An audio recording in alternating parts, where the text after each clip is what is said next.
Robots and Empire by Isaac Asimov. Copyright 1985 by Nightfall Incorporated. Narrated by Pam Ward. This book was originally created for audio cassette playback. Any announcements concerning cassettes do not apply to this recording. This version contains markers allowing direct access to major portions of the book. Annotation. In her 23rd decade of life, Gladia Solaris leaves her home world of Aurora on what becomes a self-styled mission to reconcile the long-standing enmity between the spacer and settler worlds. Meanwhile, her two intelligent robots, Daneel and Giskard, work diligently to uncover a plot that would destroy Earth and halt human expansion into the galaxy. Sequel to Robots of Dawn.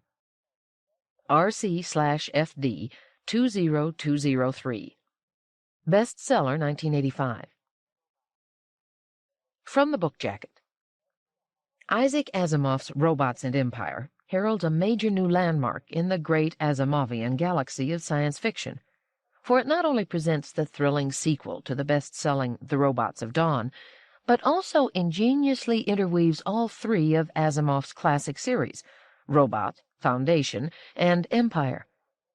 This is the work Asimov fans have been waiting for, an electrifying tale of interstellar intrigue and adventure that sets a new standard in the realm of SF literature.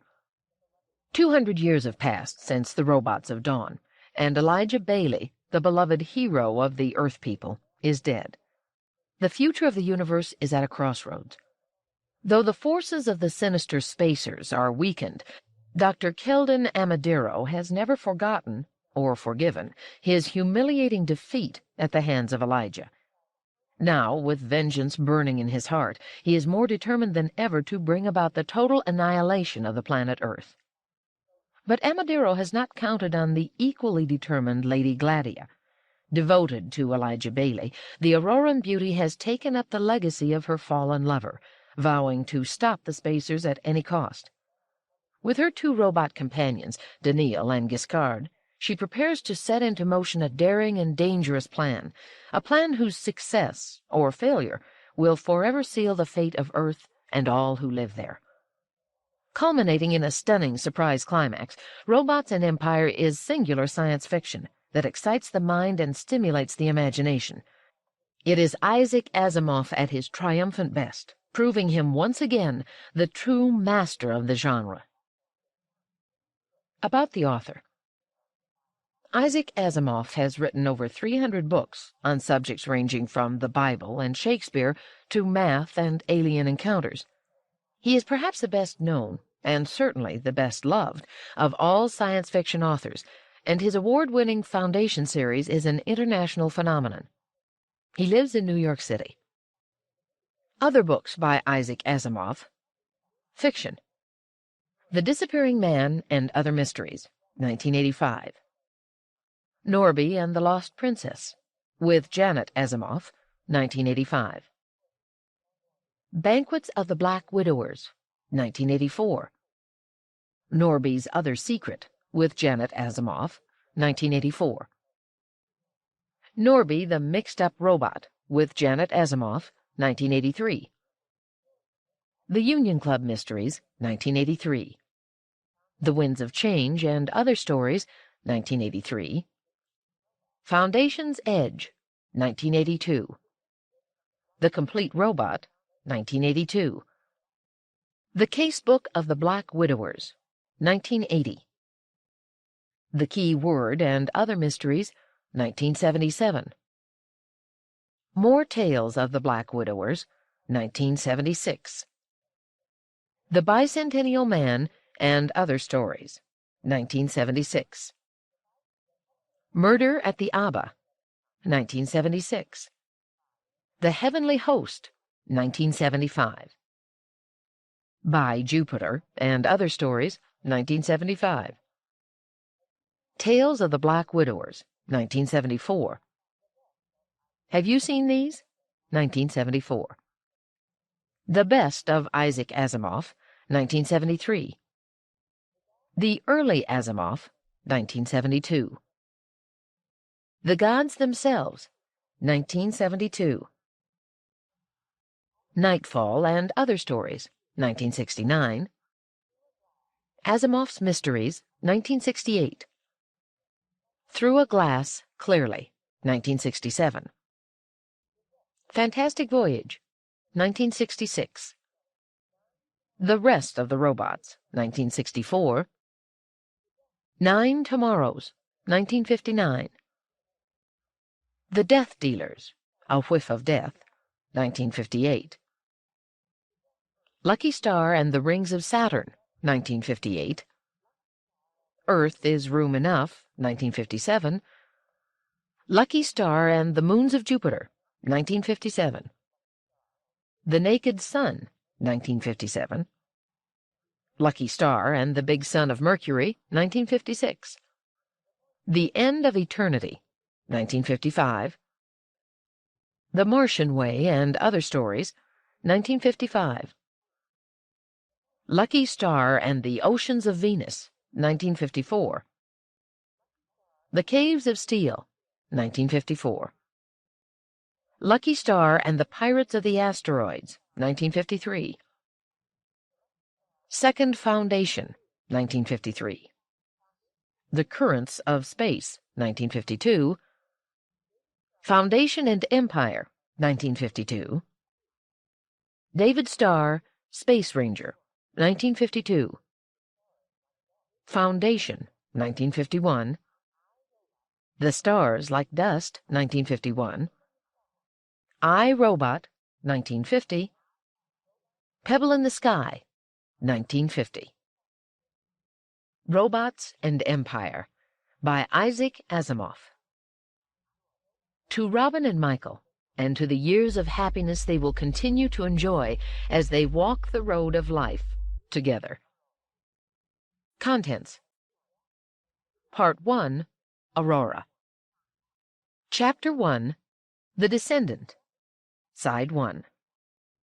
Chapter 2, The Ancestor, Side 1. Chapter 3, The Crisis, Side 2. Chapter 4, Another Descendant, Side 2. Part 2, Solaria.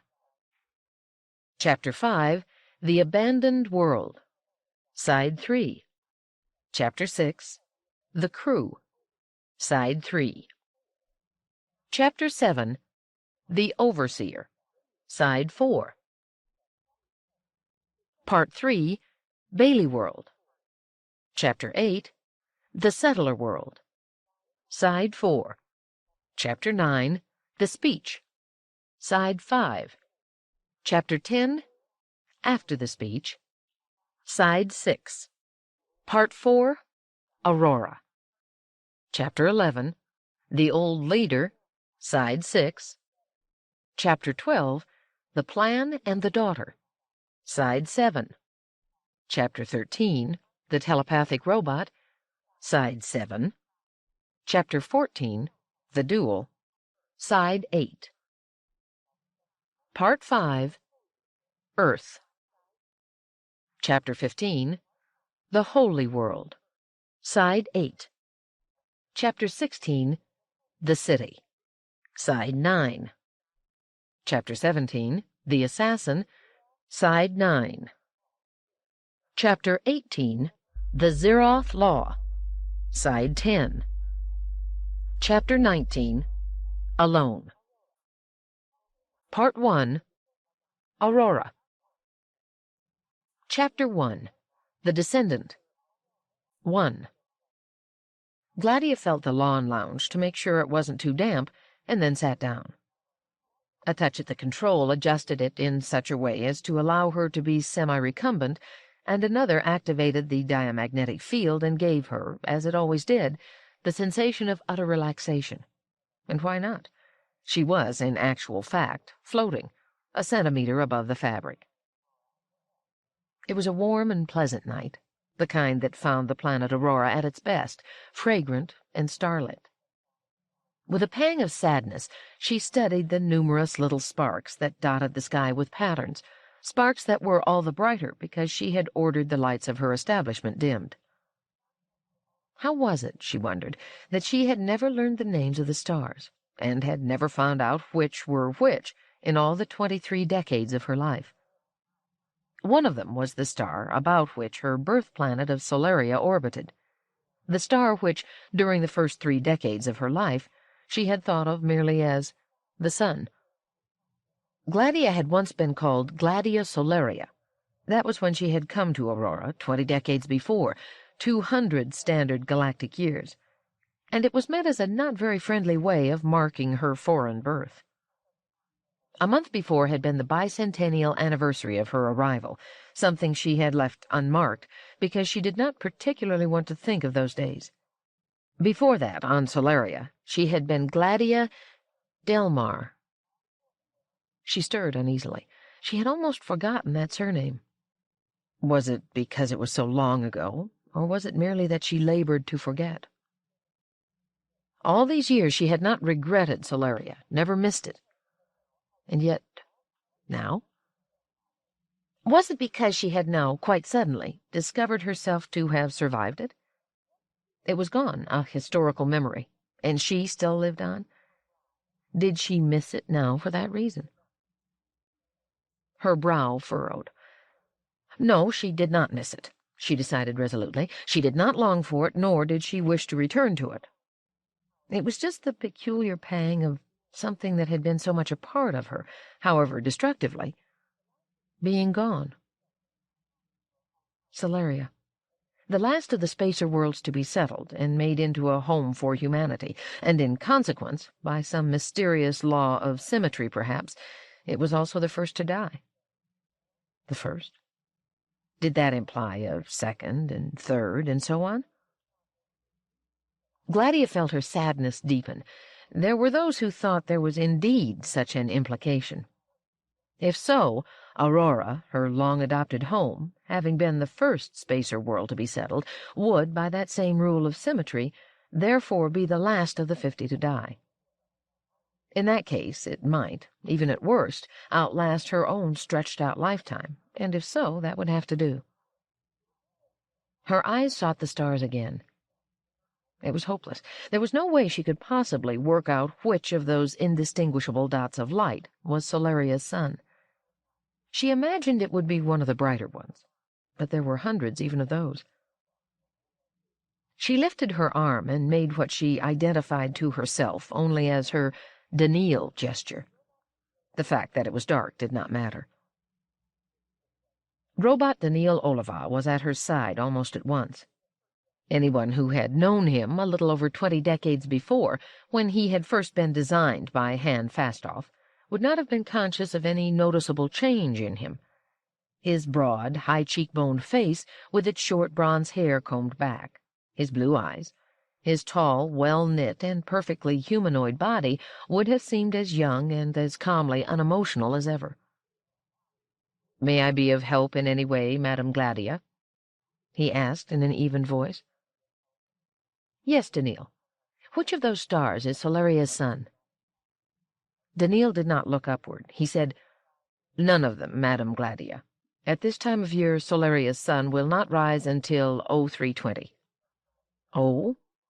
Gladia felt dashed. Somehow she had assumed that any star in which she happened to be interested would be visible at any time it occurred to her to look. Of course, they did rise and set at different times. She knew that much. "I've been staring at nothing, then." "The stars, I gather from human reactions," said Daneel, as though in an attempt to console, "are beautiful, whether any particular one of them is visible or not." "I dare say," said Gladia discontentedly, and adjusted the lounge to an upright position with a snap. She stood up. "However, it was Solaria's sun I wanted to see, but not so much that I intend to sit here till 0320. "Even were you to do so," said Daneel, "you would need magna lenses." "Magna lenses?" "It is not quite visible to the unaided eye, Madame Gladia." Worse and worse. She brushed at her slacks. "I should have consulted you first, Daneel." Anyone who had known Gladia 20 decades before, when she had first arrived in Aurora, would have found a change. Unlike Daneel, she was merely human. She was still 155 centimeters tall, almost 10 centimeters below the ideal height for a spacer woman. She had carefully kept her slim figure, and there was no sign of weakness or stiffness about her body. Still, there was a bit of gray in her hair, fine wrinkles near her eyes, and a touch of graininess about her skin. She might well live another 10 or 12 decades, but there was no denying that she was already no longer young. That didn't bother her. She said, "Can you identify all the stars, Daneel?" "I know those visible to the unaided eye, Madame Gladia." "And when they rise and set on any day of the year?" "Yes, Madame Gladia." "And all sorts of other things about them?" "Yes, Madame Gladia. Dr. Fastoff once asked me to gather astronomical data so that he could have them at his fingertips without having to consult his computer. He used to say it was friendlier to have me tell him than to have his computer do so." Then, as though to anticipate the next question, he did not explain why that should be so. Gladia raised her left arm and made the appropriate gesture. Her house was at once illuminated. In the soft light that now reached her, she was subliminally aware of the shadowy figures of several robots, but she paid no attention to that. In any well-ordered establishment, there were always robots within reach of human beings, both for security and for service. Gladia took a last fugitive glimpse at the sky, where the stars had now dimmed in the scattered light. She shrugged lightly. It had been quixotic. What good would it have done her, even if she had been able to see the sun of that now-lost world, one faint dot among many? She might as well choose a dot at random, tell herself it was Solaria's sun, and stare at it. Her attention turned to our Daneel. He waited for her patiently, the planes of his face largely in shadow. She found herself thinking again how little he had changed since she had seen him on arriving at Dr. Fastoff's establishment so long ago. He had undergone repairs, of course. She knew that, but it was a vague knowledge that one pushed away and kept at a distance. It was part of the general queasiness that held good for human beings, too.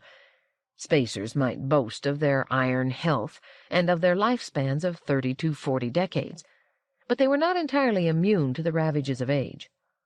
One of Gladia's femurs fit into a titanium silicone hip socket. Her left thumb was totally artificial, though no one could tell that without careful ultrasonograms. Even some of her nerves had been rewired. Such things would be true of any spacer of similar age, from any of the 50 spacer worlds. No, 49, for now Solaria could no longer be counted. To make any reference to such things, however, was an ultimate obscenity. The medical records involved, which had to exist, since further treatment might be necessary, were never revealed for any reason. Surgeons, whose incomes were considerably higher than those of the chairman himself, were paid so well in part because they were virtually ostracized from polite society. After all, they knew.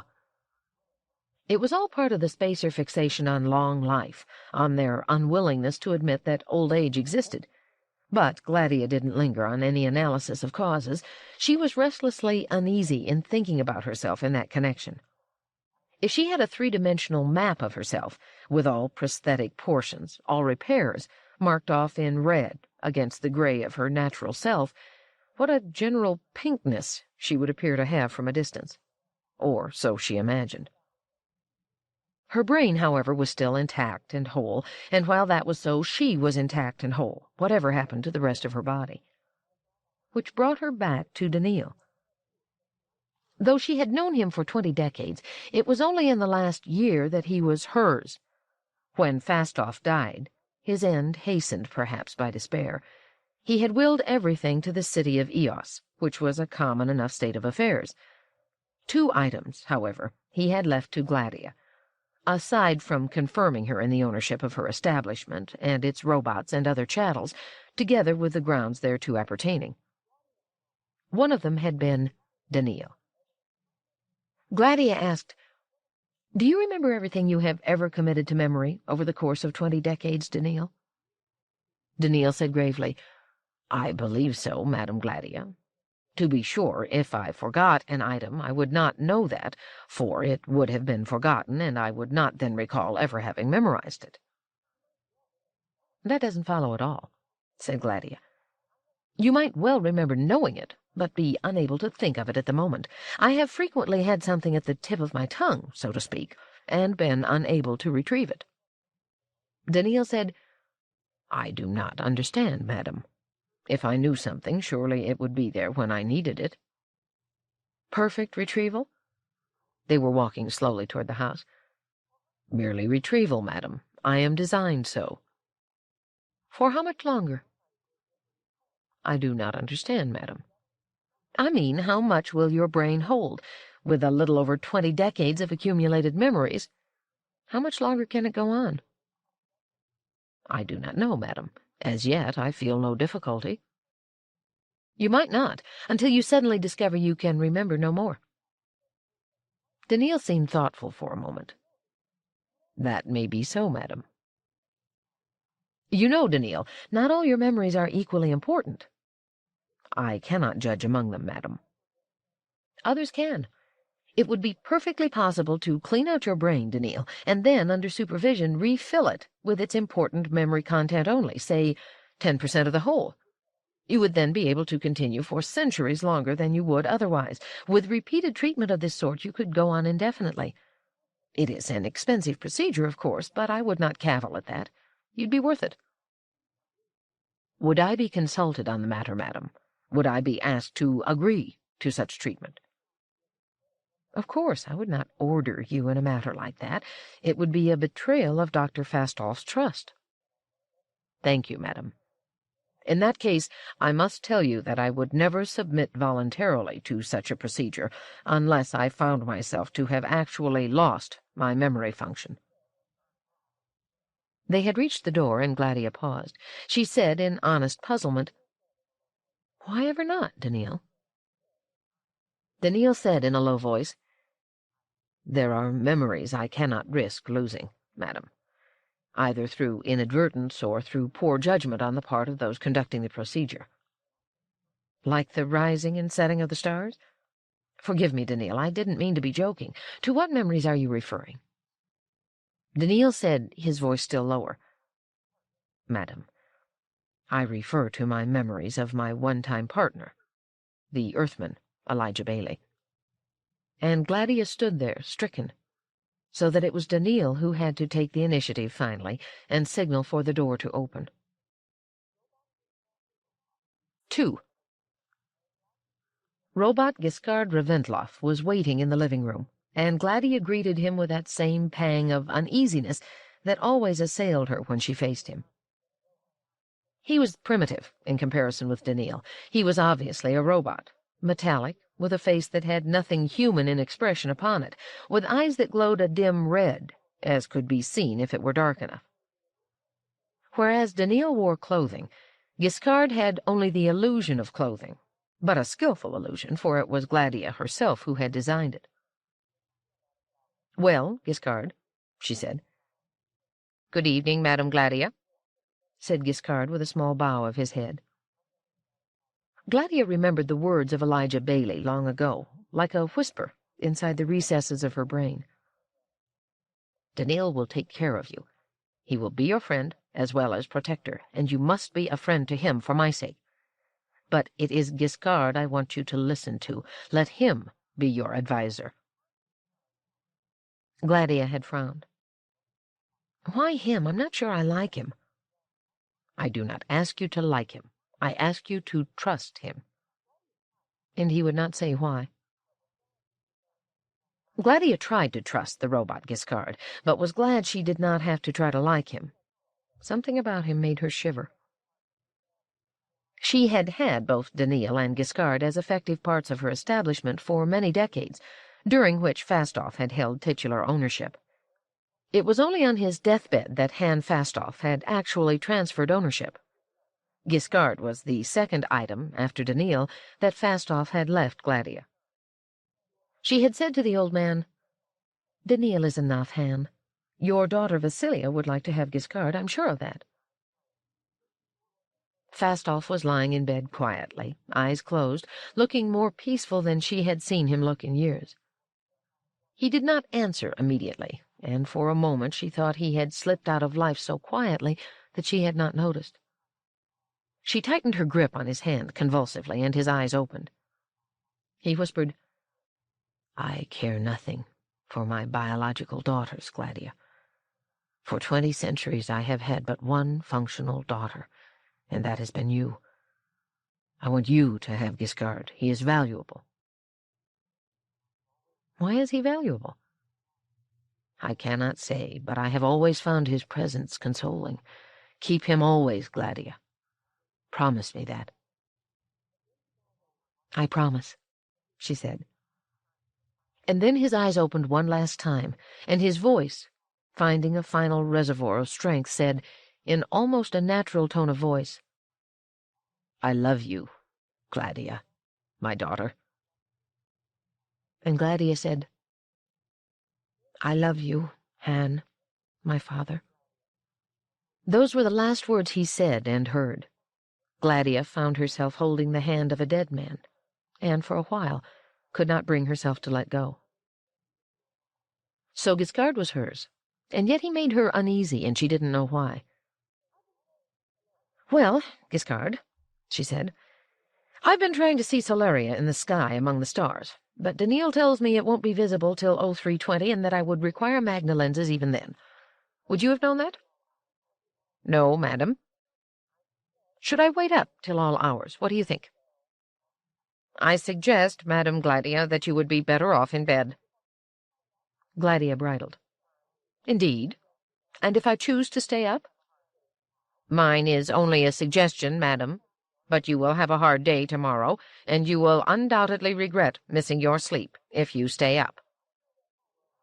Gladia frowned. "What's going to make my day hard tomorrow, Giskard? I'm not aware of any forthcoming difficulty." Giskard said, "You have an appointment, madam, with one Levular Mandamus." "I have. When did that happen?" "An hour ago. He photophoned, and I took the liberty—" "You took the liberty? Who is he?" "He is a member of the Robotics Institute, madam." "He's an underling of Keldon Amadiro, then?" "Yes, madam." "Understand, Giskard, that I am not in the least interested in seeing this Mandamus or anyone with any connection with that poisonous toad Amadiro. So if you've taken the liberty of making an appointment with him in my name, take the further liberty right now of phoning him again and canceling." "If you will confirm it as an order, madam, and make that order as strong and as definite as you can, I will try to obey. I may not be able to. In my judgment, you see, you will be doing yourself harm if you cancel the appointment, and I must not allow you to come to harm through any action of mine." "Your judgment might just possibly be wrong, Giskard. Who is this man that my failure to see him will do me harm? His being a member of the Robotics Institute scarcely makes him important to me." Gladia was perfectly aware of the fact that she was venting spleen at Giskard without much justification. She had been upset by the news of Solaria's abandonment, and embarrassed by the ignorance that led her to look for Solaria in a sky that did not contain it. Of course it had been Daneel whose knowledge had made her own lack so obvious, and yet she had not railed at him.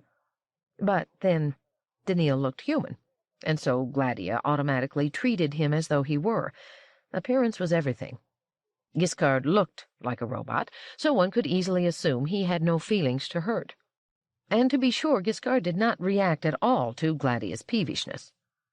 Neither would Daneel have reacted if it came to that. He said, "I have described Dr. Mandamus as a member of the Robotics Institute, but he is perhaps more than that. In the last few years he has been right-hand man to Dr. Amadiro. This makes him important, and he is not likely to be ignored. Dr. Mandamus would not be a good man to offend, madam." "Would he not, Giskard? I care nothing for Mandamus, and a great deal less than nothing for Amadiro. I presume you remember that Amadiro once, when he and I and the world were young, did his best to prove that Dr. Fastoff was a murderer, and that it was only by a near miracle that his machinations were aborted." "I remember it very well, madam." "That's a relief. I was afraid that in 20 decades you had forgotten." In those 20 decades, I have had nothing to do with Amadiro or with anyone connected with him, and I intend to continue that policy. I don't care what harm I may do myself or what the consequences might be. I will not see this doctor, whoever he is, and in the future do not make appointments in my name without consulting me, or, at the very least, without explaining that such appointments are subject to my approval." "Yes, madam," said Giskard, "but may I point out—" "No, you may not," Gladia said, and turned away from him. There was silence while she moved away 3 steps, and then Giskard's calm voice said, "Madam, I must ask you to trust me." Gladia stopped. Why did he use that expression? She heard again that long-ago voice, "I do not ask you to like him. I ask you to trust him." Her lips tightened, and she frowned. Reluctantly, not wanting to, she turned back. "Well," she said ungraciously, "what is it you want to say, Giskard?" "Just that as long as Dr. Fastoff was alive, madam, his policies predominated on Aurora and throughout the spacer worlds. As a result, the people of Earth have been allowed to migrate freely to various suitable planets in the galaxy, and what we now call the settler worlds have flourished. Dr. Fastoff is dead now, however, and his successors lack his prestige. Dr. Amadiro has kept his own anti-Earth views alive, and it is very possible that they may now triumph, and that a vigorous policy against Earth and the settler worlds may be undertaken." "If so, Giskard, what can I do about it?"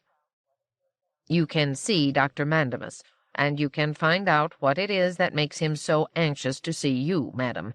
I assure you that he was most insistent on making the appointment as early as possible. He asked to see you at 0800. "Giskard, I never see anyone before noon." "I explained that, madam. I took his anxiety to see you at breakfast, despite my explanation, to be a measure of his desperation. I felt it important to find out why he should be so desperate." "And if I don't see him, then it is your opinion, is it, that it will harm me personally? I don't ask whether it will harm Earth or the settlers or this or that. Will it harm me?" "Madam, it may harm the ability of Earth and the settlers to continue the settlement of the galaxy. That dream originated in the mind of plainclothesman Elijah Bailey more than 20 decades ago. The harm to Earth will thus become a desecration of his memory. Am I wrong in thinking that any harm that comes to his memory would be felt by you as though it were harm to yourself personally?" Gladia was staggered. Twice within the hour now, Elijah Bailey had come into the conversation. He was long gone now, a short-lived Earthman who had died over 16 decades before, yet the mere mention of his name could still shake her. She said, "How can things suddenly be that serious?"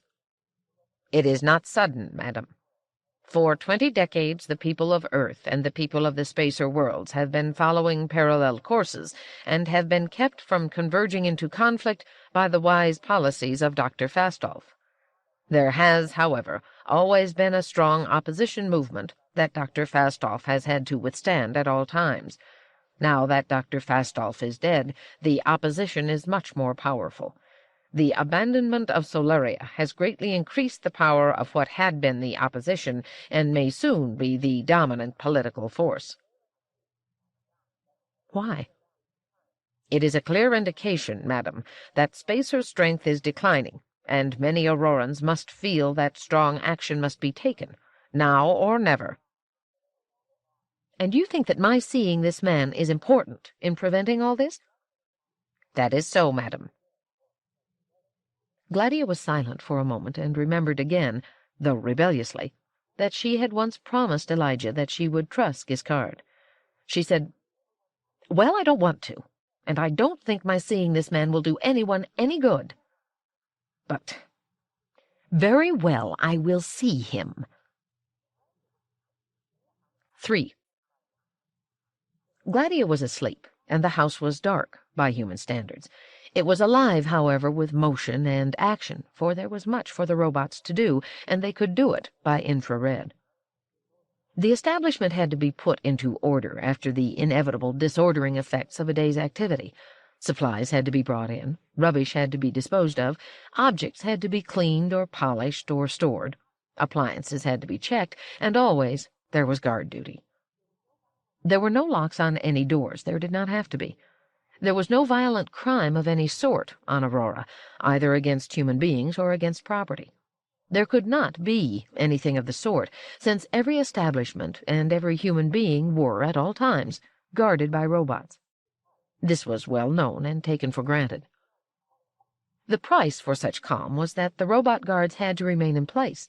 They were never used, but only because they were always there. Giskard and Daneel, whose abilities were both more intense and more general than those of the other establishment robots, did not have specific duties, unless one counted as a specific duty that of being responsible for the proper performance of all the other robots. At 0300, they had completed their rounds out on the lawn and in the wooded area to make sure that all the outer guards were performing their functions well and that no problems were arising. They met near the southern limit of the establishment grounds, and for a while they spoke in an abbreviated and Aesopic language. They understood each other well, with many decades of communication behind them, and it was not necessary for them to involve themselves in all the elaborations of human speech. Daneel said in an all but unhearable whisper, "Clouds, unseen." Had Daneel been speaking for human ears, he would have said, "As you see, friend Giskard, the sky has clouded up." Had Madame Gladia waited her chance to see Solaria, she would not in any case have succeeded. And Giskard's reply of, "Predicted, interview, rather," was the equivalent of, "So much was predicted in the weather forecast, friend Daneel, and might have been used as an excuse to get Madame Gladia to bed early. It seemed to me to be more important, however, to meet the problem squarely, and to persuade her to permit this interview I have already told you about." "It seems to me, friend Giskard," said Daneel, "that the chief reason you may have found persuasion difficult is that she has been upset by the abandonment of Solaria. I was there once with partner Elijah when Madame Gladia was still a Solarian and was living there." "It has always been my understanding," said Giskard, "that Madame Gladia had not been happy on her home planet, that she left her world gladly, and had at no time any intention of returning. Yet I agree with you that she seems to have been unsettled by the fact of Solaria's history having come to an end." "I do not understand this reaction of Madame Gladia," said Daneel, "but there are many times that human reactions do not seem to follow logically from events." "It is what makes it difficult to decide sometimes what will do a human being harm and what will not." Giskard might have said it with a sigh, even a petulant sigh, had he been human. As it was, he stated it merely as an unemotional assessment of a difficult situation. "It is one of the reasons why it seems to me that the 3 laws of robotics are incomplete or insufficient." "You have said this before, friend Giskard, and I have tried to believe so and failed," said Daneel. Giskard said nothing for a while, then, "Intellectually, I think they must be incomplete or insufficient, but when I try to believe that, I too fail, for I am bound by them.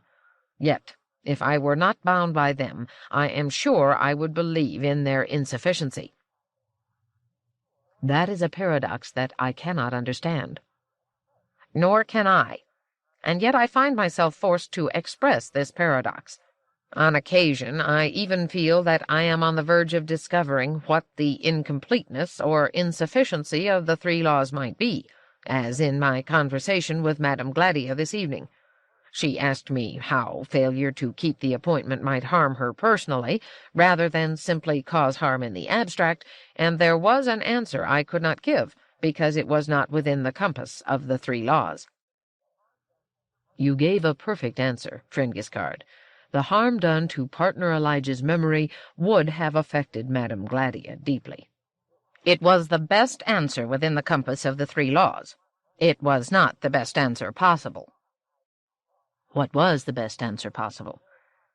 I do not know, since I cannot put it into words or even concepts, as long as I am bound by the laws. There is nothing beyond the laws, said Daneel.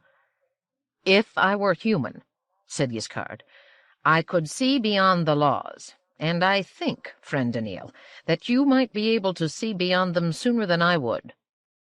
I? Yes, friend Daneel. I have long thought that, although a robot, you think remarkably like a human being. It is not proper to think that, said Daneel slowly, almost as though he were in pain. You think such things because you can look into human minds. It distorts you, and it may in the end destroy you. That thought is to me an unhappy one.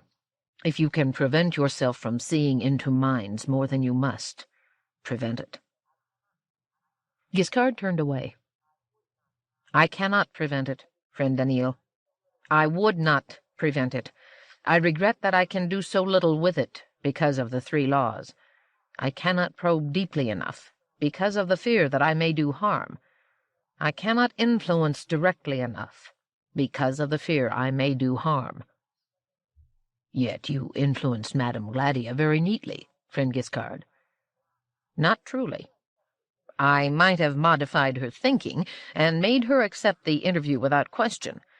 But the human mind is so riddled with complexities that I dare do very little. Almost any twist I apply will produce subsidiary twists of whose nature I cannot be certain, and which may do harm. Yet you did something to Madame Gladia. I did not have to. The word trust affects her and makes her more amenable. I have noted that fact in the past, but I use the word with the greatest caution, since overuse will surely weaken it. I puzzle over this, but I cannot simply burrow for a solution. Because the 3 laws will not permit it? Giskard's eyes seemed to intensify their dim glow. Yes. At every stage the 3 laws stand in my way. Yet I cannot modify them because they stand in my way. Yet I feel I must modify them, for I sense the oncoming of catastrophe. You have said so before, friend Giskard, but you have not explained the nature of the catastrophe. Because I do not know the nature. It involves the increasing hostility between Aurora and Earth, but how this will evolve into actual catastrophe I cannot say. Is it possible that there might, after all, be no catastrophe? I do not think so. I have sensed, among certain Auroran officials I have encountered, an aura of catastrophe, of waiting for triumph. I cannot describe this more exactly, and I cannot probe deeply for a better description, because the 3 laws will not allow me to. It is another reason why the interview with Mandamus must take place tomorrow. It will give me a chance to study his mind. But if you cannot study it effectively? Although Giskard's voice was incapable of showing emotion in the human sense, there was no missing the despair in his words. He said, Then that will leave me helpless. I can only follow the laws. What else can I do? And Daneel said softly and dispiritedly, Nothing else. 4. Gladia entered her living room at 08:15, having purposely, and with a touch of spite, determined to allow Mandamus, she had now reluctantly memorized his name, to wait for her. She had also taken particular pains with her appearance and, for the first time in years, had agonized over the gray in her hair and had fleetingly wished she had followed the almost universal Auroran practice of shade control. After all, to look as young and attractive as possible would put this minion of Amadero's at a further disadvantage. She was thoroughly prepared to dislike him at sight, and was depressingly aware that he might prove young and attractive, that a sunny face might break into a brilliant smile at her appearance, that she might prove reluctantly attracted to him. In consequence, she was relieved at the sight of him. He was young, yes, and probably had not yet completed his first half-century, but he hadn't made the best of that. He was tall, Perhaps 185 centimeters in height, she judged, but too thin. It made him appear spindly. His hair was a shade too dark for an Auroran, his eyes a rather faded hazel, his face too long, his lips too thin, his mouth too broad, his complexion insufficiently fair.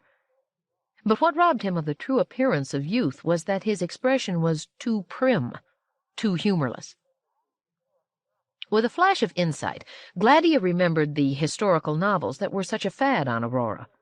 Novels that invariably dealt with primitive Earth, which was odd for a world that was increasingly hating Earth people, and thought, why, he's the picture of a Puritan. She felt relieved and almost smiled. Puritans were usually pictured as villains, and whether this Mandamus was indeed one or not, it was convenient to have him look like one. But when he spoke, Gladia was disappointed, for his voice was soft and distinctly musical. It ought to have possessed a nasal twang, if it were to fulfill the stereotype. He said, "Mrs. Gramianus?" She held out her hand with a carefully condescending smile. "Mr. Mandamus. Please call me Gladia. Everyone does." "I know you use your given name professionally." "I use it in every way, and my marriage came to an amicable end several decades ago." "It lasted for a long time, I believe." "A very long time. It was a great success, but even great successes come to a natural end." "Ah," said Mandamus sententiously. "To continue past the end might well turn success into failure." Gladia nodded and said with a trace of a smile, "How wise for one so young. But shall we move into the dining room? Breakfast is ready, and I have surely delayed you long enough."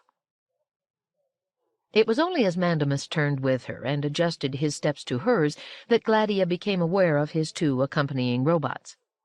It was quite unthinkable for any Auroran to go anywhere without a robotic retinue, but as long as robots stood still, they made no impression on the Auroran eye. Gladia, looking at them quickly, saw that they were late models, clearly expensive.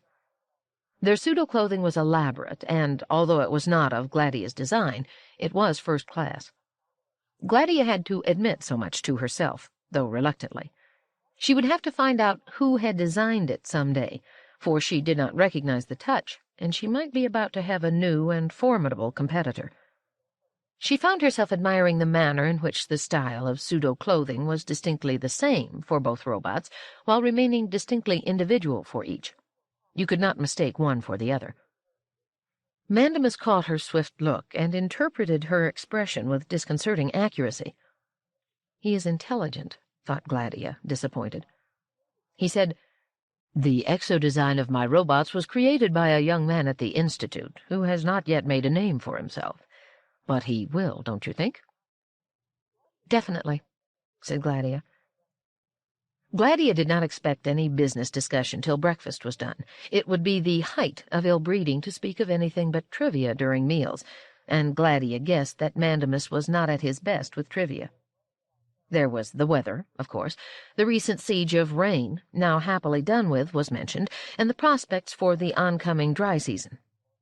There was the almost mandatory expression of admiration for the hostess's establishment, and Gladia accepted it with practiced modesty. She did nothing to ease the strain on the man, but let him search for subject matter without help. At length his eye fell on Daneel, standing quietly and without motion in his wall niche, and Mandamus managed to overcome his Auroran indifference and notice him. "Ah," he said, "clearly the famous R. Daneel Oliver. He's absolutely unmistakable. A rather remarkable specimen." "Quite remarkable." "He's yours now, isn't he, by Fastoff's will?" "By Dr. Fastoff's will, yes," said Gladia with faint emphasis. "It strikes me as amazing that the Institute's line of humanoid robots failed as it did. Have you ever thought about it?" "I have heard of it," said Gladia cautiously. Could it be that this was what he was getting around to? "I'm not aware of having spent much time thinking about it." "Sociologists are still trying to understand it. Certainly we at the Institute never got over the disappointment. It seemed like such a natural development. Some of us think that Dr. Fastoff somehow had something to do with it. He had avoided making the mistake a second time, thought Gladia. Her eyes narrowed, and she grew hostile as she decided he had come to her in order to probe for material damaging to poor, good Han. She said tartly, "Anyone who thinks that is a fool. If you think so, I won't change the expression for your benefit." "I am not one of those who thinks so, largely because I don't see what Dr. Fastoff could have done to make it a fiasco." "Why should anyone have had to do anything? What it amounts to is that the public didn't want them. A robot that looks like a man competes with a man, and one that looks like a woman competes with a woman, and entirely too closely for comfort. Aurorans didn't want the competition. Do we need to look any further?" "Sexual competition?" said Mandamus calmly. For a moment, Gladia's gaze met his levelly. Did he know of her long-ago love for the robot Jander? Did it matter if he did? There seemed nothing in his expression to make it appear that he meant anything beyond the surface meaning of the words. She said finally, "Competition in every way. If Dr. Han Fastoff did anything to contribute to such a feeling, it was that he designed his robots in too human a fashion. But that was the only way." "I think you have thought about the matter," said Mandamus. "The trouble is that sociologists find the fear of competition with too human a set of robots to be simplistic as an explanation. That alone would not suffice, and there is no evidence of any other aversion motive of significance." "Sociology is not an exact science," said Gladia. "It is not altogether inexact, either." Gladia shrugged. After a pause, Mandamus said, "In any case, it kept us from organizing colonizing expeditions properly. Without humanoid robots to pave the way—" Breakfast was not quite over, but it was clear to Gladia that Mandamus could not avoid the non-trivial any longer. She said, "We might have gone ourselves." This time it was Mandamus who shrugged. "Too difficult. Besides, those short-lived barbarians from Earth, with the permission of your Dr. Fastoff, have swarmed over every planet in sight, like a plague of beetles." "There are plenty of available planets still. Millions. And if they can do it—" "Of course they can do it," said Mandamus with sudden passion. "It costs lives, but what are lives to them? The loss of a decade or so, that's all. And there are billions of them. If 1 million or so die in the process of colonizing, who notices? Who cares? They don't." "I'm sure they do." "Nonsense. Our lives are longer, and therefore more valuable, and we are naturally more careful with them. So we sit here and do nothing but rail at Earth settlers for being willing to risk their lives, and for seeming to inherit the galaxy as a result." Gladia was unaware of feeling so pro-settler a bias, but she was in the mood to contradict Mandamus, and as she spoke she could not help but feel that what began as mere contradiction made sense, and could well represent her feelings. Besides, she had heard Fastoff say similar things during his last discouraged years. At Gladia's signal, the table was being rapidly and efficiently cleared. Breakfast might have continued, but the conversation and the mood had become quite unsuitable for civilized mealtime. They moved back into the living room. His robots followed, and so did Daneel and Giskard, all finding their niches. Mandamus had never remarked on Giskard, thought Gladia. But then why should he? Giskard was quite old-fashioned and even primitive, entirely unimpressive in comparison to Mandamus's beautiful specimens. Gladia took her seat and crossed her legs, quite aware that the form-fitting sheerness of the lower portion of her slacks flattered the still youthful appearance of her legs. "May I know the reason for your wishing to see me, Dr. Mandamus?" she said, unwilling to delay matters any longer. He said, "I have the bad habit of chewing medicated gum after meals, as an aid to digestion. Would you object?" Gladia said stiffly, "I would find it distracting." Being unable to chew might put him at a disadvantage. Besides, Gladia added to herself virtuously, at his age he shouldn't need anything to aid his digestion. Mandamus had a small oblong package part way out of his tunic's breast pocket. He shoved it back with no sign of disappointment and murmured, Of course. I was asking, Dr. Mandamus, your reason for wishing to see me. Actually, two reasons, Lady Gladia. One is a personal matter, and one is a matter of state. Would you object to my taking up the personal matter first? Let me say frankly, Dr. Mandamus, that I find it hard to imagine what personal matter there could be between us. You work at the Robotics Institute, don't you? Yes, I do. And are close to Amadiro, I have been told.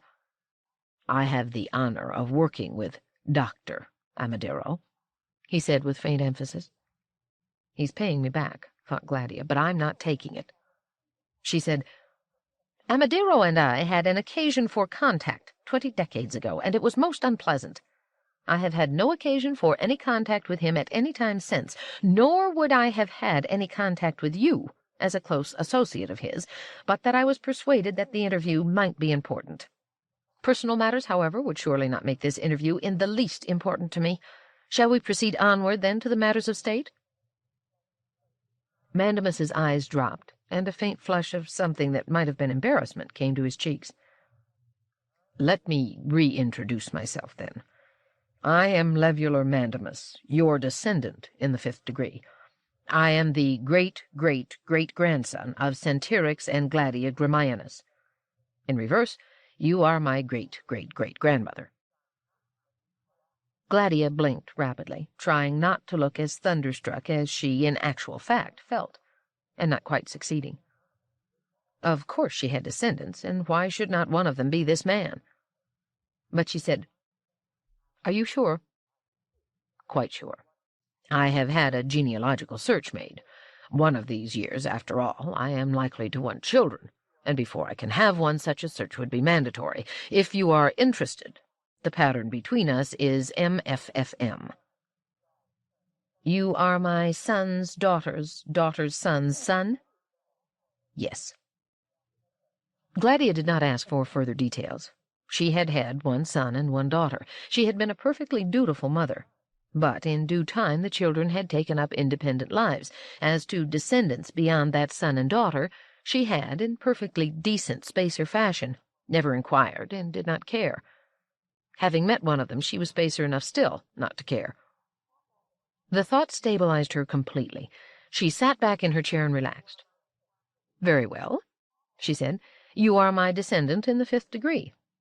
If this is the personal matter you wish to discuss, it is of no importance.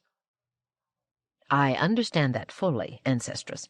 My genealogy is not, in itself, what I wish to discuss, but it lays the foundation. Dr. Amadiro, you see, knows of this relationship. At least, so I suspect. Indeed. How did that come about? I believe that he quietly genealogizes all those who come to work at the Institute. But why?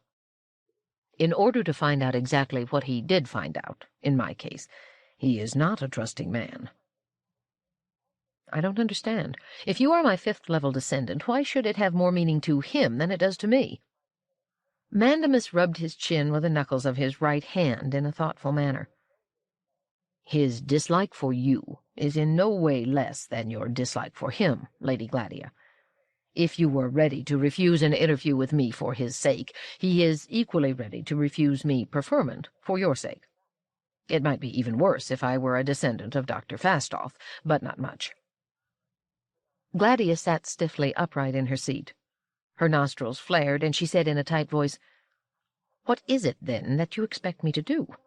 I cannot declare you a non-descendant. Shall I have an announcement placed on hypervision that you are a matter of indifference to me and that I disown you? Will that satisfy your Amadiro? If so, I must warn you I will not do it. I will do nothing to satisfy that man. If it means that he will discharge you and deprive you of your career out of some sort of disapproval of your genetic association, then that will teach you to associate with a saner, less vicious person. He will not discharge me, Madame Gladia. I am entirely too valuable to him, if you will pardon my immodesty. Still, I hope some day to succeed him as head of the Institute, and that I am quite certain he will not allow, as long as he suspects me of a descent worse than that which stems from you. Does he imagine that poor Centyrix is worse than I am? Not at all. Mandamus flushed, and he swallowed, but his voice remained level and steady. "I mean no disrespect, madam, but I owe it to myself to learn the truth." "What truth?" "I am descended from you in the 5th degree. That is clear in the genealogical records. But is it possible that I am also descended in the 5th degree, not from Centyrix Grimianus, but from the Earthman Elijah Bailey?" Gladia rose to her feet as quickly as though the unidimensional force fields of a puppeteer had lifted her. She was not aware that she had risen. It was the 3rd time in 12 hours that the name of that long-ago Earthman had been mentioned, and by 3 different individuals. Her voice seemed not to be hers at all. "What do you mean?" he said, rising in his turn and backing away slightly. "It seems to me plain enough. Was your son, my great-great-grandfather, born of a sexual union of yourself with the Earthman Elijah Bailey? Was Elijah Bailey your son's father? I don't know how to express it more plainly." "How dare you make such a suggestion, or even think it?" "I dare because my career depends upon it. If the answer is yes, my professional life may well be ruined. I want a no. But an unsupported no will do me no good. I must be able to present proof to Dr. Amadiro at the appropriate time, and show him that his disapproval of my genealogy must end with you. After all, it is clear to me that his dislike of you, and even of Dr. Fastoff, is as nothing at all, compared to the incredible intensity of his detestation of the Earthman Elijah Bailey. It is not only the fact of his being short-lived, although the thought of having inherited barbarian genes would disturb me tremendously. I think that if I presented proof I was descended from an Earthman who was not Elijah Bailey, he would dismiss that. But it is the thought of Elijah Bailey, and only he, that drives him to madness. I do not know why." The reiteration of Elijah's name had made him seem almost alive again to Gladia. She was breathing harshly and deeply, and she exulted in the best memory of her life. "I know why," she said. "It was because Elijah, with everything against him, with all of Aurora against him, managed anyhow to destroy Amadiro at the moment when that man thought he held success in his hand. Elijah did it by the exercise of sheer courage and intelligence. Amadiro had met his infinite superior in the person of an Earthman he had carelessly despised, and what could he do in return but hate futilely? Elijah has been dead for more than 16 decades, and still Amadiro cannot forget, cannot forgive, cannot release the chains that bind him in hate and memory to that dead man. And I would not have Amadiro forget, or cease hating, as long as it poisons every moment of his existence." Mandamus said, "I see you have reason for wishing Dr. Amadiro ill. But what reason have you for wishing me ill? To allow Dr. Amadiro to think I am descended from Elijah Bailey will give him the pleasure of destroying me. Why should you give him that pleasure needlessly, if I am not so descended? Give me the proof, therefore, that I am descended from you and Centyrix Grimianus, or from you and anybody but Elijah Bailey." "You fool! You idiot! Why do you need proof from me? Go to the historical records. You will find the exact days on which Elijah Bailey was on Aurora. You will find the exact day on which I gave birth to my son Darrell. You will find that Darrell was conceived more than 5 years after Elijah left Aurora. You will also find that Elijah never returned to Aurora. Well, then, do you think I gestated for 5 years? That I carried a fetus in my womb for 5 standard galactic years?" "I know the statistics, madam, and I do not think you carried a fetus for 5 years." "Then why do you come to me?" "Because there is more to it than that. I know, and I imagine that Dr. Amadiro well knows, that although the Earthman Elijah Bailey, as you say, never returned to Aurora's surface, he was once in a ship that was in orbit around Aurora for a day or so. I know, and I imagine that Dr. Amadiro well knows, that although the Earthman did not leave the ship to go to Aurora, you left Aurora to go to the ship, that you stayed on the ship for the better part of a day, and that this took place nearly 5 years after the Earthman had been on Aurora's surface, at about the time, in fact, that your son was conceived." Gladia felt the blood drain from her face as she heard the other's calm words. The room darkened about her, and she swayed. She felt the sudden, gentle touch of strong arms about her, and knew they were those of Daneel. She felt herself lowered slowly into her chair. She heard Mandamus's voice as though from a great distance. "Is that not true, madam?" he said. It was, of course, true. Chapter 2. The Ancestor. 5. Memory. Always there, of course, but usually remaining hidden.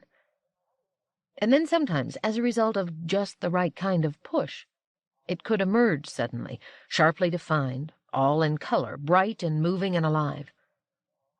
She was young again, younger than this man before her, young enough to feel tragedy and love, with her death in life on Solaria having reached its climax in the bitter end of the first, whom she had thought of as husband. No, she would not say his name even now, not even in thought. Closer still to her then-life were the months of heaving emotion with the second, not man, whom she had thought of by that term. Jander, the humanoid robot, had been given to her, and she had made him entirely her own until, like her first husband, he was suddenly dead. And then at last there was Elijah Bailey, who was never her husband, whom she had met only twice, 2 years apart, each time for a few hours on each of a very few days. Elijah, whose cheek she had once touched with her ungloved hand, on which occasion she had ignited, whose nude body she had later held in her arms, on which occasion she had flamed steadily at last. And then a third husband, with whom she was quiet and at peace, paying with untriumph for unmisery, and buying with firmly held forgetfulness the relief from reliving. Until one day, she was not sure of the day that so broke in upon the sleeping, untroubled years, Han Fastoff, having asked permission to visit, walked over from his adjoining establishment. Gladia looked upon him with some concern, for he was too busy a man to socialize lightly. Only 5 years had passed since the crisis that had established Han as Aurora's leading statesman. He was the chairman of the planet in all but name, and the true leader of all the spacer worlds. He had so little time to be a human being. Those years had left their mark, and would continue to do so until he died sadly, considering himself a failure, though he had never lost a battle. Keldon Amadiro, who had been defeated, lived on sturdily, as evidence that victory can exact the greater penalty. Fastoff, through it all, continued to be soft-spoken and patient and uncomplaining, but even Gladia, non-political though she was, and uninterested in the endless machinations of power, knew that his control of Aurora held firm only through constant and unremitting effort that drained him of anything that might make life worthwhile, and that he held to it, or was held to it, only by what he considered the good of, what? Aurora? The spacers? Simply some vague concept of idealized good? She didn't know. She flinched from asking. But this was only 5 years after the crisis. He still gave the impression of a young and hopeful man, and his pleasant, homely face was still capable of smiling. He said, "I have a message for you, Gladia." "A pleasant one, I hope," she said politely. He had brought Daneel with him. It was a sign of the healing of old wounds that she could look at Daneel with honest affection and no pain at all, even though he was a copy of her dead Jander in all but the most insignificant detail. She could talk to him, though he answered in what was almost Jander's voice. 5 years had skinned over the ulcer and deadened the pain. "I hope so," said Fastoff, smiling gently. "It's from an old friend." "It's so nice that I have old friends," she said, trying not to be sardonic. "From Elijah Bailey." The 5 years vanished, and she felt the stab and pang of returning memory. "Is he well?" she asked in a half-strangled voice, after a full minute of stunned silence. "Quite well. What is even more important, he is near. Near? On Aurora? In orbit, about Aurora. He knows he can receive no permission to land, even if I were to use my full influence. Or I imagine he does. He would like to see you, Gladia. He has made contact with me because he feels that I can arrange to have you visit his ship. I suppose I can manage that much, but only if you wish it. Do you wish it? I don't know. This is too sudden for thought. Or even impulse? He waited, then he said, Truthfully, Gladia, how are you getting along with Centyrix? She looked at him wildly, as though not understanding the reason for the change of subject, then understanding. She said, We get along well together. Are you happy? I am not unhappy. That doesn't sound like ecstasy. How long can ecstasy last, even if it were ecstasy? Do you plan to have children someday? Yes, she said. Are you planning a change in marital status? She shook her head firmly. Not yet. Then, my dear Gladia, if you want advice from a rather tired man who feels uncomfortably old, refuse the invitation. I remember what little you told me after Bailey had left Aurora, and, to tell you the truth, I was able to deduce more from that than you perhaps think. If you see him, you may find it all disappointing, not living up to the deepening and mellowing glow of reminiscence, or, if it is not disappointing, worse yet, for it will disrupt a perhaps rather fragile contentment, which you will then not be able to repair. Gladia, who had been vaguely thinking precisely that, found the proposition needed only to be placed into words to be rejected. She said, No, Han, I must see him, but I'm afraid to do it alone. Would you come with me? Fastoff smiled wearily. I was not invited, Gladia. And if I were, I would in any case be forced to refuse. There is an important vote coming up in the council. Affairs of state, you know, from which I can't absent myself. Poor Han. Yes, indeed, poor me. But you can't go alone. As far as I know, you can't pilot a ship. Oh, well, I thought I'd be taken up by commercial carrier. Fastoff shook his head. Quite impossible. For you to visit and board an Earth-ship in orbit openly, as would be unavoidable if you used commercial carrier, would require special permission, and that would take weeks. If you don't want to go, Gladia, you needn't put it on the basis of not wishing to see him, if the paperwork and red tape involved would take weeks. I'm sure he can't wait that long. But I do want to see him, said Gladia, now determined. In that case, you can take my private space vessel, and Daneel can take you up there. He can handle the controls very well indeed, and he is as anxious to see Bailey as you are. We just won't report the trip. But you'll get into trouble, Han. Perhaps no one will find out, or they'll pretend not to find out, and if anyone makes trouble, I will just have to handle it.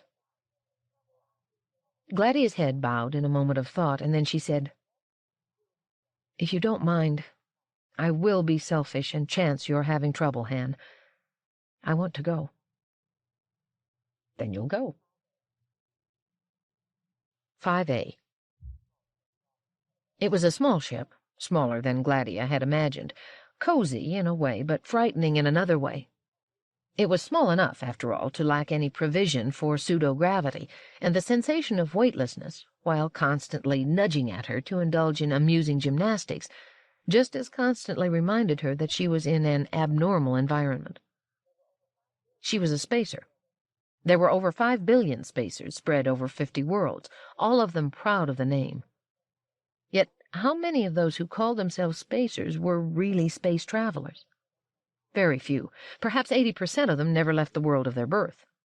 Even of the remaining 20%, hardly any passed through space more than 2 or 3 times. Certainly she herself was no spacer in the literal sense of the word, she thought gloomily. Once. She had traveled through space, and that was from Solaria to Aurora 7 years before. Now she was entering space a second time on a small private space yacht for a short trip just beyond the atmosphere, a paltry 100,000 kilometers, with one other person, not even a person, for company. She cast another glance at Daneel in the small pilot room. She could just see a portion of him where he sat at the controls. She had never been anywhere with only one robot within call. There had always been hundreds, thousands at her disposal on Solaria. On Aurora there were routinely dozens, if not scores. Here there was but one. She said, "Daneel." He did not allow his attention to wander from the controls. "Yes, Madam Gladia." "Are you pleased that you will be seeing Elijah Bailey again?" "I am not certain, Madam Gladia, how best to describe my inner state. It may be that it is analogous to what a human being would describe as being pleased." "But you must feel something." "I feel as though I can make decisions more rapidly than I can ordinarily. My responses seem to come more easily. My movements seem to require less energy. I might interpret it generally as a sensation of well-being. At least, I have heard human beings use that word, and feel that what it is intended to describe is something that is analogous to the sensations I now experience." Gladia said, "But what if I were to say I wanted to see him alone?" "Then that would be arranged." "Even though that meant you wouldn't see him?" "Yes, madam." "Wouldn't you then feel disappointed? I mean, wouldn't you have a sensation that was the opposite of well-being? Your decisions would come less rapidly, your responses less easily, your movements would require more energy, and so on?" "No, Madam Gladia, for I would have a feeling of well-being at fulfilling your orders." "Your own pleasant feeling is third law, and fulfilling my orders is second law, and second law takes precedence. Is that it?" "Yes, madam." Gladia struggled against her own curiosity. It would never have occurred to her to question an ordinary robot in this matter. A robot is a machine. But she couldn't think of Daneel as a machine, just as 5 years before she had been unable to think of Jander as a machine. But with Jander that had been only the burning of passion, and that had gone with Jander himself. For all his similarity to the other, Daneel could not set the ashes alight again. With him there was room for intellectual curiosity. "Doesn't it bother you, Daneel," she asked, "to be so bound by the laws?" "I cannot imagine anything else, madam." "All my life I have been bound to the pull of gravity, even during my one previous trip on a spaceship, but I can imagine not being bound by it. And here I am, in fact, not bound by it." "And do you enjoy it, madam?" "In a way, yes." "Does it make you uneasy?" "In a way, that too." "Sometimes, madam, when I think that human beings are not bound by laws, it makes me uneasy." "Why, Daneel? Have you ever tried to reason out to yourself why the thought of lawlessness should make you feel uneasy?" Daneel was silent for a moment. He said, "I have, madam, but I do not think I would wonder about such things but for my brief associations with partner Elijah. He had a way—" "Yes, I know," she said. "He wondered about everything. He had a restlessness about him that drove him on to ask questions at all times in all directions." "So it seemed. And I would try to be like him and to ask questions. So I asked myself what lawlessness might be like, and I found I couldn't imagine what it might be like, except that it might be like being human. And that made me feel uneasy. And I asked myself, as you asked me, why it made me feel uneasy." "And what did you answer yourself?" Daneel said, "After a long time, I decided that the 3 laws govern the manner in which my positronic pathways behave. At all times, under all stimuli, the laws constrain the direction and intensity of positronic flow along those pathways, so that I always know what to do. Yet the level of knowledge of what to do is not always the same. There are times when my doing as I must is under less constraint than at other times. I have always noticed that the lower the positron-emotive potential, then the further removed from certainty is my decision as to which action to take. And the further removed from certainty I am, the nearer I am to ill-being. To decide an action in a millisecond rather than a nanosecond produces a sensation I would not wish to be prolonged. What then, I thought to myself, madam, if I were utterly without laws, as humans are? What if I could make no clear decision on what response to make to some given set of conditions? It would be unbearable, and I do not willingly think of it. Gladia said, "Yet you do, Daneel. You are thinking of it now." "Only because of my association with partner Elijah, madam. I observed him under conditions when he was unable, for a time, to decide on an action, because of the puzzling nature of the problems that had been set him. He was clearly in a state of ill-being as a result, and I felt ill-being on his behalf because there was nothing I could do that would ease the situation for him. It is possible that I only grasped a very small part of what it was he felt then. If I had grasped a larger part, and better understood the consequences of his inability to decide on action, I might have—" He hesitated. "Ceased functioning? Been inactivated?" said Gladia, thinking briefly and painfully of Jander. "Yes, madam. My failure to understand may be an inbuilt protection device against damage to my positronic brain. But then I noted that no matter how painful partner Elijah found his indecision to be, he continued to make an effort to solve his problem. I admired him greatly for that." "You are capable of admiration, then, are you?" Daneel said solemnly, "I use the word as I have heard human beings use it. I do not know the proper word to express the response within me, elicited by partner Elijah's actions of this sort." Gladia nodded, then said, "And yet there are rules that govern human reactions too, certain instincts, drives, teachings." "So friend Giskard thinks, madam." "Does he now?" "But he finds them too complicated to analyze. He wonders if there might someday be developed a system of analyzing human behavior in mathematical detail, and of deriving from that cogent laws that would express the rules of that behavior." "I doubt it," said Gladia. "Nor is friend Giskard sanguine. He thinks it will be a very long time before such a system is developed." "A very long time, I should say." "And now," said Daneel, "we are approaching the Earthship, and we must carry through the docking procedure, which is not simple." 5B. It seemed to Gladia that it took longer to dock than to move into the Earthship's orbit in the first place. Daneel remained calm throughout, but then he could not do otherwise, and assured her that all human ships could dock with each other, regardless of difference in size and make. "Like human beings," said Gladia, forcing a smile, but Daneel made no response to that.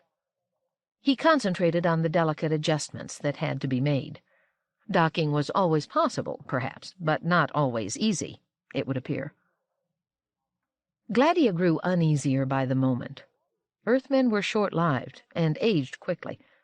5 years had passed since she had seen Elijah. By how much would he have aged? How would he appear? Would she be able to keep from looking shocked or horrified at the change? Whatever his appearance, he would still be the Elijah to whom her gratitude could know no bounds. Was that what it was? Gratitude? She noticed that her hands were tightly entwined with each other, so that her arms were aching. It was only with an effort that she could force them to relax. She knew when docking was completed. The Earthship was large enough to have a pseudo-gravitation field generator, and at the moment of docking, the field expanded to include the small yacht. There was a slight rotational effect, as the direction toward the floor suddenly became down, and Gladia experienced a sickening drop of 2 inches. Her knees bent under the impact in lopsided fashion, and she fell against the wall. She straightened with a little difficulty, and was annoyed with herself for not having anticipated the change and been ready for it. Daneel said unnecessarily, "We have docked, Madam Gladia. Partner Elijah asks permission to come aboard."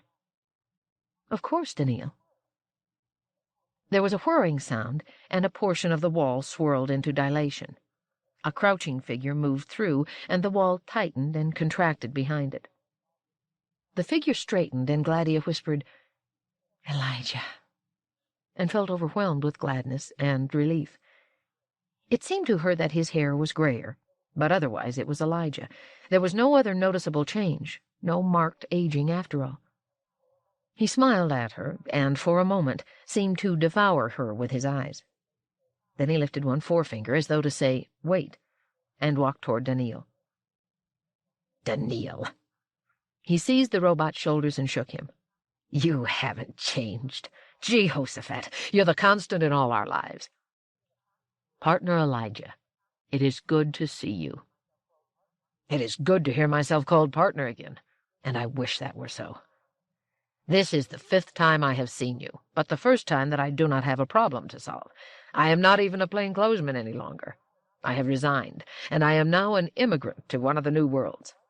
Tell me, Daneel, why didn't you come with Dr. Fastolf when he visited Earth 3 years ago?"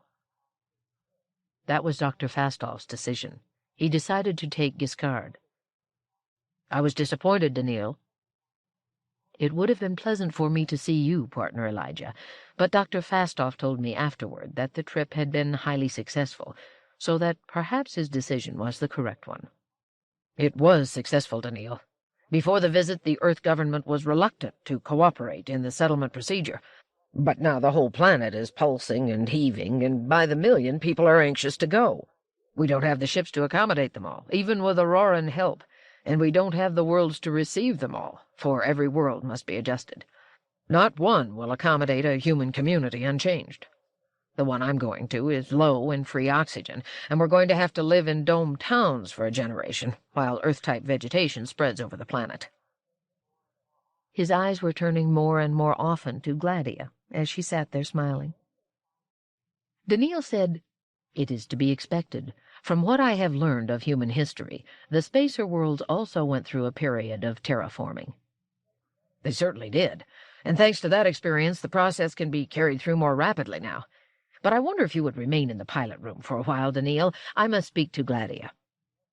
"Certainly, partner Elijah." Daneel stepped through the arched doorway that led into the pilot room, and Bailey looked at Gladia in a questioning way and made a sideways motion with his hand. Understanding perfectly, she walked over and touched the contact that drew the partition noiselessly across the doorway. They were, to all intents, alone. Bailey held out his hands. "Gladia." She took them in hers, never even thinking she was ungloved. She said, "Had Daneel stayed with us, he would not have hampered us." "Not physically. He would have psychologically." Bailey smiled sadly and said, "Forgive me, Gladia. I had to speak to Daneel first." "You've known him longer," she said softly. "He takes precedence." "He doesn't, but he has no defenses. If you are annoyed with me, Gladia, you can punch me in the eye if you want to. Daneel can't.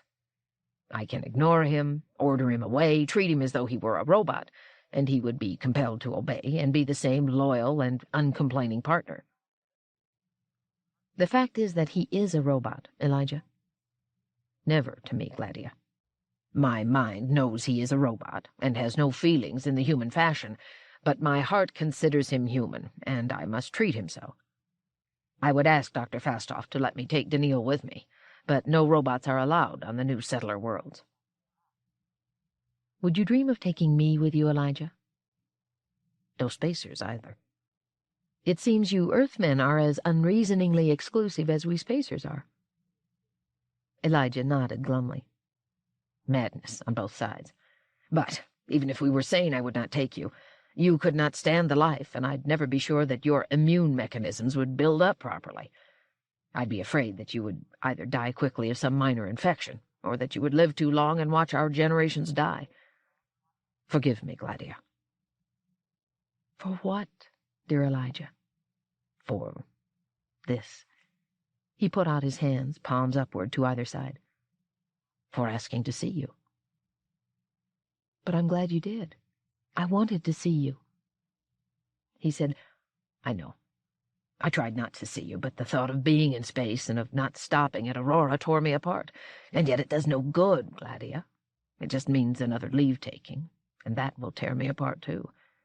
It is why I have never written you, why I have never tried to reach you by hyperwave. Surely you must have wondered. Not really. I agree with you that there was no point. It would merely make it all infinitely harder. Yet I wrote to you many times. You did? I never received one letter. I never mailed one letter. Having written them, I destroyed them.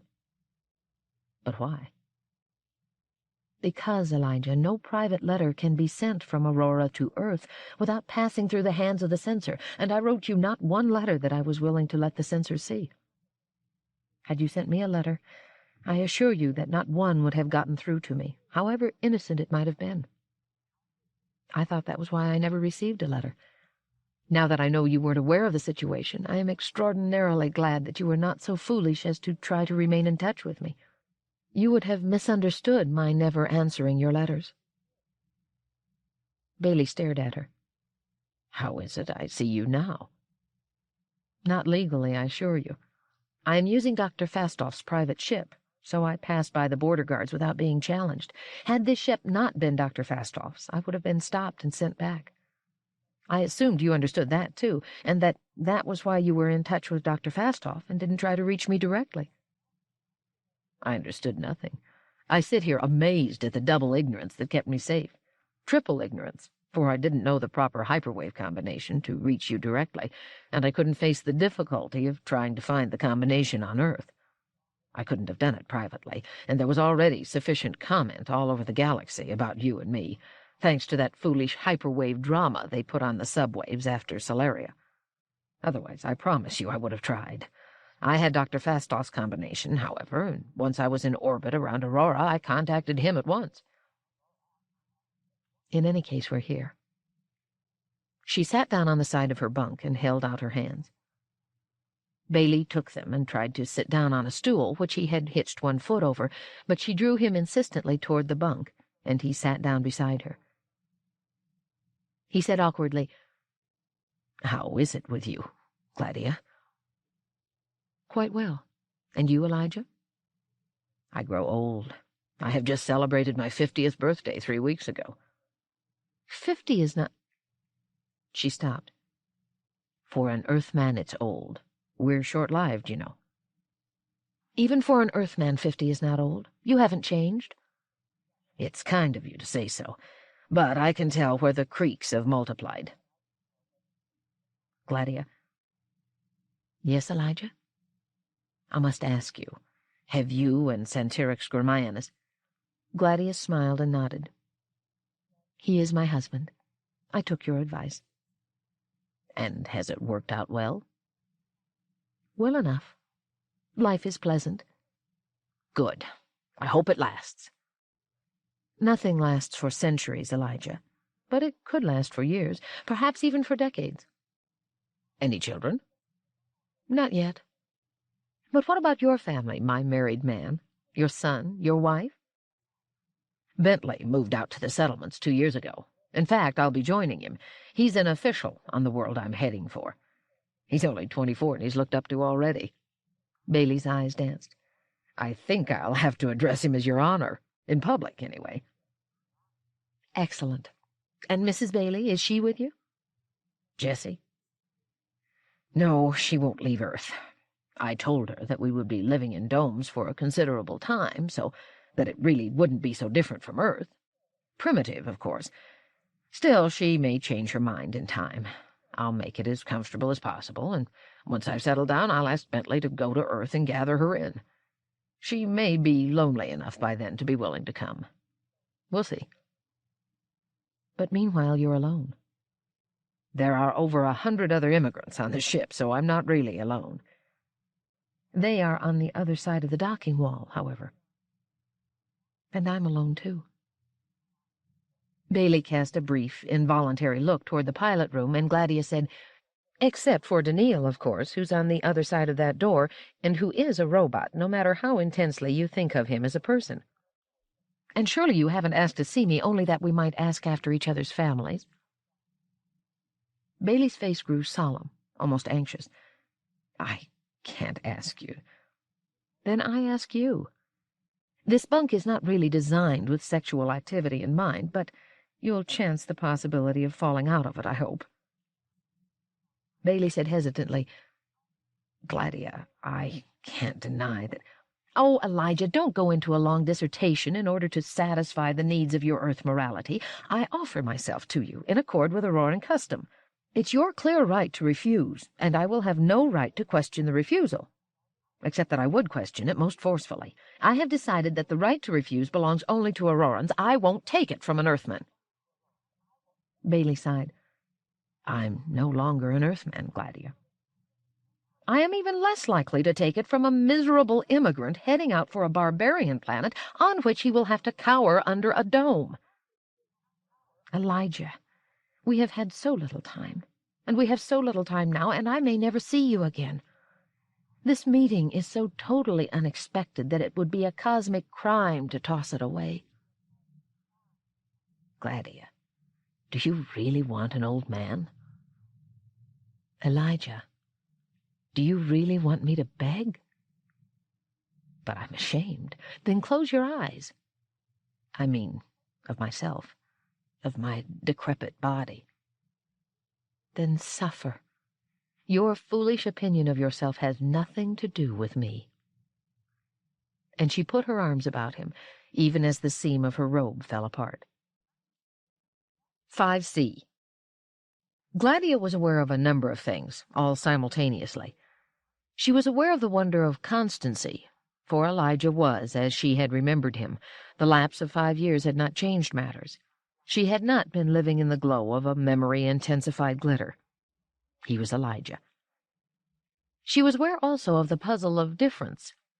Her feeling intensified that Santirix Gramianus, without a single major flaw that she could define, was all flaw. Santirix was affectionate, gentle, rational, reasonably intelligent, and flat.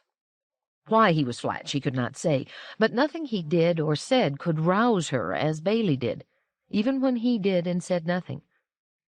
Bailey was older in years, much older physiologically, not as handsome as Santirix, and what was more, Bailey carried with him the indefinable air of decay, of the aura of quick aging and short life that Earthmen must. And yet she was aware of the folly of men, of Elijah approaching her with hesitation, with total unappreciation of his effect on her. She was aware of his absence, for he had gone in to speak to Daneel, who was to be last, as he was first. Earthmen feared and hated robots, and yet Elijah, knowing full well that Daneel was a robot, treated him only as a person.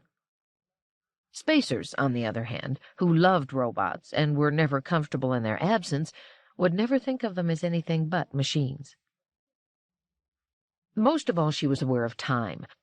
She knew that exactly 3 hours and 25 minutes had elapsed since Elijah had entered Hand-Fastoff's small vessel, and she knew further that not much more time could be allowed to elapse. The longer she remained off Aurora's surface, and the longer Bailey's ship remained in orbit, the more likely it was that someone would notice. Or, if the matter had already been noticed, as seemed almost certain, the more likely it would be that someone would become curious and investigate. And then Fastoff would find himself in an annoying tangle of trouble. Bailey emerged from the pilot room and looked at Gladia sadly. "I must go now, Gladia."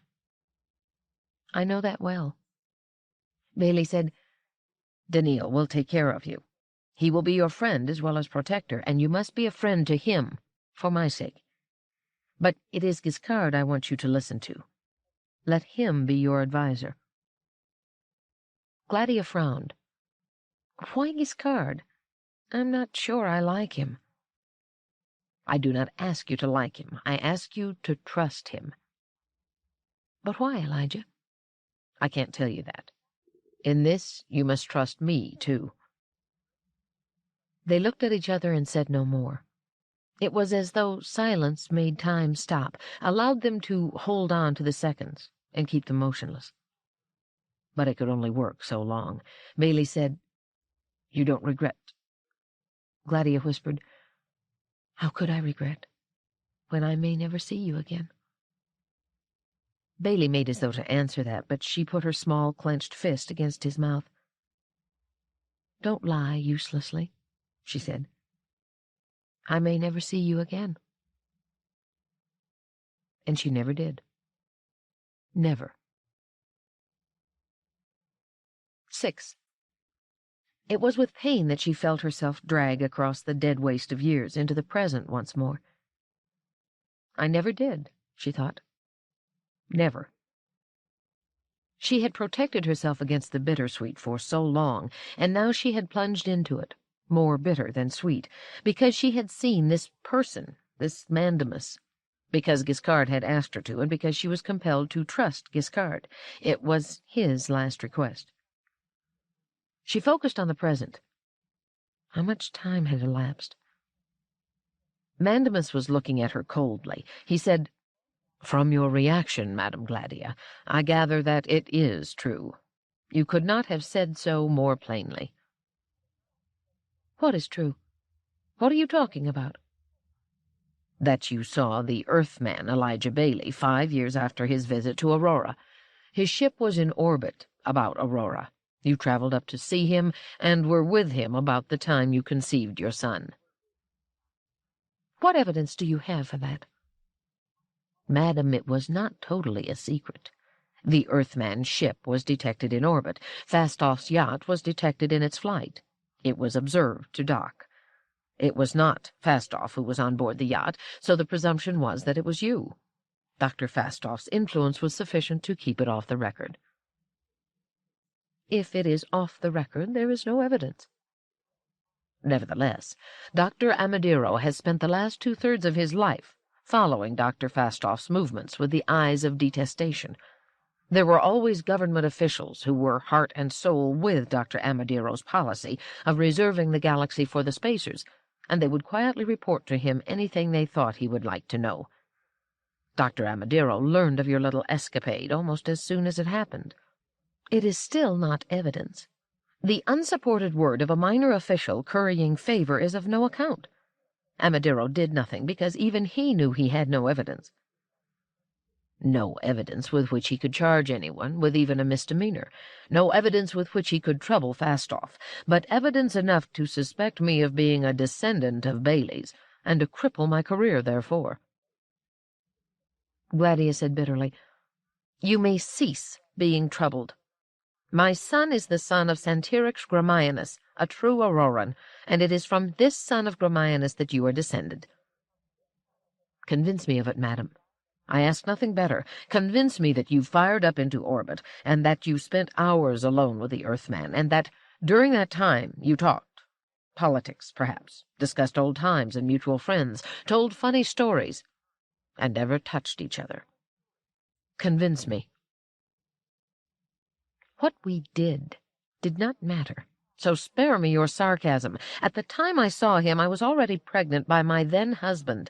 I was carrying a 3-month-old fetus, an Auroran fetus. Can you prove that? Why should I have to prove it? The date of my son's birth is on record, and Amadiro must have the date of my visit to the Earthman. He was told it at the time, as I said, but nearly 20 decades have passed, and he doesn't remember exactly. The visit is not a matter of record and cannot be referred to. I fear that Dr. Amadiro would prefer to believe that it was 9 months before the birth of your son that you were with the Earthman. 6 months. Prove it. You have my word. Insufficient. Well, then. Daneel, you were with me. When did I see Elijah Bailey? Madame Gladia, it was 173 days before the birth of your son. Gladia said, which is just under 6 months before the birth. Insufficient, said Mandamus. Gladia's chin lifted. Daneel's memory is perfect, as can be easily demonstrated, and a robot's statements pass for evidence in the courts of Aurora. This is not a matter for the courts, and will not be, and Daneel's memory carries no weight with Dr. Amadiro. Daneel was constructed by Fastoff, and was maintained by Fastoff for nearly 2 centuries. We cannot say what modifications were introduced, or how Daneel might have been instructed to deal with matters relating to Dr. Amadiro. Then reason it out, man. Earthmen are quite different genetically from us. We are virtually different species. We are not interfertile. Unproven. Well, then, genetic records exist. Daryl's do, Santerix's do. Compare them. If my ex-husband were not his father, the genetic differences would make that unmistakable. Genetic records are not for anyone's eyes. You know that. Amadiro is not that immersed in ethical considerations. He has the influence to see them illegally. Or is he afraid of disproving his hypothesis? Whatever the reason, madam, he will not betray an Auroran's right to privacy. Gladia said, Well, then, go to outer space and choke on vacuum. If your Amadiro refuses to be convinced, that is no affair of mine. You, at least, ought to be convinced, and it is your job to convince Amadiro in his turn.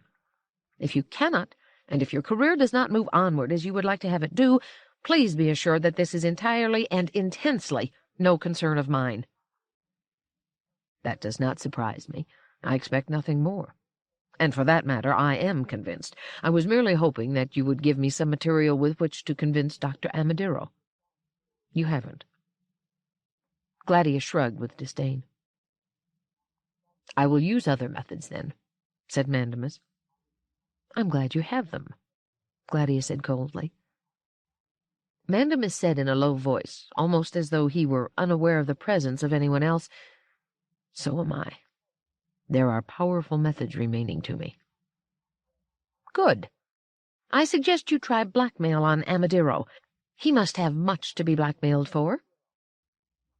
Mandamus looked up, suddenly frowning. Don't be a fool.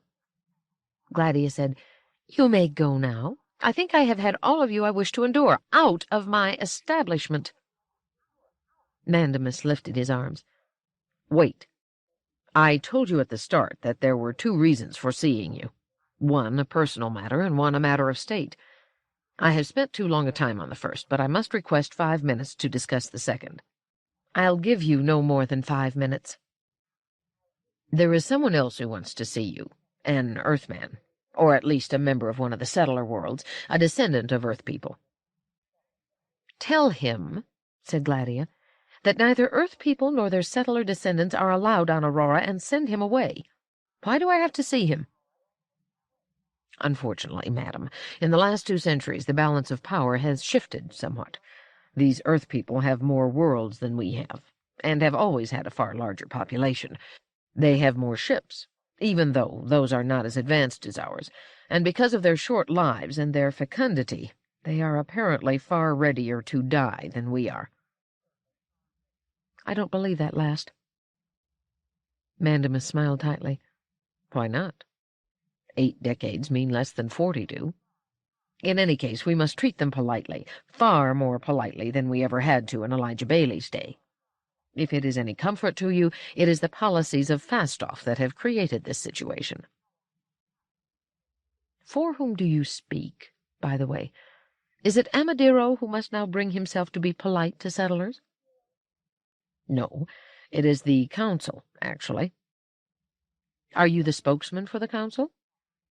Not officially, but I have been asked to inform you of this, unofficially. And if I see this settler, what then? What does he want to see me about? That is what we don't know, madam.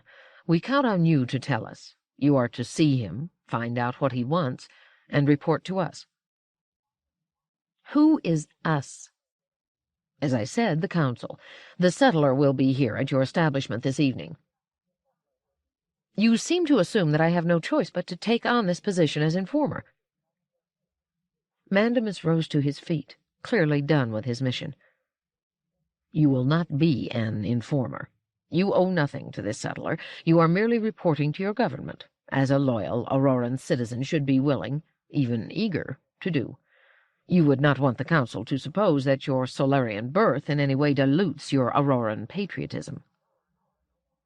Sir, I have been an Auroran over 4 times as long as you've been alive. Undoubtedly, but you were born and raised on Solaria. You are that unusual anomaly, a foreign-born Auroran, and it is difficult to forget it. This is especially true since the settler wishes to see you, rather than anyone else on Aurora, precisely because you are Solarian-born. How do you know that? It is a fair presumption. He identifies you as the Solarian woman.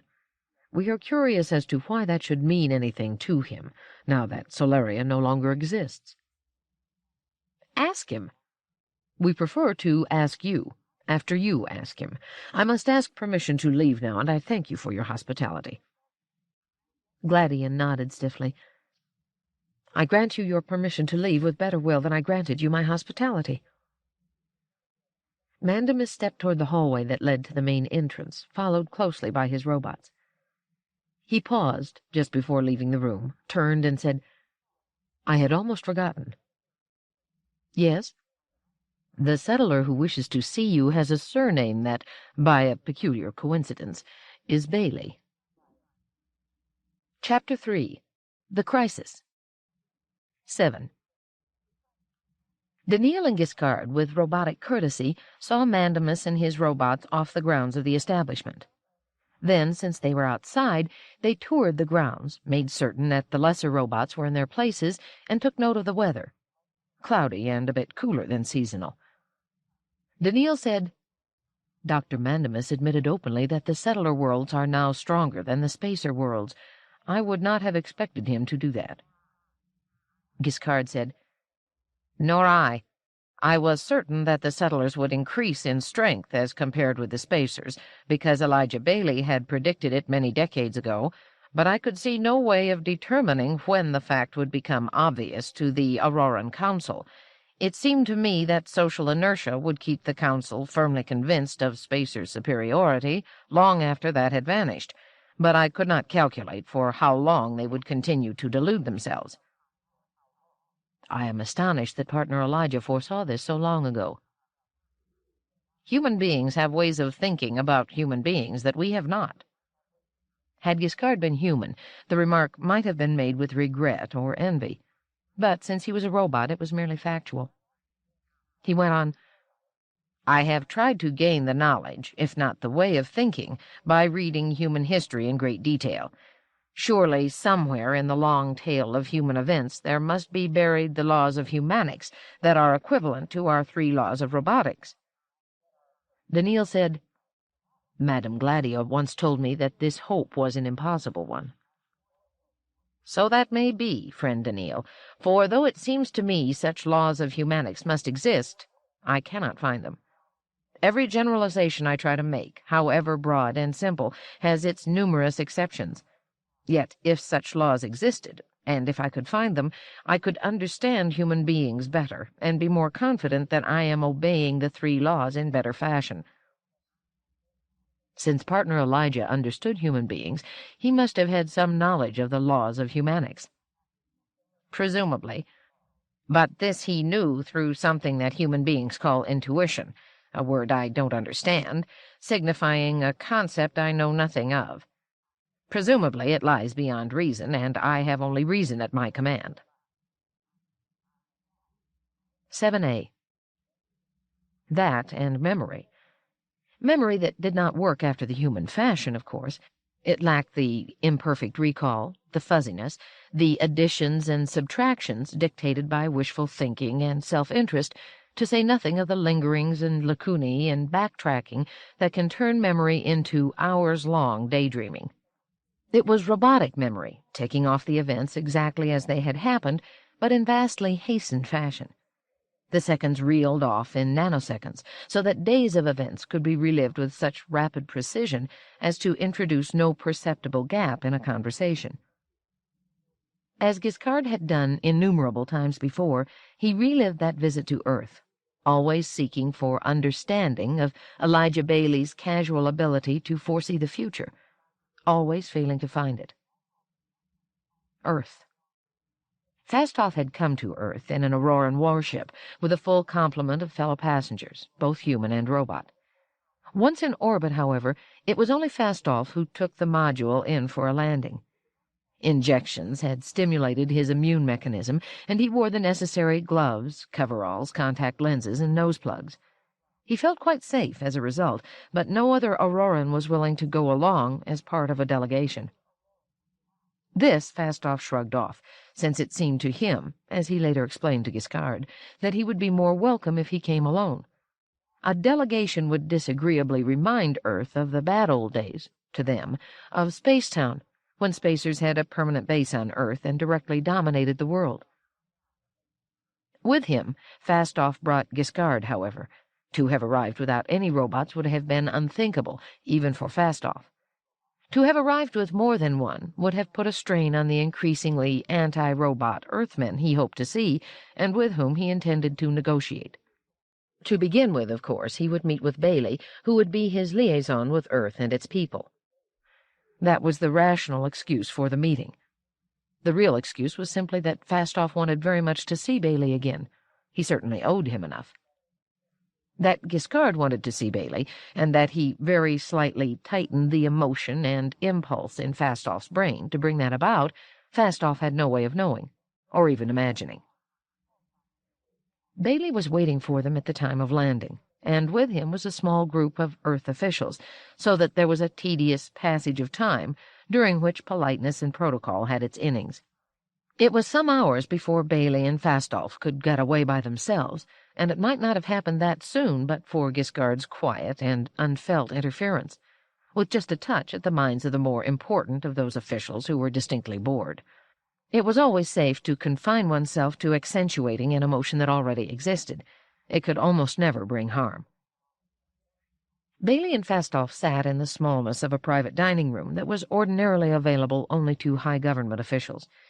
Food items could be punched out on a computerized menu and were then brought in by computerized carriers.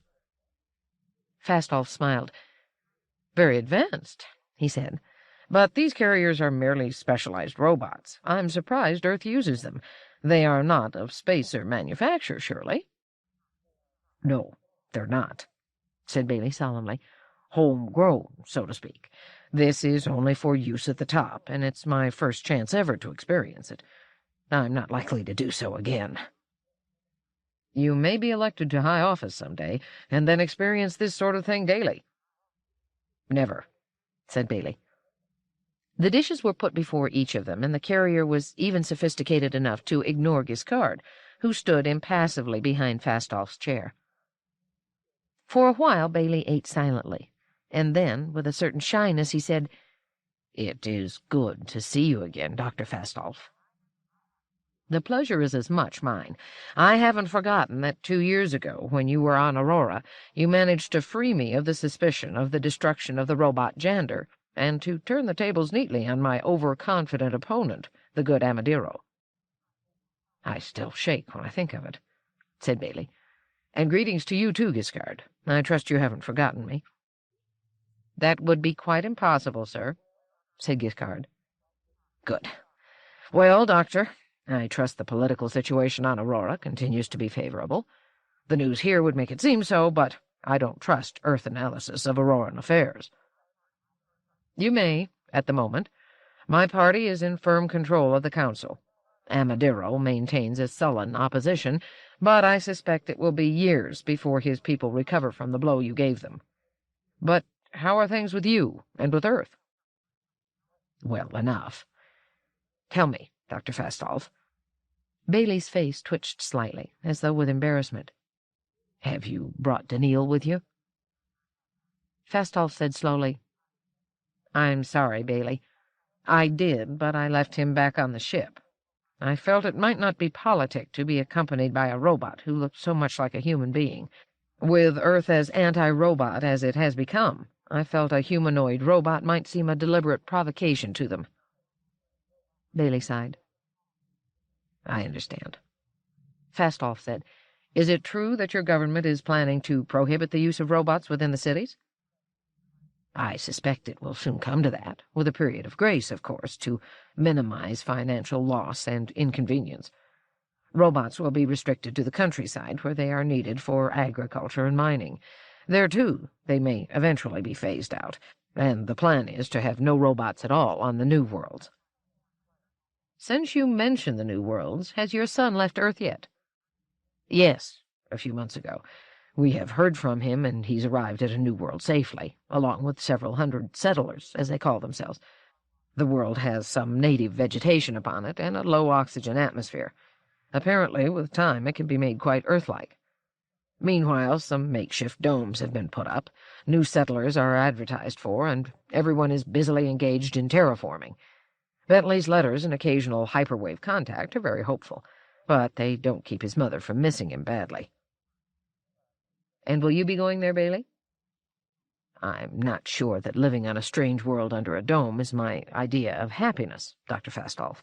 I haven't Ben's youth and enthusiasm, but I think I'll have to in 2 or 3 years. In any case, I've already given notice to the department of my intention to emigrate. I imagine they must be upset over that. Not at all.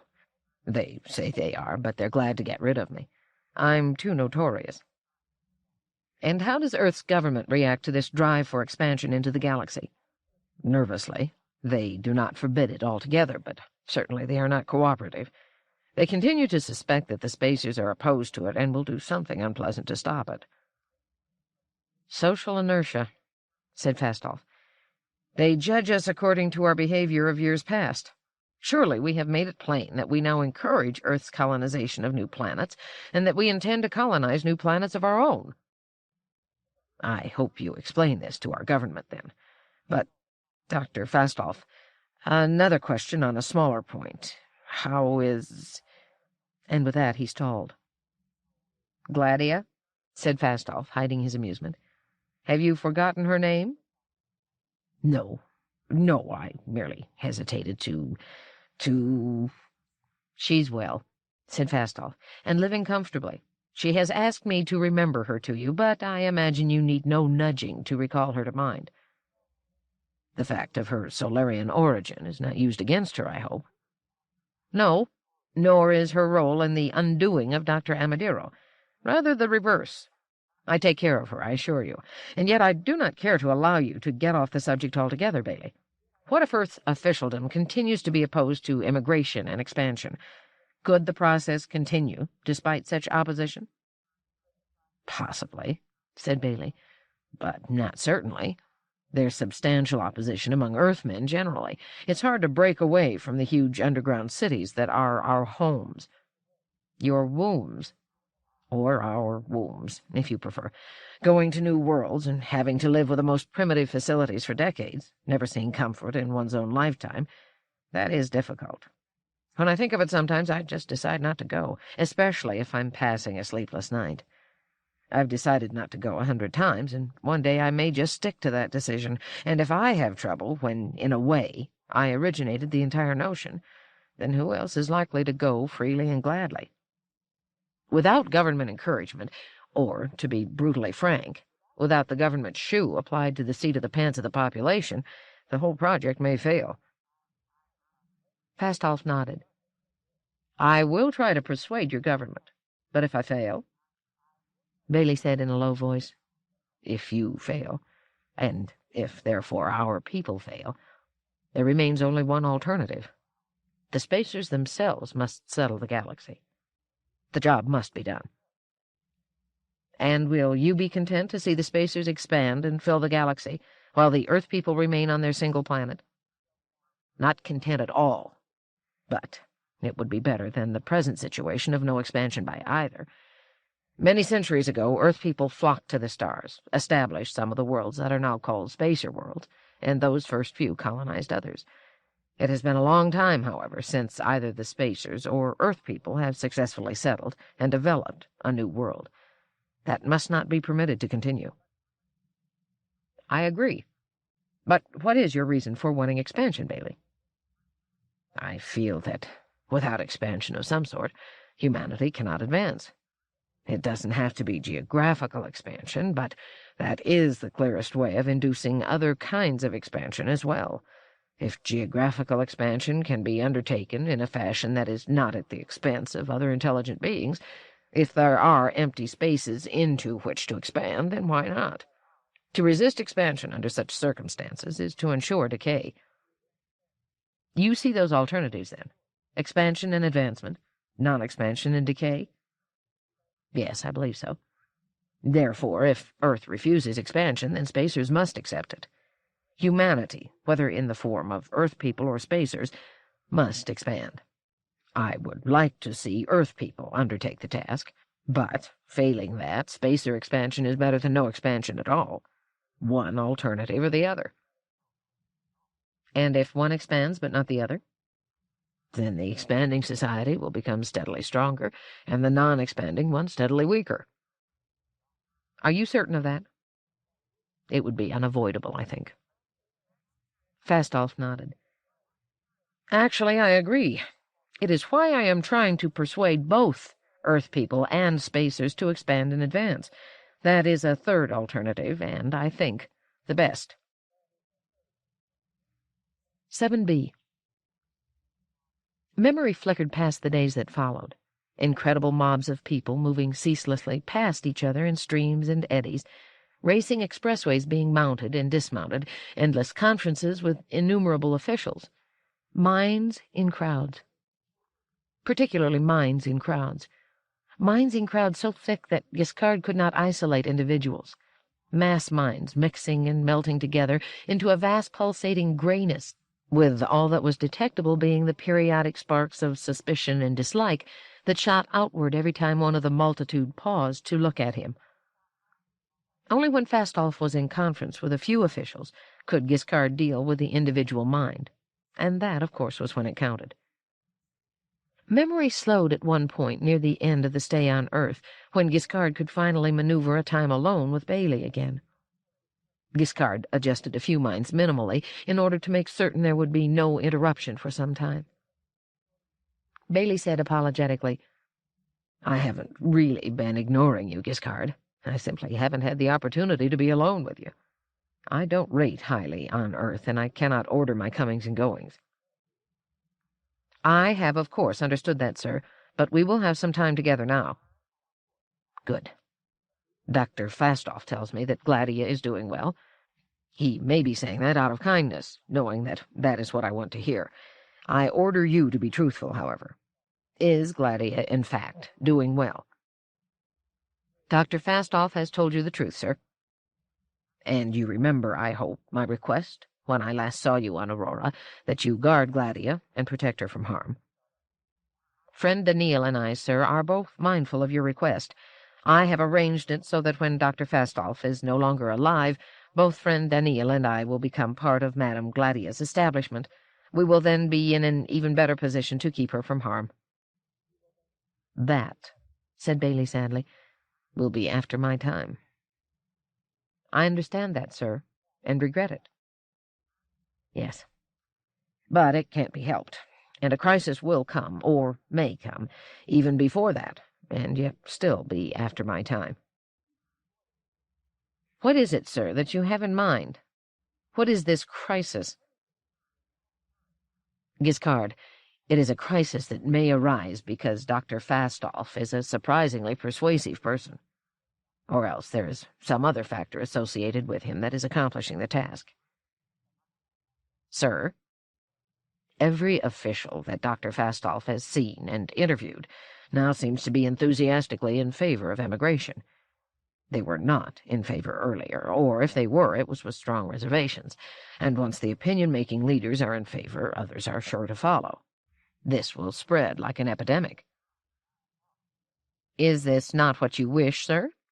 "Yes, it is, but it is almost too much what I wish. We shall spread out over the galaxy, but what if the spacers don't?"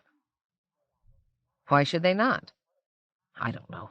I advance it as a supposition, a possibility. What if they don't?" "Earth and the worlds its people settle will then grow stronger, according to what I have heard you say. And the spacers will grow weaker. There will, however, be a period of time during which the spacers will remain stronger than Earth and its settlers, though by a steadily diminishing margin. Eventually, the spacers will inevitably become aware of Earth people as a growing danger. At that time, the spacer worlds will surely decide that Earth and the settlers must be stopped before it is too late, and it will seem to them that drastic measures will have to be taken. That will be a period of crisis that will determine the entire future history of human beings." "I see your point, sir." Bailey remained in thoughtful silence for a moment, then said, in very nearly a whisper, as though dreading being overheard, Who knows of your abilities? Among human beings, only yourself, and you cannot mention it to others. I know well I can't. The point is, though, that it is you, not Fastolf, who has engineered the turnaround that has made every official with whom you've come in contact a proponent of emigration. And it is to bring that about that you arranged to have Fastolf take you, rather than Daneel, to Earth with him. You were essential, and Daneel might have been a distraction. Giskard said, I felt it necessary to keep personnel to a minimum in order to avoid making my task harder by abrading the sensitivities of Earth people. I regret, Sir, Daneel's absence. I fully sense your disappointment at not being able to greet him. Well, Bailey shook his head. I understand the necessity, and I rely on your explaining to Daneel that I badly missed him. In any case, I am still making my point. If Earth embarks on a great policy of world settlement, and if the spacers are left behind in the race to expand, the responsibility for that, and therefore for the crisis that will inevitably arise, will be yours. You must, for that reason, feel it your further responsibility to use your abilities to protect Earth when the crisis comes. I will do what I can, sir. And should you succeed there, Amadiro, or his followers, may turn on Gladia. You must not forget to protect her, too. Daneel and I will not forget. Thank you, Giskard. And they parted. When Giskard, following Fastolf, entered the module to begin the voyage back to Aurora, he saw Bailey once again. This time there was no opportunity to speak to him. Bailey waved and mouthed one soundless word. Remember. Giskard sensed the word and, in addition, the emotion behind it. After that, Giskard never saw Bailey again. Never. 8. Giskard had never found it possible to flip through the sharp images of that one visit to Earth without then following it with the images of the key visit to Amadiro at the Institute of Robotics. It had not been an easy conference to arrange. Amadiro, with the bitterness of defeat heavy upon him, would not exacerbate his humiliation by going to Fastolf's establishment. "Well, then," Fastolf had said to Giskard, "I can afford to be magnanimous in victory. I will go to him. Besides, I must see him." Fastolf had been a member of the Institute of Robotics since Bailey had made possible the crushing of Amadiro and of his political ambitions. In return, Fastolf had passed over to the Institute all the data for the building and maintenance of humaniform robots. A number had been manufactured, and then the project had come to an end, and Fastolf had chafed. It had been Fastolf's intention, at first, to arrive at the Institute without any robot companion. He would have placed himself, without protection and, so to speak, naked, into the midst of what was still the stronghold of the enemy's camp. It would have been a sign of humility and trust, but it would also have been an indication of complete self-confidence, and Amadiro would have understood that. Fastolf, entirely alone, would be demonstrating his certainty that Amadiro, with all the resources of the Institute at his command, would not dare to touch his single enemy coming carelessly and defenselessly within reach of his fist. And yet in the end, Fastolf, not quite knowing how, chose to have Giskard accompany him. Amadiro seemed to have lost a little weight since last Fastolf had seen him, but he was still a formidable specimen, tall and heavy-set. He lacked the self-confident smile that had once been his hallmark, and when he attempted it at Fastolf's entrance, it seemed more like a snarl that faded into a look of somber dissatisfaction. "Well, Keldon," said Fastolf, making free with the other's familiar name. "We don't see each other often, despite the fact that we have now been colleagues for 4 years. "Let's not have any false bonhomie, Fastolf," said Amadiro in a clearly annoyed and low-pitched growl, "and address me as Amadiro. We are not colleagues except in name, and I make no secret, and never have, of my belief that your foreign policy is suicidal for us." 3 of Amadiro's robots, large and gleaming, were present, and Fastolf studied them with raised eyebrows. "You are well protected, Amadiro. against one man of peace together with his single robot. They will not attack you, Fastolf, as you well know. But why did you bring Giskard? Why not your masterpiece, Daneel? Would it be safe to bring Daneel within your reach, Amadiro? I take it you intend that as humor. I no longer need Daneel. We build our own humaniforms. On the basis of my design, with improvements. And yet you do not use the humaniforms. That is why I have come to see you. I know that my position in the Institute is a name-only thing, and that even my presence is unwelcome, let alone my opinions and recommendations. However, I must, as an Institute member, protest your failure to use the humaniforms. How do you wish me to use them? The intention was to have the humaniforms open up new worlds into which spacers could eventually emigrate, after those worlds had been terraformed and made completely habitable, wasn't it? But that was something you opposed, Fastolf, wasn't it? Fastolf said, Yes, I did. I wanted spacers themselves to emigrate to new worlds and to do their own terraforming. That, however, is not happening, and, I now see, is not likely to happen. Let us send the humaniforms, then. That would be better than nothing. All our alternatives come to nothing, as long as your views dominate the Council, Fastolf. Spacers will not travel to rude and unformed worlds, nor, it seems, do they like humaniform robots. You have scarcely given the spacers a chance to like them. Earth people are beginning to settle new planets, even rude and unformed ones, and they do it without robotic help. You know very well the differences between Earth people and ourselves. There are 8 billion Earth people, plus a large number of settlers. And there are 5.5 billion spacers. Numbers are not the sole difference, said Amadiro bitterly. They breed like insects. They do not. Earth's population has been fairly stable for centuries. The potential is there. If they put all their heart into emigration, they can easily produce 160 million new bodies each year, and that number will rise as the new worlds fill up. We have the biological capability of producing 100 million new bodies each year, but not the sociological capability. We are long-lived. We do not wish ourselves replaced so quickly. We can send a large portion of the new bodies to other worlds. They won't go. We value our bodies, which are strong, healthy, and capable of surviving in strength and health for nearly 40 decades. Earthmen can place no value on bodies that wear out in less than 10 decades, and that are riddled with disease and degeneration even over that short period of time. It doesn't matter to them if they send out millions a year to certain misery and probable death. In fact, even the victims needn't fear misery and death, for what else do they have on Earth? The Earth people who emigrate are fleeing from their pestilential world, knowing well that any change can scarcely be for the worse. We, on the other hand, value our well-wrought and comfortable planets, and would not lightly give them up.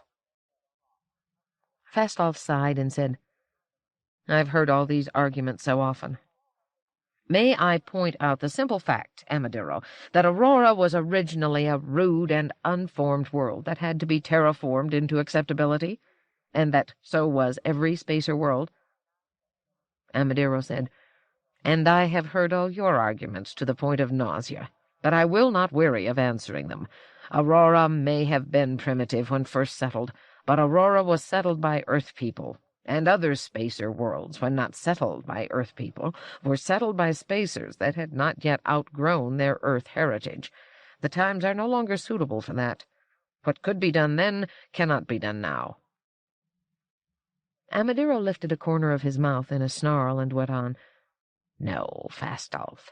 What your policy has accomplished has been to begin the creation of a galaxy that will be populated by Earthmen only, while spacers must wither and decline. You can see it happening now. Your famous trip to Earth 2 years ago was the turning point. Somehow you betrayed your own people by encouraging those half-humans to begin an expansion. In only 2 years there are at least some Earth people on each of 24 worlds, and new ones are being added steadily. Fastolf said, Do not exaggerate. Not one of those settler worlds is truly fit for human occupation yet, and won't be for some decades. Not all are likely to survive, and as the nearer worlds are occupied, the chances for settling farther worlds diminish, so that the initial surge will slow down. I encouraged their expansion because I counted on ours as well. We can still keep up with them if we make the effort, and in healthy competition, we can fill the galaxy together." "No," said Amadiro. "What you have in mind is that most destructive of all policies, a foolish idealism. The expansion is one-sided and will remain so, despite anything you can do. The people of Earth swarm unhindered, and they will have to be stopped before they get too strong to stop." "How do you propose to do that? We have a treaty of friendship with Earth, in which we specifically agree not to stop their expansion into space as long as no planet within 20 light-years of a spacer world is touched. They have adhered to this scrupulously." Amadiro said, "Everyone knows about the treaty. Everyone also knows that no treaty has ever been kept once it begins to work against the national interests of the more powerful signatory. I attach no value to that treaty." "I do. It will be held to." Amadiro shook his head. "You have touching faith. How will it be held to after you are out of power?" "I don't intend to be out of power for a while. As Earth and its settlers grow stronger, the spacers will grow fearful, and you will not remain long in power after that." Fastolf said, "And if you tear up the treaty and destroy the settler worlds and slam the gates shut on Earth, will the spacers then emigrate and fill the galaxy?" "Perhaps not. But if we decide not to, if we decide we are comfortable as we are, what difference will that make?" "The galaxy will not, in that case, become a human empire." "And if it does not, what then?" "Then the spacers will stultify and degenerate, even if Earth is kept in prison, and also stultifies and degenerates." "That is just the claptrap your party puts out, Fastolf. There is no actual evidence that such a thing would happen. And even if it does, that will be our choice. At least we will not see the barbarian short-lifers fall heir to the galaxy." Fastolf said, "Are you seriously suggesting, Amadiro, that you would be willing to see the Spacer's civilization die, provided you can prevent Earth from expanding?" "I'm not counting on our death, Fastolf. But if the worst happens, why, yes. To me, our own death is a less fearful thing than the triumph of a subhuman, disease-riddled set of short-lived beings." "From whom we are descended." "And with whom we are no longer truly related genetically. Are we worms because a billion years ago worms were among our ancestors?" Fastolf, lips pressed together, rose to go. Amadiro, glowering, made no move to stop him. 9. Daneel had no way of telling directly that Giskard was lost in memory. For one thing, Giskard's expression did not change, and for another, he was not lost in memory as humans might be. It took no substantial period of time. On the other hand, the line of thought that had caused Giskard to think of the past had caused Daneel to think of the same events of that past as they had long ago been recounted to him by Giskard. Nor was Giskard surprised at that. Their conversation carried on with no unusual pause, but in a markedly new manner, as though each had thought of the past on behalf of both. Daneel said, "It might seem, friend Giskard, that since the people of Aurora now recognize that they are weaker than Earth and its many settler worlds, the crisis that Elijah Bailey foresaw has been safely passed." "It might seem so, friend Daneel." "You labored to bring that about." "I did. I kept the council in Fastolf's hand. I did what I could to mold those who, in turn, molded public opinion. Yet I am uneasy." Giskard said, "I have been uneasy through every stage of the process, although I endeavored to do no harm to anyone. I have touched, mentally, not one human being who required anything more than the lightest touch. On Earth I had merely to lighten the fear of reprisal, and chose those, particularly, in which the fear was already light, and broke a thread that was, in any case, frayed and on the point of breaking. On Aurora it was reversed. The policymakers here were reluctant to espouse policies that would lead to an exit from their comfortable world, and I merely confirmed that, and made the sturdy cord that held them a bit stronger. And doing this has immersed me in a constant, if faint, turmoil. Why? You encouraged the expansion of Earth and discouraged the expansion of the Spacers. Surely that is as it should be. As it should be? Do you think, friend Daneel, that an Earth person counts for more than a Spacer, even though both are human beings? There are differences. Elijah Bailey would rather see his own Earth people defeated than see the galaxy uninhabited. Dr. Amadiro would rather see both Earth and Spacers dwindle than see Earth expand. The first looks with hope to the triumph of either. The second is content to see the triumph of neither. Should we not choose the first, friend Giskard? Yes, friend Daneel, so it would seem. And yet how far are you influenced by your feeling of the special worth of your one-time partner, Elijah Bailey? Daneel said, I value the memory of partner Elijah, and the people of Earth are his people. I see you do. I have been saying for many decades that you tend to think like a human being, friend Daneel, but I wonder if that is necessarily a compliment. Still, though you tend to think like a human being, you are not a human being, and, in the end, you are bound to the 3 laws. You may not harm a human being, whether that human being is an Earthman or a Spacer. There are times, friend Giskard, when one must choose one human being over another. We have been given special orders to protect Lady Gladia. I would be forced on occasion to harm a human being in order to protect Lady Gladia, and I think that, all things being equal, I would be willing to harm a Spacer just a little in order to protect an Earth person. So you think. But in the actual event you would have to be guided by specific circumstances. You will find you cannot generalize, said Giskard. And so it is with me. In encouraging Earth and discouraging Aurora, I have made it impossible for Dr. Fastolf to persuade the Auroran government to sponsor a policy of emigration, and to set up 2 expanding powers in the galaxy. I could not help but realize that that portion of his labors was brought to nothing.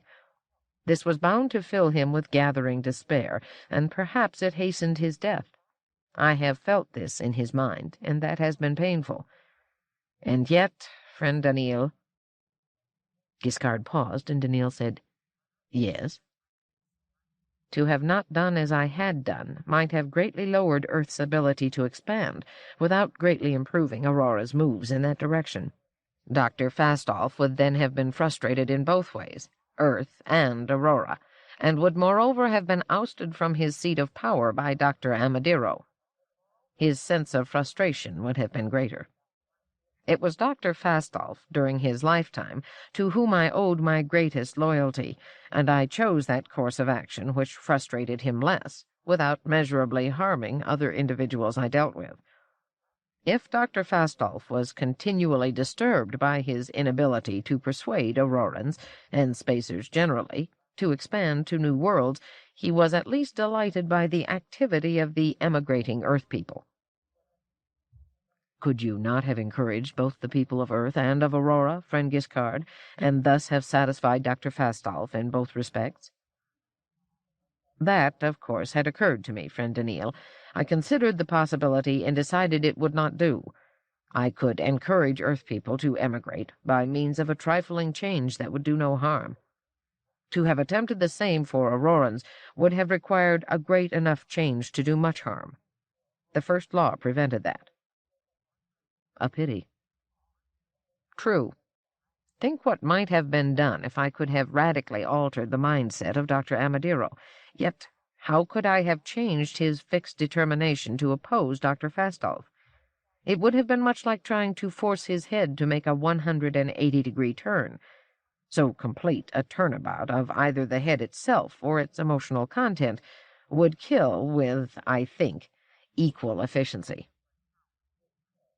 "The price of my power, friend Daneel," Giskard went on, "is the greatly increased dilemma into which I am constantly plunged. The first law of robotics, which forbids injury to human beings, deals ordinarily with the visible physical injuries that we can, all of us, easily see, and concerning which we can easily make judgments. I alone, however, am aware of human emotions and of casts of mind, so that I know of more subtle forms of injury without being able to understand them completely. I am forced, on many occasions, to act without true certainty, and this puts a continuing stress on my circuits. And yet I feel I have done well. I have carried the spacers past the crisis point. Aurora is aware of the gathering strength of the settlers, and will now be a force to avoid conflict. They must recognize it to be too late for retaliation, and our promise to Elijah Bailey is, in that respect, fulfilled. We have put Earth on the course toward the filling of the galaxy and the establishment of a galactic empire." They were at this point walking back to Gladia's house, but now Daneel stopped, and the gentle pressure of his hand on Giskard's shoulder caused the other to stop as well. Daneel said, "The picture you draw is attractive. It would make partner Elijah proud of us if, as you say, we have accomplished that. Robots and empire, Elijah would say, and perhaps he would clap me on the shoulder. And yet, as I said, I am uneasy, friend Giskard." "Concerning what, friend Daneel?" "I cannot help but wonder if indeed we have actually passed the crisis that partner Elijah spoke of so many decades ago. Is it, in actual fact, too late for spacer retaliation?" "Why do you have these doubts, friend Daneel?" "I have been made doubtful by the behavior of Dr. Mandamus in the course of his conversation with Madame Gladia." Giskard's gaze was fixed on Daneel for a few moments, and in the quiet they could hear leaves rustling in the cool breeze. The clouds were breaking, and the sun would make its appearance soon. Their conversation, in its telegraphic fashion, had taken little time, and Gladia, they knew, would not yet be wondering at their absence. Giskard said, "What was there in the conversation that would give you cause for uneasiness?" Daneel said, "I have had the opportunity, on 4 separate occasions, to observe Elijah Bailey's handling of a puzzling problem. On each of those 4 occasions I have noted the manner in which he managed to work out useful conclusions from limited and even misleading information. I have since always tried, within my limitations, to think as he did. It seems to me, friend Daneel, you have done well in this respect. I have said you tend to think like a human being." "You will have noticed, then, that Dr. Mandamus had 2 matters he wished to discuss with Madame Gladia. He emphasized that fact himself. One was the matter of his own descent, whether from Elijah Bailey or not. The second was the request that Madame Gladia see a settler and report on the event afterward. Of these, the second might be viewed as a matter that would be important to the Council. The first would be a matter of importance only to himself." Giskard said, "Dr. Mandamus presented the matter of his descent as being of importance to Dr. Amadiro as well." "Then it would be a matter of personal importance to 2 people rather than 1, friend Giskard. It would still not be a matter of importance to the Council, and therefore to the planet generally." "Proceed, then, friend Daneel." "Yet the matter of state, as Dr. Mandamus himself referred to it, was taken up second, almost as an afterthought, and was disposed of almost at once. Indeed, it seemed scarcely something that required a personal visit. It might have been handled by holographic image by any official of the Council. On the other hand, Dr. Mandamus dealt with the matter of his own descent first, discussed it in great detail, and it was a matter that could have been handled only by him and by no one else." "What is your conclusion, friend Daneel?"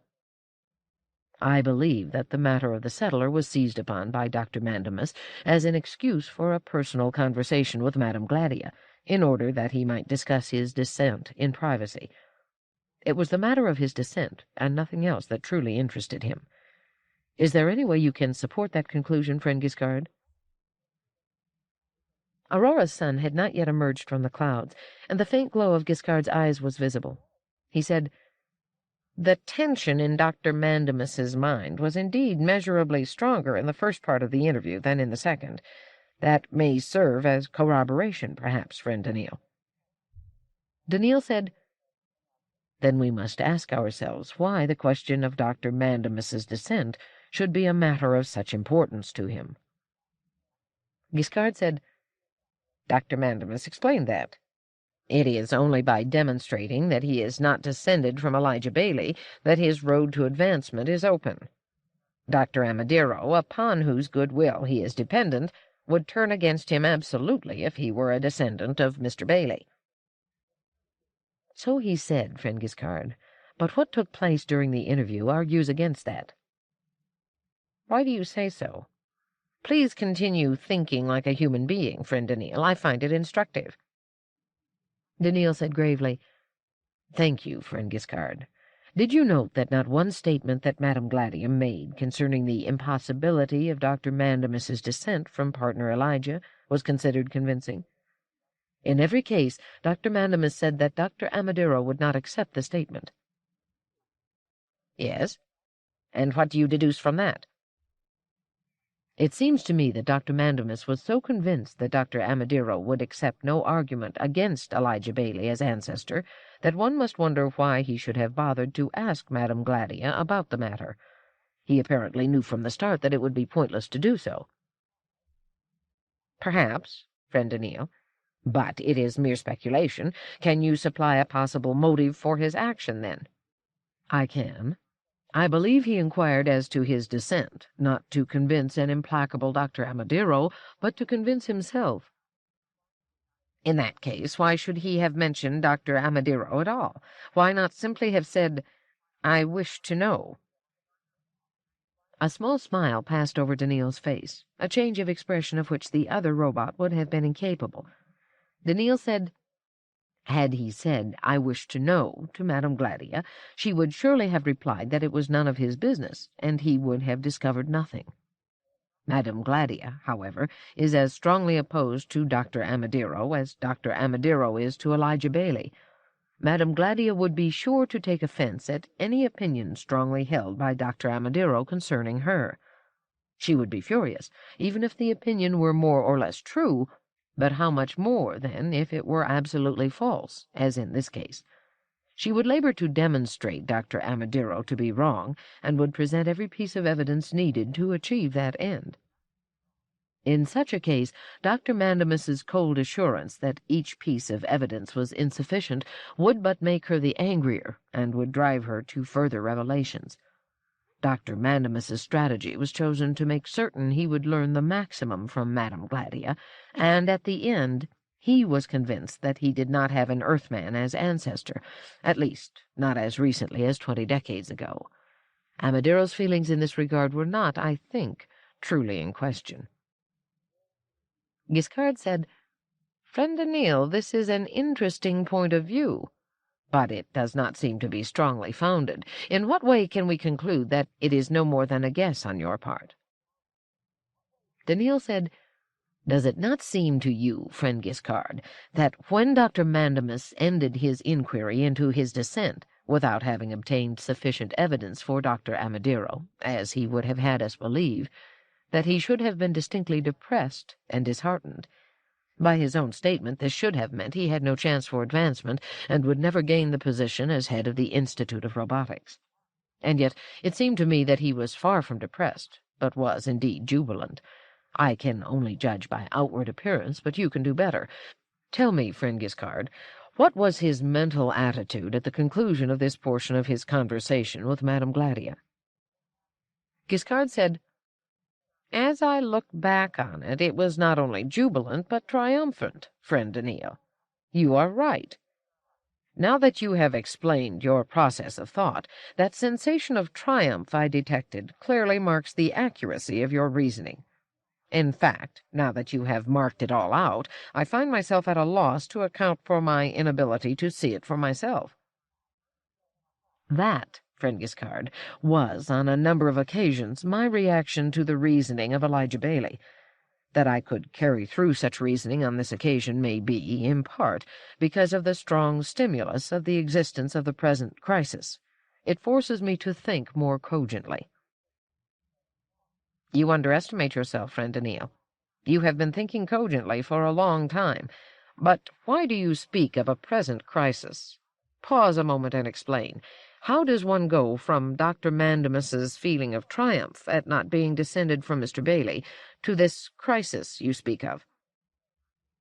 Daneel said, "Dr. Mandemus may have deceived us in his statements concerning Dr. Amadiro, but it may be fair to suppose that it is nevertheless true that he longs for advancement, that he is ambitious to become head of the Institute.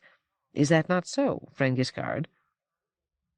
Giskard paused a moment, as though in thought, then said, "I was not searching for ambition.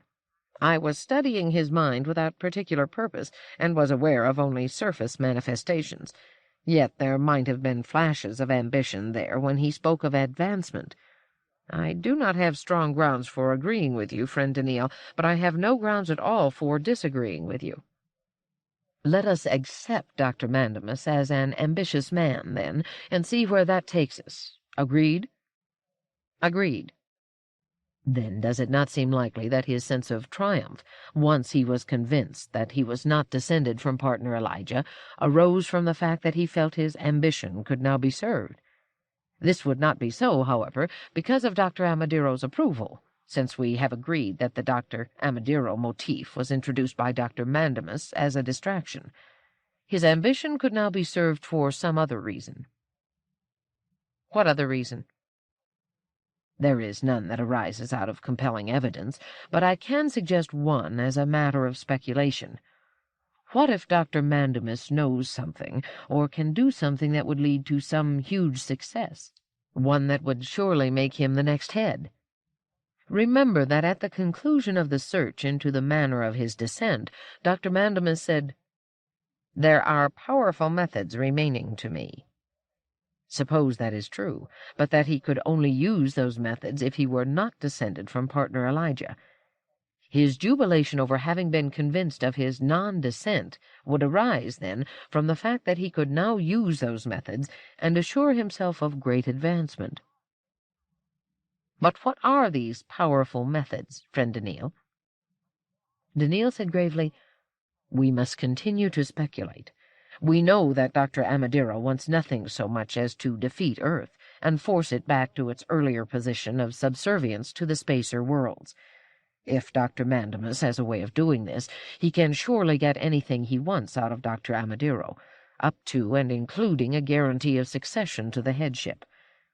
Yet it may be that Dr. Mandemus hesitates to bring about Earth's defeat and humiliation unless he felt no kinship to its people. Descent from Elijah Bailey of Earth would inhibit him. The denial of that descent frees him to act, and that makes him jubilant." Giskard said, "You mean Dr. Mandemus is a man of conscience?" "Conscience? It is a word human beings sometimes use. I have gathered that it is applied to a person who adheres to rules of behavior that force him to act in ways that oppose his immediate self-interest. If Dr. Mandemus feels that he cannot allow himself to advance at the expense of those with whom he is distantly connected, I imagine him to be a man of conscience. I have thought much of such things, friend Daneel, since they seem to imply that human beings do have laws governing their behavior, at least in some cases." "And can you tell whether Dr. Mandemus is indeed a man of conscience?" "From my observations of his emotions? No, I was not watching for anything like that, but if your analysis is correct, conscience would seem to follow. And yet, on the other hand, if we begin by supposing him a man of conscience and argue backward, we can come to other conclusions. It might seem that if Dr. Mandemus thought he had an Earthman in his ancestry a mere 19.5 decades ago, he might feel driven, against his conscience, to spearhead an attempt to defeat Earth as a way of freeing himself from the stigma of such descent. If he were not so descended, then he would not be unbearably driven to act against Earth, and his conscience would be free to cause him to leave Earth alone." Daneel said, "No, friend Giskard, that would not fit the facts. However relieved he might be at not having to take violent action against Earth, he would be left without a way of satisfying Dr. Amadiro and enforcing his own advance. Considering his ambitious nature, he would not be left with the feeling of triumph you so clearly noted. I see. Then we conclude that Dr. Mandamus has a method for defeating Earth. Yes, and if that is so, then the crisis foreseen by partner Elijah has not been safely passed after all, but is now here. Giskard said thoughtfully, "But we are left with a key question unanswered, friend Daneel. What is the nature of the crisis? What is the deadly danger? Can you deduce that too?"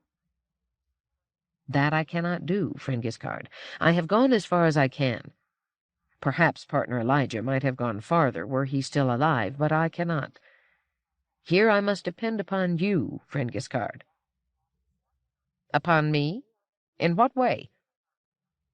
"You can study the mind of Dr. Mandamus as I cannot, as no one else can. You can discover the nature of the crisis." "I fear I cannot, friend Daneel. If I lived with a human being over an extended period, as once I lived with Dr. Fastolf, as now I live with Madame Gladia, I could, little by little, unfold the layers of mind, one leaf after another, untie the intricate knot a bit at a time, and learn a great deal without harming him or her. To do the same to Dr. Mandamus after one brief meeting, or after 100 brief meetings, would accomplish little. Emotions are readily apparent. Thoughts are not. If, out of a sense of urgency, I attempted to make haste, forcing the process, I would surely injure him, and that I cannot do." "Yet the fate of billions of people on Earth, and billions more in the rest of the galaxy, may depend on this." "May depend on this. That is conjecture. Injury to a human being is a fact. Consider that it may be only Dr. Mandamus who knows the nature of the crisis and can carry it through to a conclusion. He could not use his knowledge or ability to force Dr. Amadiro to grant him the headship if Dr. Amadiro could gain it from another source." "True," said Daneel. "That may well be so." "In that case, friend Daneel, it is not necessary to know the nature of the crisis. If Dr. Mandamus could be restrained from telling Dr. Amadiro, or anyone else, whatever it is he knows, the crisis will not come to pass." "Someone else might discover what Dr. Mandamus now knows." "Certainly, but we don't know when that will be. Very likely we will have time to probe further and discover more, and become better prepared to play a useful role of our own." "Well, then, if Dr. Mandamus is to be restrained, it can be done by damaging his mind to the point where it is no longer effective, or by destroying his life outright. I alone possess the ability to injure his mind appropriately, but I cannot do this. However, either one of us can physically bring his life to an end. I cannot do this either. Can you do it, friend Daneel?" There was a pause, and Daneel finally whispered, "I cannot. You know that." Giskard said slowly, "Even though you know that the future of billions of people on Earth and elsewhere is at stake?" "I cannot bring myself to injure Dr. Mandamus." "And I cannot. So we are left with the certainty of a deadly crisis coming, but a crisis whose nature we do not know and cannot find out, and which we are therefore helpless to counter." They stared at each other in silence, with nothing showing in their faces, but with an air of despair settling somehow over them. Chapter 4. Another Descendant. 10. Gladia had tried to relax after the harrowing session with Mandamus, and did so with an intensity that fought relaxation to the death. She had opacified all the windows in her bedroom, adjusted the environment to a gentle warm breeze, with the faint sound of rustling leaves and the occasional soft warble of a distant bird. She had then shifted it to the sound of a far-off surf, and had added a faint but unmistakable tang of the sea in the air. It didn't help. Her mind echoed helplessly with what had just been, and with what was soon to come. Why had she chattered so freely to Mandamus? What business was it of his, or of Amadero's for that matter, whether she had visited Elijah in orbit or not, and whether or not, or when, she had had a son by him or by any other man? She had been cast into imbalance by Mandamus's claim of descent. That's what it was. In a society where no one cared about descent or relationship, except for medico-genetic reasons, its sudden intrusion into a conversation was bound to be upsetting. That and the repeated, but surely accidental, references to Elijah. She decided she was finding excuses for herself, and, in impatience, she tossed it all away. She had reacted badly, and had babbled like a baby, and that was all there was to it. Now there was this settler coming. He was not an Earthman. He had not been born on Earth, she was sure, and it was quite possible that he had never even visited Earth. His people might have lived on a strange world she had never heard of, and might have done so for generations.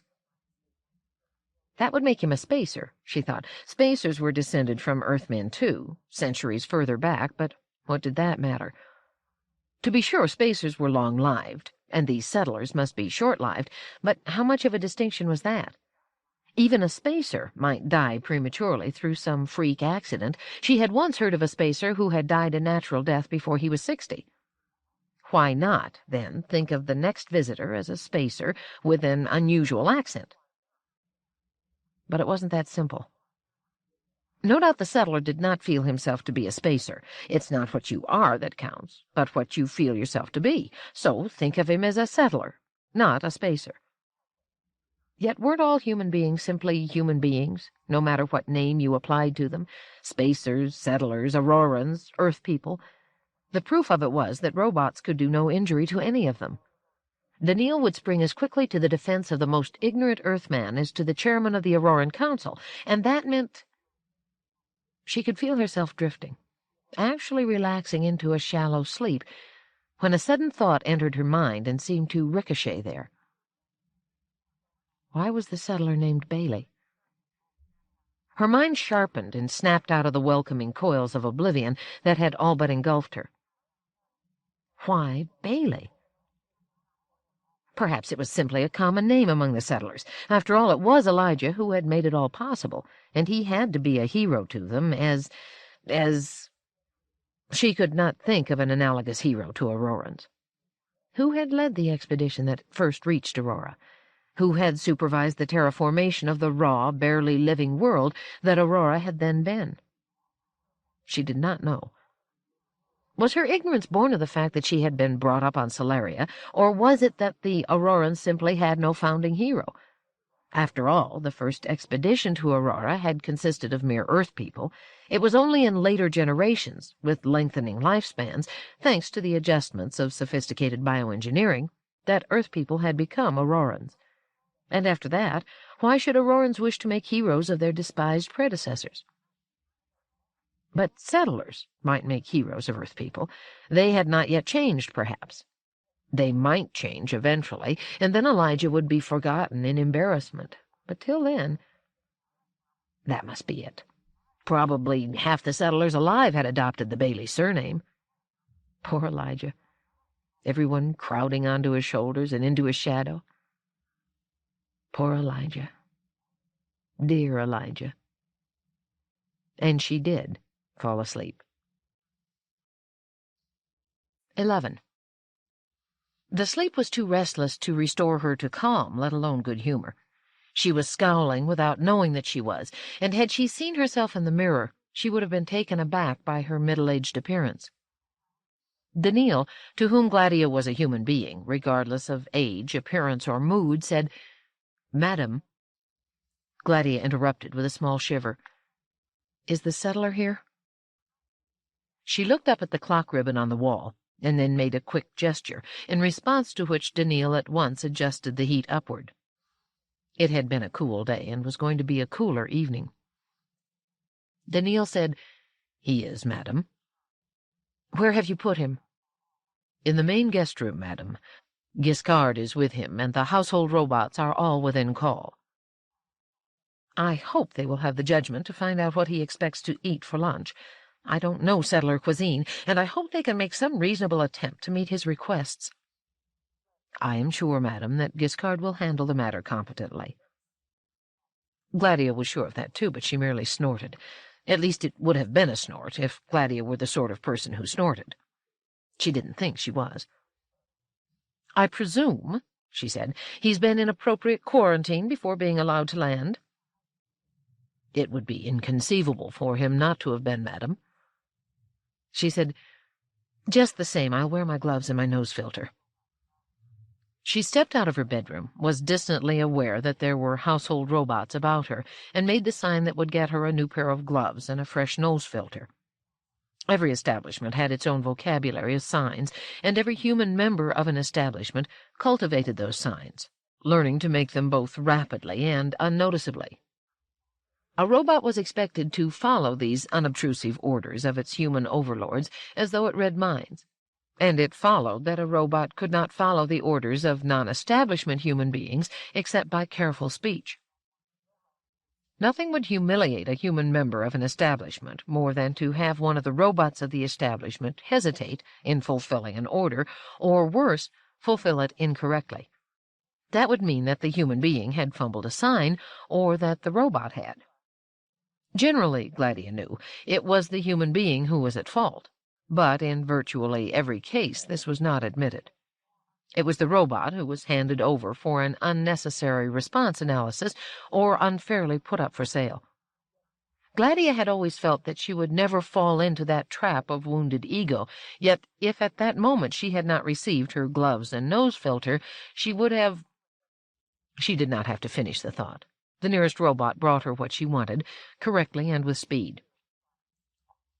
Gladia adjusted the nose filter and snuffled a bit to make sure it was properly seated. She was in no mood to risk infection with any foul disorder that had survived the painstaking treatment during quarantine. She said, "What does he look like, Daneel?" Daneel said, "He is of ordinary stature and measurements, madam." "I mean his face." It was silly to ask. If he showed any family resemblance to Elijah Bailey, Daneel would have noticed it as quickly as she herself would have, and he would have remarked upon it. "That is difficult to say, madam. It is not in plain view." "What does that mean? Surely he's not masked, Daneel." "In a way he is, madam. His face is covered with hair." "Hair?" She found herself laughing. "You mean after the fashion of the Hypervision historicals? Beards?" She made little gestures indicating a tuft of hair on the chin and another under the nose. "Rather more than that, madam. Half his face is covered." Gladia's eyes opened wide, and for the first time she felt a surge of interest in seeing him. What would a face with hair all over it look like? Auroran males, and spacer males generally, had very little facial hair, and what there was would be removed permanently by the late teens, during virtual infancy. Sometimes the upper lip was left untouched. Gladia remembered that her husband, Santirix Grimianus, before their marriage, had had a thin line of hair under his nose. A mustache, he had called it. It had looked like a misplaced and peculiarly misshapen eyebrow, and once she had resigned herself to accepting him as husband, she had insisted he destroy the follicles. He had done so with scarcely a murmur, and it occurred to her now, for the first time, to wonder if he had missed the hair. It seemed to her that she had noticed him on occasion in those early years lifting a finger to his upper lip. She had thought it a nervous poking at a vague itch, and it was only now that it occurred to her that he had been searching for a mustache that was gone forever. How would a man look with a mustache all over his face? Would he be bear-like? How would it feel? What if women had such hair, too? She thought of a man and woman trying to kiss and having trouble finding each other's mouths. She found the thought funny, in a harmlessly ribald way, and laughed out loud. She felt her petulance disappearing and actually looked forward to seeing the monster. After all, there would be no need to fear him, even if he were as animal in behavior as he was in appearance. He would have no robot of his own. Settlers were supposed to have a non-robotic society, and she would be surrounded by a dozen. The monster would be immobilized in a split second if he made the slightest suspicious move, or if he as much as raised his voice in anger. She said with perfect good humor, "Take me to him, Daneel." 12. The monster rose. He said something that sounded like, "Good afternoon, milady." She at once caught the "good afternoon," but it took her a moment to translate the last word into "my lady." Gladia absently said, "Good afternoon." She remembered the difficulty she had had understanding Auroran pronunciation of Galactic Standard in those long-ago days when, a frightened young woman, she had come to the planet from Solaria. The monster's accent was uncouth, or did it just sound uncouth because her ear was unaccustomed to it? Elijah, she remembered, had seemed to voice his K's and P's, but spoke pretty well otherwise. 19.5 decades had passed, however, and this settler was not from Earth. Language, in isolation, underwent changes. But only a small portion of Gladia's mind was on the language problem. She was staring at his beard. It was not in the least like the beards that actors wore in historical dramas. Those always seemed tufted, a bit here, a bit there, looking gluey and glossy. The settler's beard was different. It covered his cheeks and chin evenly, thickly, and deeply. It was a dark brown, somewhat lighter and wavier than the hair on his head, and at least 2 inches long, she judged. Evenly long. It didn't cover his whole face, which was rather disappointing. His forehead was totally bare, except for his eyebrows, as were his nose and his under-eye regions. His upper lip was bare, too, but it was shadowed, as though there was the beginning of new growth upon it. There was additional bareness just under the lower lip, but with new growth less marked, and concentrated mostly under the middle portion. Since both his lips were quite bare, it was clear to Gladia that there would be no difficulty in kissing him. She said, knowing that staring was impolite, and staring even so, "It seems to me you removed the hair from about your lips." "Yes, my lady."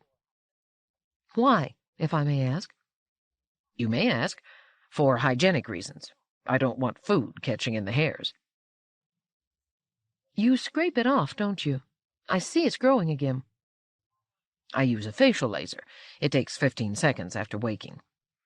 "Why not depilate and be done with it?" "I might want it to grow back." "Why?" "Aesthetic reasons, my lady." This time Gladia did not grasp the word. It sounded like acidic or possibly ascetic. She said, "Pardon me?" The settler said, "I might grow tired of the way I look now and want to grow the hair on the upper lip again. Some women like it, you know, and—" The settler tried to look modest and failed. "I have a fine mustache when I grow it." She said, suddenly grasping the word, "You mean aesthetic?" The settler laughed, showing fine white teeth, and said, "You talk funny, too, my lady." Gladia tried to look haughty, but melted into a smile. Proper pronunciation was a matter of local consensus. She said, "You ought to hear me with my Solarian accent, if it comes to that. Then it would be aesthetic raisons." The R rolled interminably. "I've been places where they talk a little bit like that. It sounds barbarous." He rolled both R's phenomenally in the last word. Gladia chuckled. "You do it with the tip of your tongue. It's got to be with the sides of the tongue.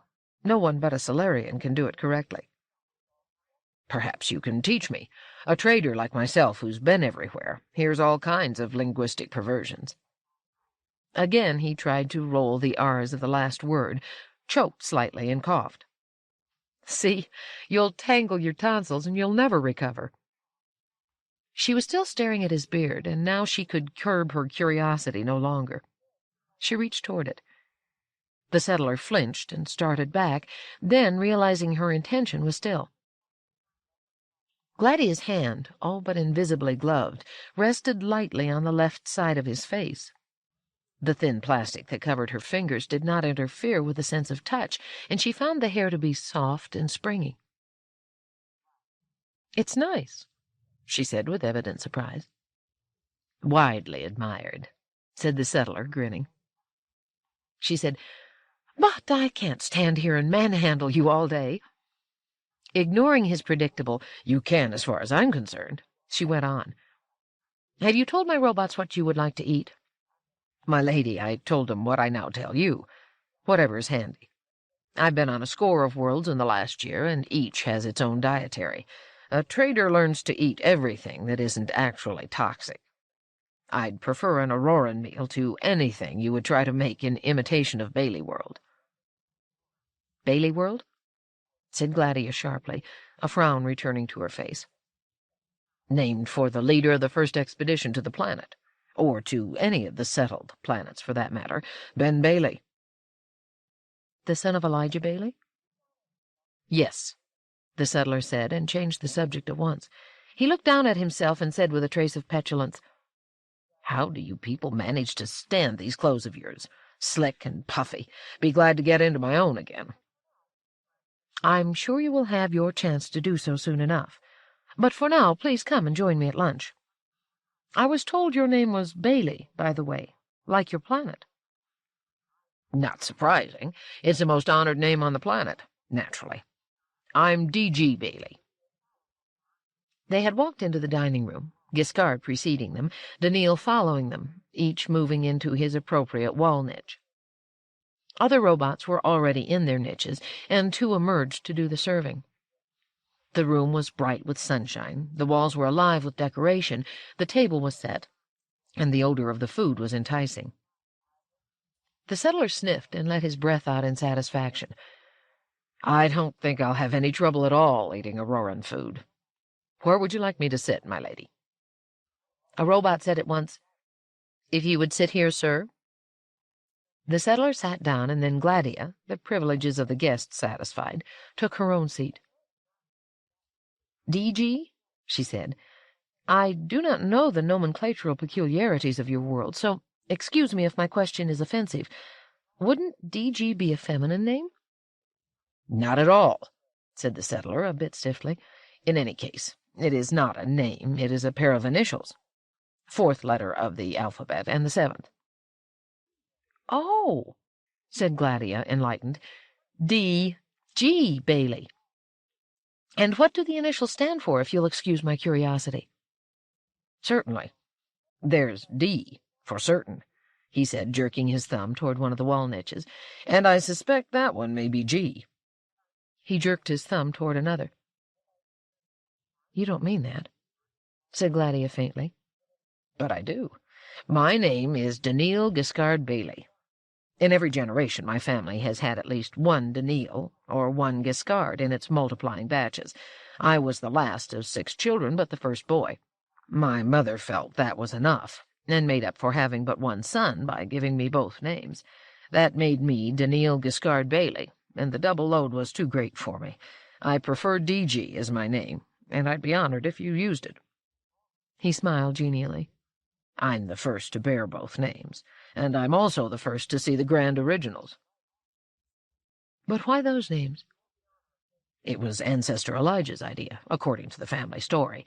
He had the honor of naming his grandsons, and he named the oldest Daneel, while the second was named Giskard. He insisted on those names, and that established the tradition." "And the daughters?" "The traditional name from generation to generation is Jezebel, Jessie. Elijah's wife, you know." "I know." "There are no—" He caught himself and transferred his attention to the dish that had been placed before him. "If this were Bailey World, I would say this was a slice of roast pork, and that it was smothered in peanut sauce." "Actually, it is a vegetable dish, D.G. What you were about to say was that there are no Gladias in the family." "There aren't," said D.G. calmly. "One explanation is that Jessie, the original Jessie, would have objected, but I don't accept that. Elijah's wife, the Ancestress, never came to Bailey World, you know, never left Earth. How could she have objected? No, to me it's pretty certain that the Ancestor wanted no other Gladia. No imitations, no copies, no pretense. One Gladia, unique. He asked that there be no later Elijah, either."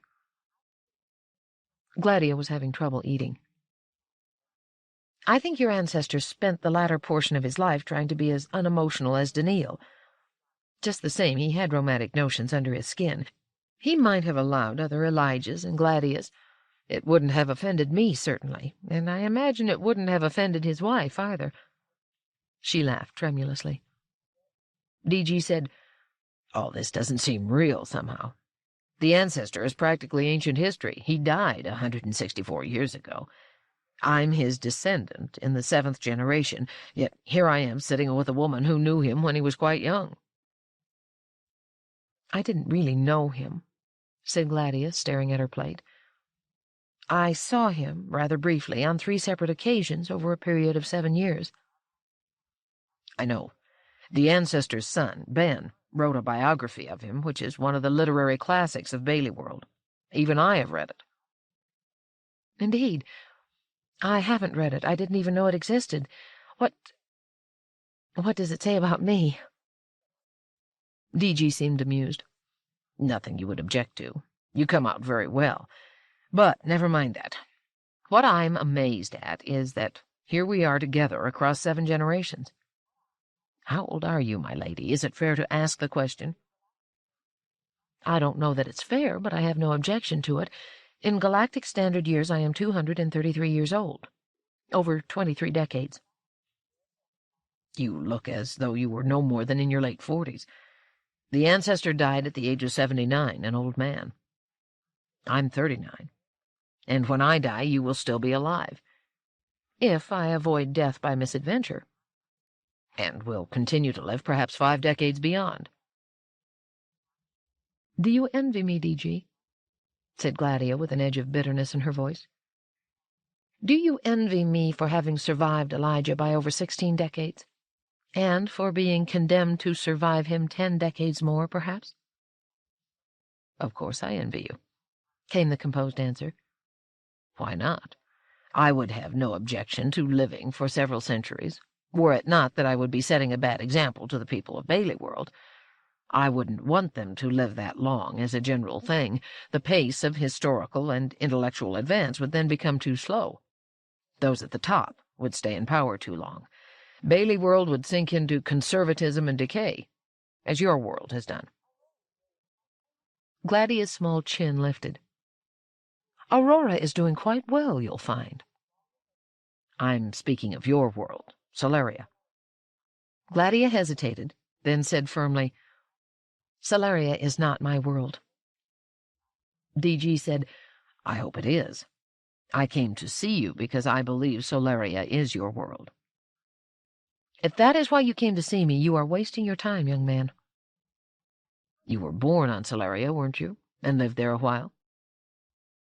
"I lived there for the first 3 decades of my life, about 1/8 of my lifetime." "Then that makes you enough of a Solarian to be able to help me in a matter that is rather important." "I am not a Solarian, despite this so-called important matter." "It is a matter of war and peace, if you call that important. The spacer worlds face war with the settler worlds, and things will go badly for all of us if it comes to that. And it is up to you, my lady, to prevent that war and to ensure peace." 13. The meal was done. It had been a small one, and Gladia found herself looking at DG in a coldly furious way. She had lived quietly for the last 20 decades, peeling off the complexities of life. Slowly she had forgotten the misery of Solaria and the difficulties of adjustment to Aurora. She had managed to bury quite deeply the agony of 2 murders and the ecstasy of 2 strange loves, with a robot and with an Earthman, and to get well past it all. She had ended by spinning out a long, quiet marriage, having 2 children, and working at her applied art of costumery. And eventually the children had left, then her husband, and soon she might be retiring even from her work. Then she would be alone with her robots, content with, or rather resigned to, letting life glide quietly and uneventfully to a slow close in its own time. A close so gentle she might not be aware of the ending when it came. It was what she wanted. Then what was happening? It had begun the night before when she looked up vainly at the starlit sky to see Solaria's star, which was not in the sky, and would not have been visible to her if it were. It was as though this one foolish reaching for the past, a past that should have been allowed to remain dead, had burst the cool bubble she had built about herself. First, the name of Elijah Bailey, the most joyously painful memory of all the ones she had so carefully brushed away, had come up again and again in a grim repetition. She was then forced to deal with a man who thought, mistakenly, he might be a descendant of Elijah in the 5th degree, and now with another man who actually was a descendant in the 7th degree. Finally, she was now being given problems and responsibilities similar to those that had plagued Elijah himself on various occasions. Was she becoming Elijah in a fashion, with none of his talent and none of his fierce dedication to duty at all costs? What had she done to deserve it? She felt her rage being buried under a flood tide of self-pity. She felt unjustly dealt with. No one had the right to unload responsibility on her against her will. She said, forcing her voice level, "Why do you insist on my being a Solarian when I tell you that I am not a Solarian?" D.G. did not seem disturbed by the chill that had now entered her voice. He was still holding the soft napkin that had been given him at the conclusion of the meal. It had been damply hot, not too hot, and he had imitated the actions of Gladia in carefully wiping his hands and mouth. He had then doubled it over and stroked his beard with it. It was shredding now and shriveling. He said, "I presume it will vanish altogether." "It will." Gladia had deposited her own napkin in the appropriate receptacle on the table. Holding it was unmannerly, and could be excused only by D.G.'s evident unfamiliarity with civilized custom. There are some who think it has a polluting effect on the atmosphere, but there is a gentle draft that carries the residue upward and traps it in filters. I doubt that it will give us any trouble. But you ignore my question, sir. D.G. wadded what was left of his napkin and placed it on the arm of the chair. A robot, in response to Gladia's quick and unobtrusive gesture, removed it. D.G. said, "I don't intend to ignore your question, my lady. I am not trying to force you to be a Solarian. I merely point out that you were born on Solaria and spent your early decades there, and therefore you might reasonably be considered a Solarian, after a fashion at least. Do you know that Solaria has been abandoned?" "So I have heard, yes." "Do you feel anything about that?" "I am an Auroran, and have been one for 20 decades. "That is a non sequitur." "A what?" She could make nothing of the last sound at all. "It has no connection with my question." "A non sequitur, you mean? You said a nonsense quitter." D.G. smiled. "Very well. Let's quit the nonsense. I ask you if you feel anything about the death of Solaria, and you tell me you are an Auroran. Do you maintain that is an answer? A born Auroran might feel badly at the death of a sister world. How do you feel about it?" Gladia said icily, "It doesn't matter. Why are you interested?" "I'll explain. The traders of the settler worlds, are interested because there is business to be done, profits to be made, and a world to be gained. Solaria is already terraformed. It is a comfortable world. You spacers seem to have no need or desire for it. Why should we not settle it?" "Because it's not yours." "Madam, is it yours that you object? Has Aurora any more claim to it than Bailey World has? Can't we suppose that an empty world belongs to whoever is pleased to settle it?" "Have you settled it?" "No, because it's not empty." "Do you mean the Solarians have not entirely left?" Gladia said quickly. D.G.'s smile returned and broadened into a grin. "You're excited at the thought, even though you're an Auroran." Gladia's face twisted into a frown at once. "Answer my question." D.G. shrugged. "There were only some 5,000 Solarians on the world just before it was abandoned, according to our best estimates. The population had been declining for years. But even 5,000, can we be sure that all are gone? However, that's not the point. Even if the Solarians were indeed all gone, the planet would not be empty. There are, upon it, some 200 million or more robots, masterless robots, some of them among the most advanced in the galaxy. Presumably, those Solarians who left took some robots with them. It's hard to imagine spacers doing without robots altogether. He looked about, smiling at the robots in their niches within the room. However, they can't possibly have taken 40,000 robots apiece. Gladia said, "Well then, since your settler worlds are so purely robot-free and wish to stay so, I presume you can't settle Solaria." "That's right. Not until the robots are gone. And that is where traders such as myself come in." "In what way?" "We don't want a robot society, but we don't mind touching robots and dealing with them in the way of business. We don't have a superstitious fear of the things. We just know that a robot society is bound to decay. The spacers have carefully made that plain to us by example. So that while we don't want to live with this robotic poison, we are perfectly willing to sell it to spacers for a substantial sum, if they are so foolish as to want such a society." "Do you think the spacers will buy them?" "I'm sure they will. They will welcome the elegant modes that the Solarians manufacture. It's well known that they were the leading robot designers in the galaxy, even though the late Dr. Fastolf is said to have been unparalleled in the field, despite the fact that he was an Auroran. Besides, even though we would charge a substantial sum, that sum would still be considerably less than the robots are worth. Spacers and traders would both profit. The secret of successful trade." "The spacers wouldn't buy robots from settlers," said Gladia with evident contempt. DG had a trader's way of ignoring such non-essentials as anger or contempt. It was business that counted. He said, "Of course they would. Offer them advanced robots at half price, and why should they turn them down? Where business is to be done, you would be surprised how unimportant questions of ideology become." "I think you will be the one to be surprised. Try to sell your robots, and you'll see." "Would that I could, my lady. Try to sell them, that is. I have none on hand." "Why not?" "Because none have been collected. 2 separate trading vessels have landed on Solaria, each capable of storing some 25 robots. Had they succeeded, whole fleets of trading vessels would have followed them, and I dare say we would have continued to do business for decades, and then have settled the world." "But they didn't succeed. Why not?" "Because both ships were destroyed on the surface of the planet, and, as far as we can tell, all the crewmen are dead." "Equipment failure?" "Nonsense. Both landed safely. They were not wrecked.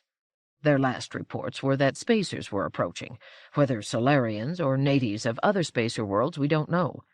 We can only assume that the spacers attacked without warning." "That's impossible." "Is it?" "Of course it's impossible. What would be the motive?" "To keep us off the world, I would say." "If they wished to do that," said Gladia, "they would merely have had to announce that the world was occupied." "They might find it more pleasant to kill a few settlers. At least that's what many of our people think, and there is pressure to settle the matter by sending a few warships to Solaria and establishing a military base on the planet." "That would be dangerous." "Certainly. It could lead to war. Some of our fire-eaters look forward to that. Perhaps some spacers look forward to that, too, and have destroyed the 2 ships merely to provoke hostilities." Gladia sat there amazed. There had been no hint of strained relations between spacers and settlers on any of the news programs. She said, "Surely it's possible to discuss the matter. Have your people approached the Spacer Federation?" "A thoroughly unimportant body, but we have. We've also approached the Auroran Council." "And?" "The spacers deny everything. They suggest that the potential profits in the Solarian robot trade are so high that traders, who are interested only in money, as though they themselves are not, would fight each other over the matter. Apparently they would have us believe the 2 ships destroyed each other, each hoping to monopolize the trade for their own world." "The 2 ships were from 2 different worlds, then?" "Yes." "Don't you think, then, that there might indeed have been a fight between them?" "I don't think it's likely, but I will admit it's possible. There have been no outright conflicts between the settler worlds, but there have been some pretty strenuous disputes. All have been settled through arbitration by Earth. Still, it is indeed a fact that the settler worlds might, in a pinch, not hang together when multi-billion-dollar trade is at stake. That's why war is not such a good idea for us, and why something will have to be done to discourage the hotheads. That's where we come in. We? You and I. I have been asked to go to Solaria and find out, if I can, what really happened. I will take one ship, armed, but not heavily armed. You might be destroyed too. Possibly. But my ship, at least, won't be caught unprepared. Besides, I am not one of those hypervision heroes, and I have considered what I might do to lessen the chances of destruction. It occurred to me that one of the disadvantages of settler penetration of Solaria is that we don't know the world at all. It might be useful, then, to take someone who knows the world, a Solarian, in short. You mean you want to take me? Right, my lady. Why me? I should think you could see that without explanation, my lady. Those Solarians who have left the planet are gone we know not where. If any Solarians are left on the planet, they are very likely the enemy. There are no known Solarian-born spacers living on some spacer planet other than Solaria, except yourself. You are the only Solarian available to me, the only one in all the galaxy. That's why I must have you, and that's why you must come. You're wrong, settler. If I am the only one available to you, then you have no one who is available. I do not intend to come with you, and there is no way, absolutely no way, that you can force me to come with you. I am surrounded by my robots. Take one step in my direction, and you will be immobilized at once, and if you struggle, you will be hurt. I intend no force. You must come of your own accord, and you should be willing to. It's a matter of preventing war. That is the job of governments on your side and mine. I refuse to have anything to do with it. I am a private citizen. You owe it to your world. We might suffer in case of war, but so will Aurora. I am not one of those hypervision heroes any more than you are. You owe it to me, then. You're mad. I owe you nothing. DG smiled narrowly. You owe me nothing as an individual. You owe me a great deal as a descendant of Elijah Bailey. Gladia froze and remained staring at the bearded monster for a long moment. How did she come to forget who he was? With difficulty, she finally muttered, No. Yes, said DG forcefully. On 2 different occasions, the Ancestor did more for you than you can ever repay. He is no longer here to call in the debt, a small part of the debt. I inherit the right to do so. Gladia said in despair, But what can I do for you if I come with you? We'll find out. Will you come? Desperately, Gladia wanted to refuse. But was it for this that Elijah had suddenly become part of her life once more in the last 24 hours? Was it so that when this impossible demand was made upon her, it would be in his name, and she would find it impossible to refuse? She said, What's the use? The Council will not let me go with you. They will not have an Auroran taken away on a settler's vessel. My lady, you have been here on Aurora for 20 decades, so you think the Auroran-born consider you an Auroran. It's not so. To them you are a Solarian still. They'll let you go. They won't, said Gladia, her heart pounding, and the skin of her upper arms turning to gooseflesh. He was right. She thought of Amadiro, who would surely think of her as nothing but a Solarian. Nevertheless, she repeated, They won't, trying to reassure herself. They will, retorted DG. Didn't someone from your council come to you to ask you to see me? She said defiantly, He asked me only to report on this conversation we have had, and I will do so. If they wanted you to spy on me here in your own home, my lady, they will find it even more useful to have you spy on me on Solaria. He waited for a response, and when there was none, he said with a trace of weariness, My lady, if you refuse, I won't force you, because I won't have to. They will force you. But I don't want that. The Ancestor would not want it if he were here. He would want you to come with me out of gratitude for him and for no other reason. My lady, the Ancestor labored on your behalf under conditions of extreme difficulty. Won't you labor on behalf of his memory? Gladia's heart sank. She knew she could not resist that. She said, "I can't go anywhere without robots." "I wouldn't expect you to." DG was grinning again. "Why not take my two namesakes? Do you need more?" Gladia looked toward Daneel, but he was standing motionless. She looked toward Giskard, the same. And then it seemed to her that, for just a moment, his head moved, very slightly, up and down. She had to trust him. She said, "Well, then I'll come with you. These two robots are all I will need." Part 2, Solaria.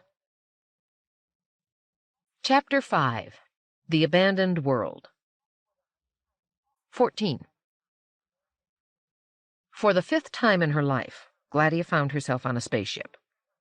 She did not remember offhand exactly how long ago it had been that she and Centyrix had gone together to the world of Euterpe, because its rainforests were widely recognized as incomparable, especially under the romantic glow of its bright satellite, Gemstone. The rainforest had indeed been lush and green, with the trees carefully planted in rank and file, and the animal life thoughtfully selected so as to provide color and delight, while avoiding venomous or other unpleasant creatures. The satellite, fully 150 kilometers in diameter, was close enough to Euterpe to shine like a brilliant dot of sparkling light. It was so close to the planet that one could see it sweep west to east across the sky, outstripping the planet's slower rotational motion. It brightened as it rose toward zenith and dimmed as it dropped toward the horizon again. One watched it with fascination the first night, with less the second, and with a vague discontent the third, assuming the sky was clear on those nights, which it usually wasn't. The native Euterpans, she noted, never looked at it, though they praised it loudly to the tourists, of course. On the whole, Gladia had enjoyed the trip well enough, but what she remembered most keenly was the joy of her return to Aurora and her decision not to travel again except under dire need. Come to think of it, it had to be at least 8 decades ago. For a while she had lived with the uneasy fear that her husband would insist on another trip, but he never mentioned one. It might well be, she sometimes thought at that time, that he had come to the same decision she had and feared she might be the one to want to travel. It didn't make them unusual to avoid trips. Aurorans generally, spacers generally, for that matter, tended to be stay-at-homes. Their worlds, their establishments, were too comfortable. After all, what pleasure could be greater than that of being taken care of by your own robots who knew your every signal, and, for that matter, knew your ways and desires, even without being told? She stirred uneasily. Was that what DG had meant when he spoke of the decadence of a roboticized society? But now she was back again in space, after all that time, and on an Earth ship, too. She hadn't seen much of it, but the little she had glimpsed made her terribly uneasy. It seemed to be nothing but straight lines, sharp angles, and smooth surfaces. Everything that wasn't stark had been eliminated, apparently. It was as though nothing must exist but functionality. Even though she didn't know what was exactly functional about any particular object on the ship, she felt it to be all that was required, that nothing was to be allowed to interfere with taking the shortest distance between 2 points. On everything Auroran, on everything spacer, one might almost say, though Aurora was the most advanced in that respect, everything existed in layers.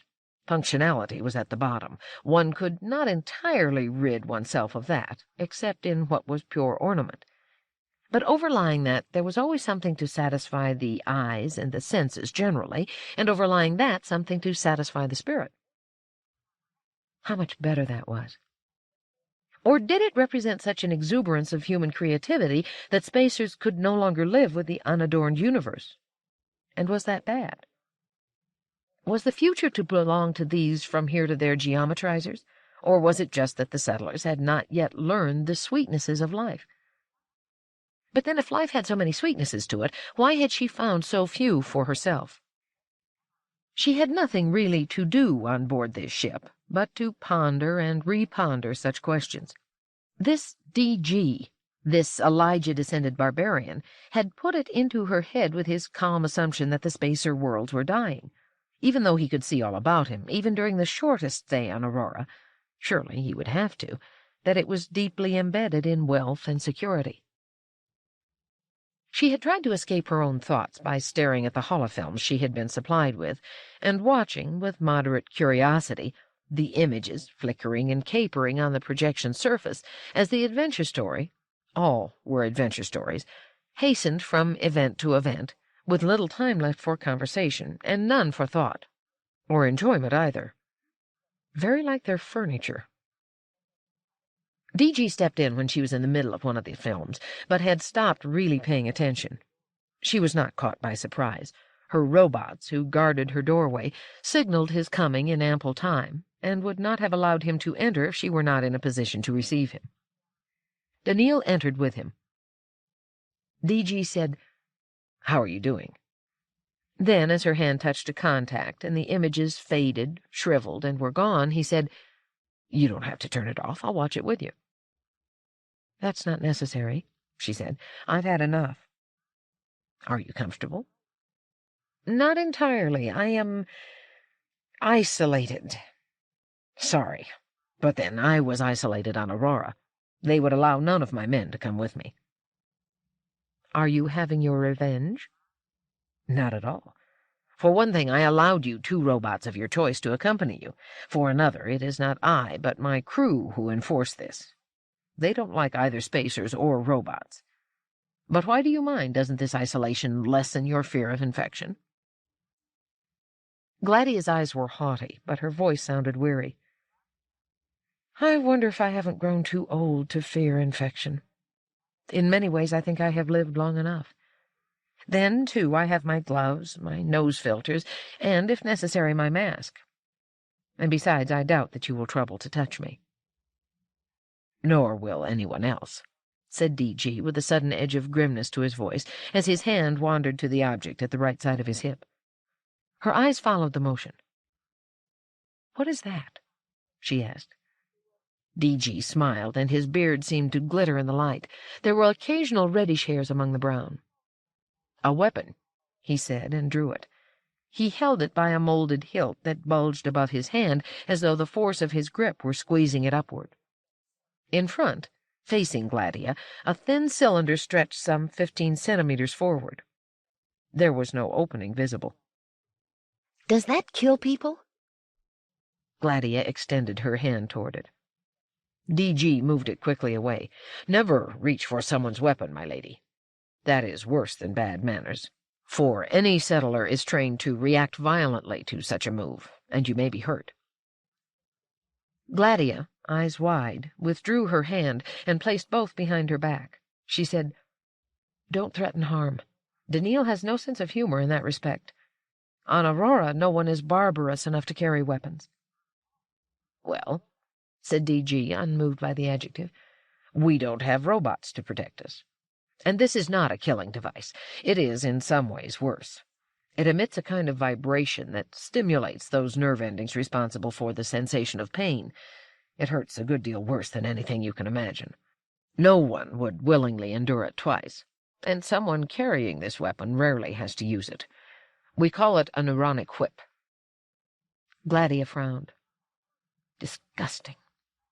We have our robots, but they never hurt anyone except in unavoidable emergency, and then minimally." DG shrugged. "That sounds very civilized, but a bit of pain, a bit of killing even, is better than the decay of spirit brought about by robots.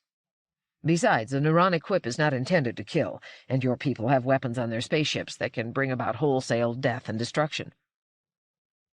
"That's because we fought wars early in our history, when our Earth heritage was still strong. But we've learned better." "You use those weapons on Earth, even after you supposedly learn better."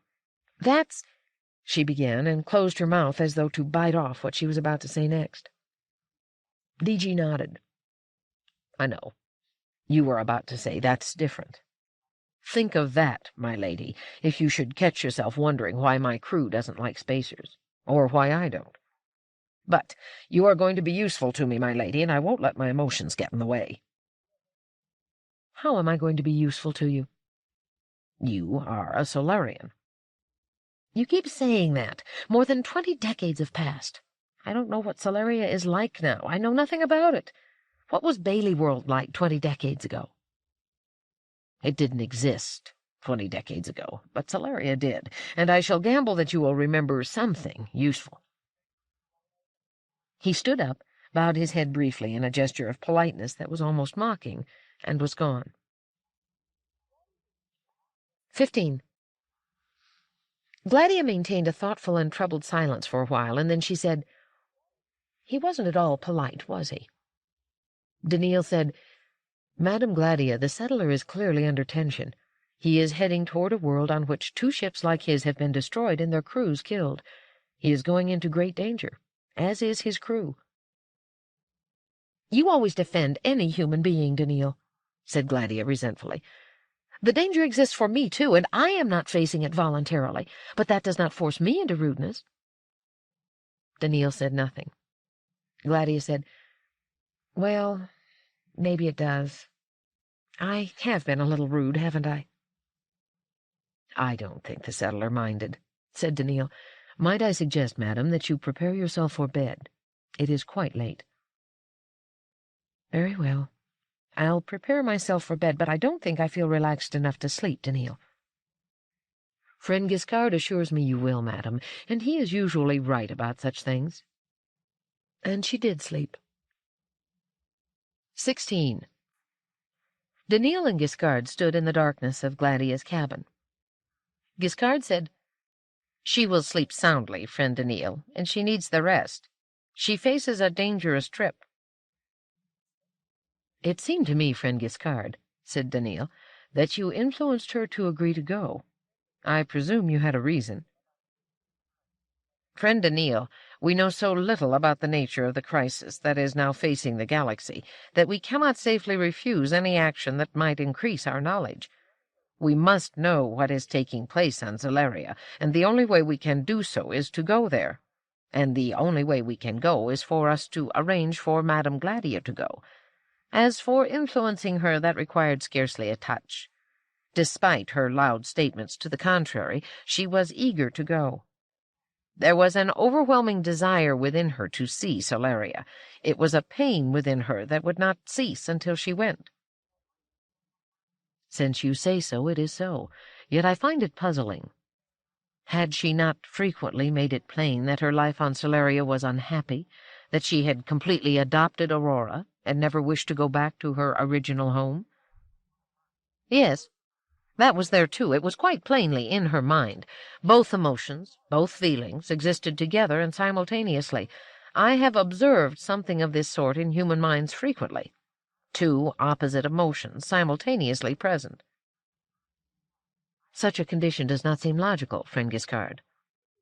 "I agree, and I can only conclude that human beings are not, at all times or in all respects, logical. That must be one reason that it is so difficult to work out the laws governing human behavior. In Madam Gladia's case, I have now and then been aware of this longing for Solaria. Ordinarily it was well hidden, obscured by the far more intense antipathy she also felt for the world. When the news arrived that Solaria had been abandoned by its people, however, her feelings changed." "Why so? What had the abandonment to do with the youthful experiences that led Madam Gladia to her antipathy? Or, having held in restraint her longing for the world during the decades when it was a working society, why should she lose that restraint once it became an abandoned planet, and newly long for a world which must now be something utterly strange to her?" "I cannot explain, friend Daneel. Since the more knowledge I gather of the human mind, the more despair I feel at being unable to understand it. It is not an unalloyed advantage to see into that mind, and I often envy you the simplicity of behavior control that results from your inability to see below the surface." Daneel persisted. "Have you guessed an explanation, friend Giskard?"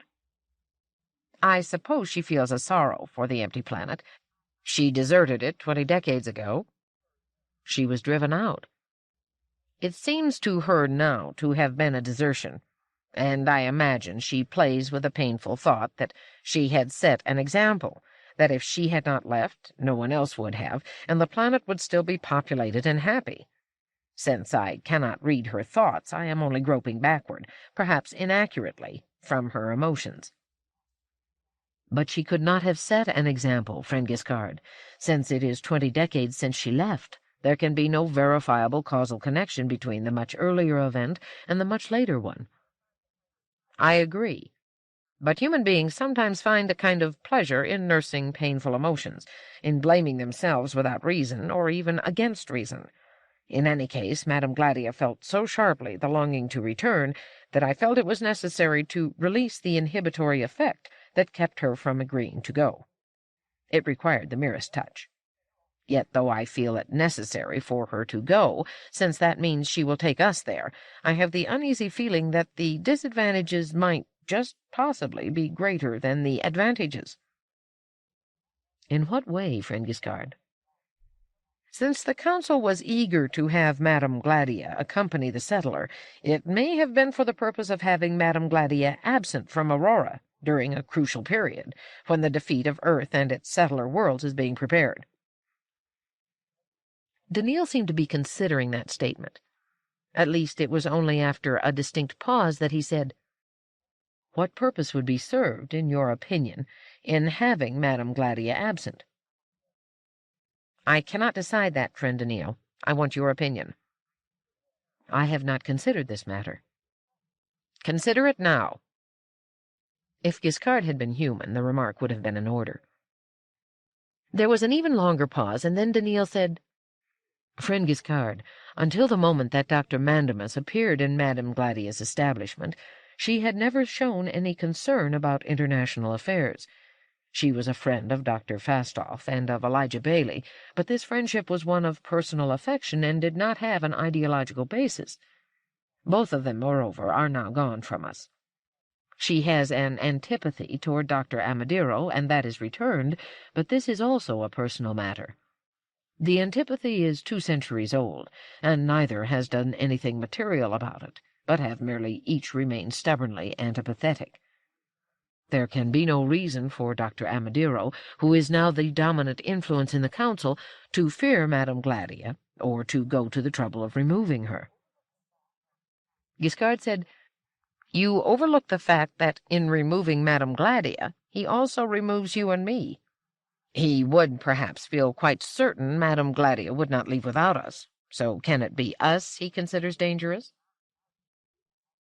"In the course of our existence, friend Giskard, we have never in any way given any appearance of having endangered Dr. Amadiro. What cause has he to fear us? He does not know of your abilities, or of how you have made use of them.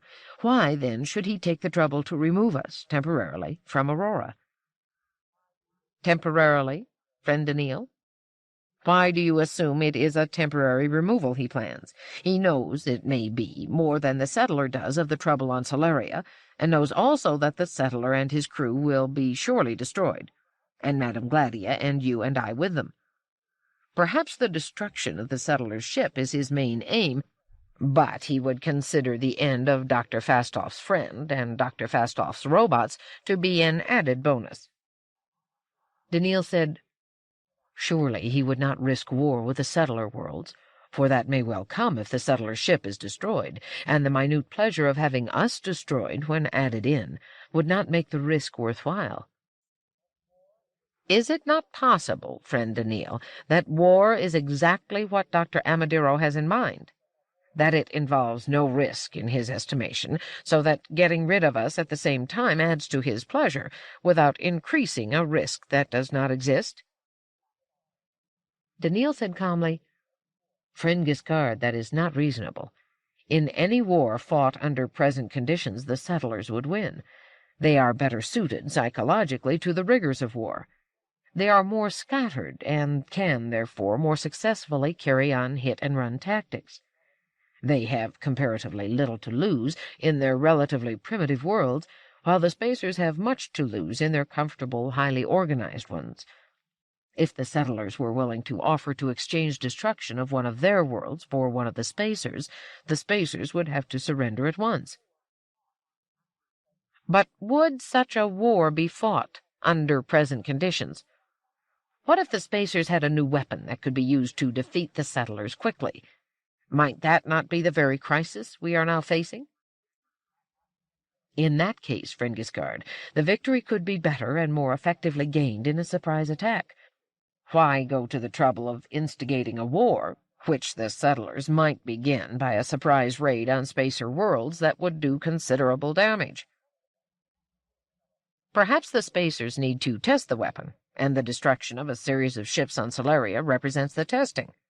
The spacers would have been most uningenious if they could not have found a method of testing that would not give away the new weapon's existence. It was now Giskard's turn to consider. Very well, then, friend Daneel. How would you explain this trip we are on? How would you explain the Council's willingness, even eagerness, to have us accompany the settler? The settler said they would order Gladia to go, and, in effect, they did. I have not considered the matter, friend Giskard. Then consider it now. Again it had the flavor of an order. Daneel said, I will do so. There was silence, one that grew protracted, but Giskard by no word or sign showed any impatience as he waited. Finally, Daneel said, slowly as though he were feeling his way along strange avenues of thought, I do not think that Bailey World, or any of the settler worlds, has a clear right to appropriate robotic property on Solaria. Even though the Solarians have themselves left, or have perhaps died out, Solaria remains a spacer world, even if an unoccupied one. Certainly the remaining 49 spacer worlds would reason so. Most of all, Aurora would reason so, if it felt in command of the situation. Giskard considered that. Are you now saying, friend Daneel, that the destruction of the 2 settler ships was the spacer way of enforcing their proprietorship of Solaria? Daneel said, No, that would not be the way if Aurora, the leading spacer power, felt in command of the situation. Aurora would then simply have announced that Solaria, empty or not, was off-limits to settler vessels, and would have threatened reprisals against the home worlds if any settler vessel entered the Solarian planetary system, and they would have established a cordon of ships and sensory stations around that planetary system. There was no such warning, no such action, friend Giskard. Why, then, destroy ships that might have been kept away from the world quite easily in the first place? But the ships were destroyed, friend Daneel. Will you make use of the basic illogicality of the human mind as an explanation? Not unless I have to. Let us for the moment take that destruction simply as given. Now consider the consequence. The captain of a single settler vessel approaches Aurora, demands permission to discuss the situation with the Council, insists on taking an Auroran citizen with him to investigate events on Solaria, and the Council gives in to everything. If destroying the ships without prior warning is too strong an action for Aurora, giving in to the settler captain so cravenly is far too weak an action. Far from seeking a war, Aurora, in giving in, seems to be willing to do anything at all to ward off the possibility of war. Yes, said Giskard, I see that this is a possible way of interpreting events, but what follows? It seems to me, said Daneel, that the spacer worlds are not yet so weak that they must behave with such servility, and, even if they were, the pride of centuries of overlordship would keep them from doing so. It must be something other than weakness that is driving them. I have pointed out that they cannot be deliberately instigating a war, so it is much more likely that they are playing for time. To what end, friend Daneel? They want to destroy the settlers, but they are not yet prepared. They let this settler have what he wants to avoid a war until they are ready to fight one on their own terms. I am only surprised that they did not offer to send an Auroran warship with him. If this analysis is correct, and I think it is, Aurora cannot possibly have had anything to do with the incidents on Solaria. They would not indulge in pinpricks that could only serve to alert the settlers before they are ready with something devastating. Then how account for these pinpricks? as you call them, friend Daneel. We will find out perhaps when we land on Solaria. It may be that Aurora is as curious as we are, and the settlers are, and that is another reason why they have cooperated with the captain, even to the point of allowing Madame Gladia to accompany him." It was now Giskard's turn to remain silent. Finally he said, "And what is this mysterious devastation that they plan?" "Earlier we spoke of a crisis arising from the Spacer plan to defeat Earth, but we used Earth in its general sense, implying the Earth people together with their descendants on the settler worlds. However, if we seriously suspect the preparation of a devastating blow that will allow the Spacers to defeat their enemies at a stroke, we can perhaps refine our view. Thus, they cannot be planning a blow at a settler world.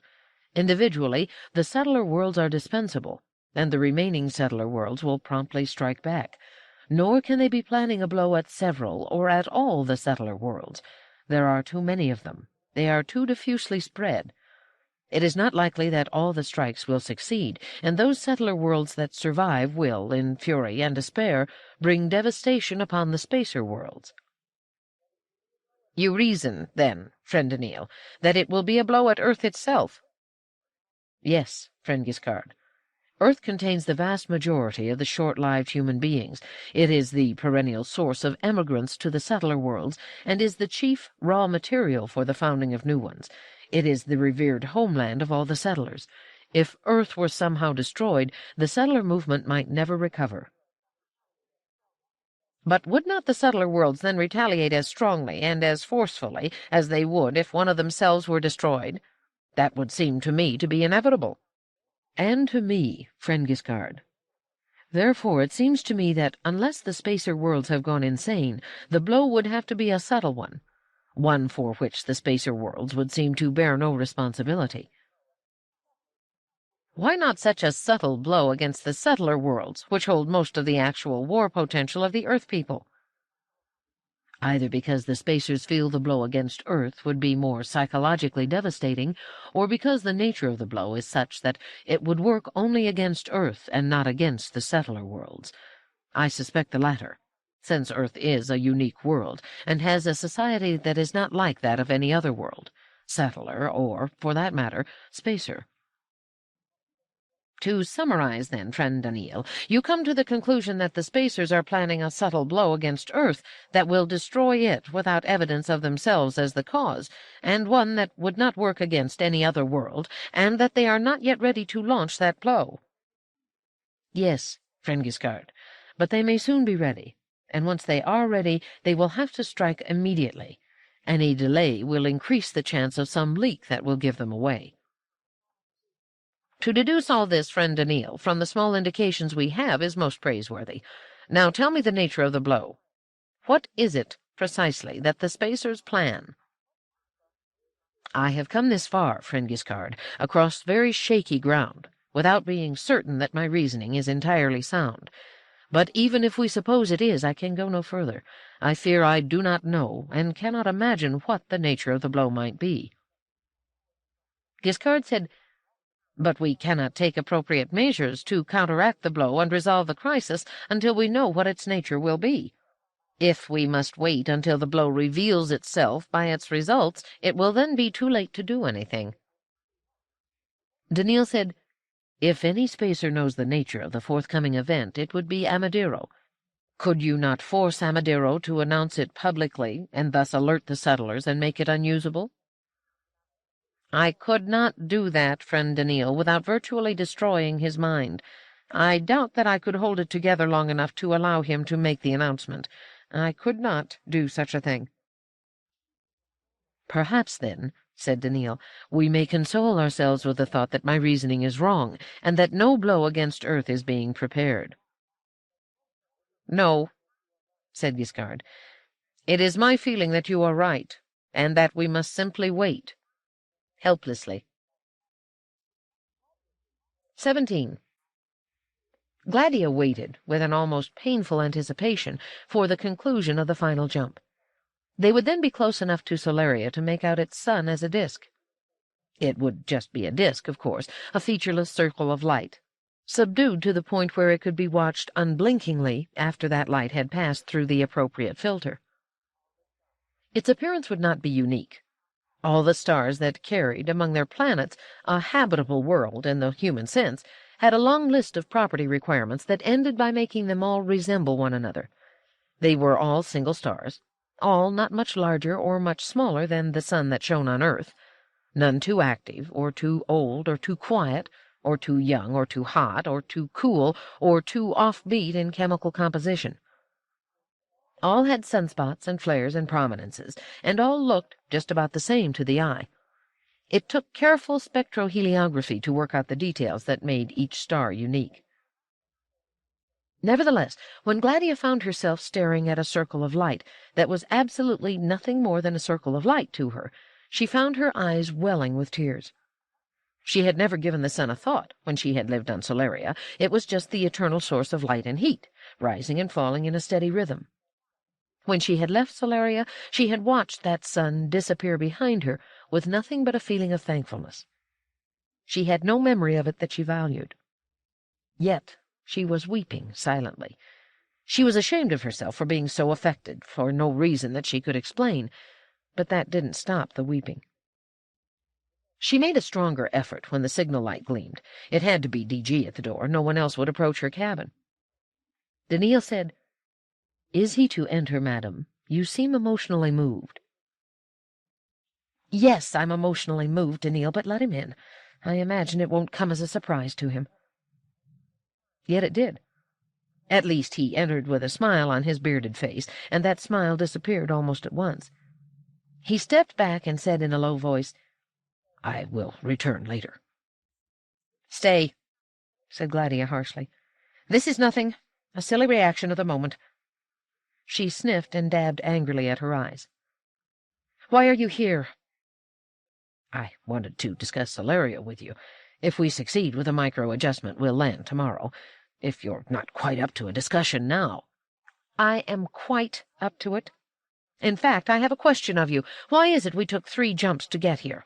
1 jump would have been sufficient. 1 was sufficient when I was taken from Solaria to Aurora 20 decades ago. Surely the technique of space travel has not retrogressed since." DG's grin returned. "Evasive action. If an Auroran ship was following us, I wanted to confuse it, shall we say." "Why should one follow us?" "Just a thought, my lady. The Council was a little over-eager to help, I thought. They suggested that an Auroran ship join me in my expedition to Solaria." "Well, it might have helped, mightn't it?" "Perhaps, if I were quite certain that Aurora wasn't behind all this. I told the Council quite plainly that I would do without, or rather," he pointed his finger at Gladia, "just with you. Yet might not the Council send a ship to accompany me, even against my wish, out of pure kindness of heart, let us say? Well, I still don't want one. I expect enough trouble without having to look nervously over my shoulder at every moment, so I made myself hard to follow. How much do you know about Solaria, my lady?" "Haven't I told you often enough? Nothing. 20 decades have passed." "Now, madam, I'm talking about the psychology of the Solarians. That can't have changed in merely 20 decades. Tell me why they have abandoned their planet." "The story, as I've heard it," said Gladia calmly, "is that their population had been steadily declining. A combination of premature deaths and very few births is apparently responsible." "Does that sound reasonable to you?" "Of course it does. Births have always been few." Her face twisted in memory. "Solarian custom does not make impregnation easy, either naturally, artificially, or ectogenetically." "You never had children, madam?" "Not on Solaria." "And the premature death?" "I can only guess. I suppose it arose out of a feeling of failure.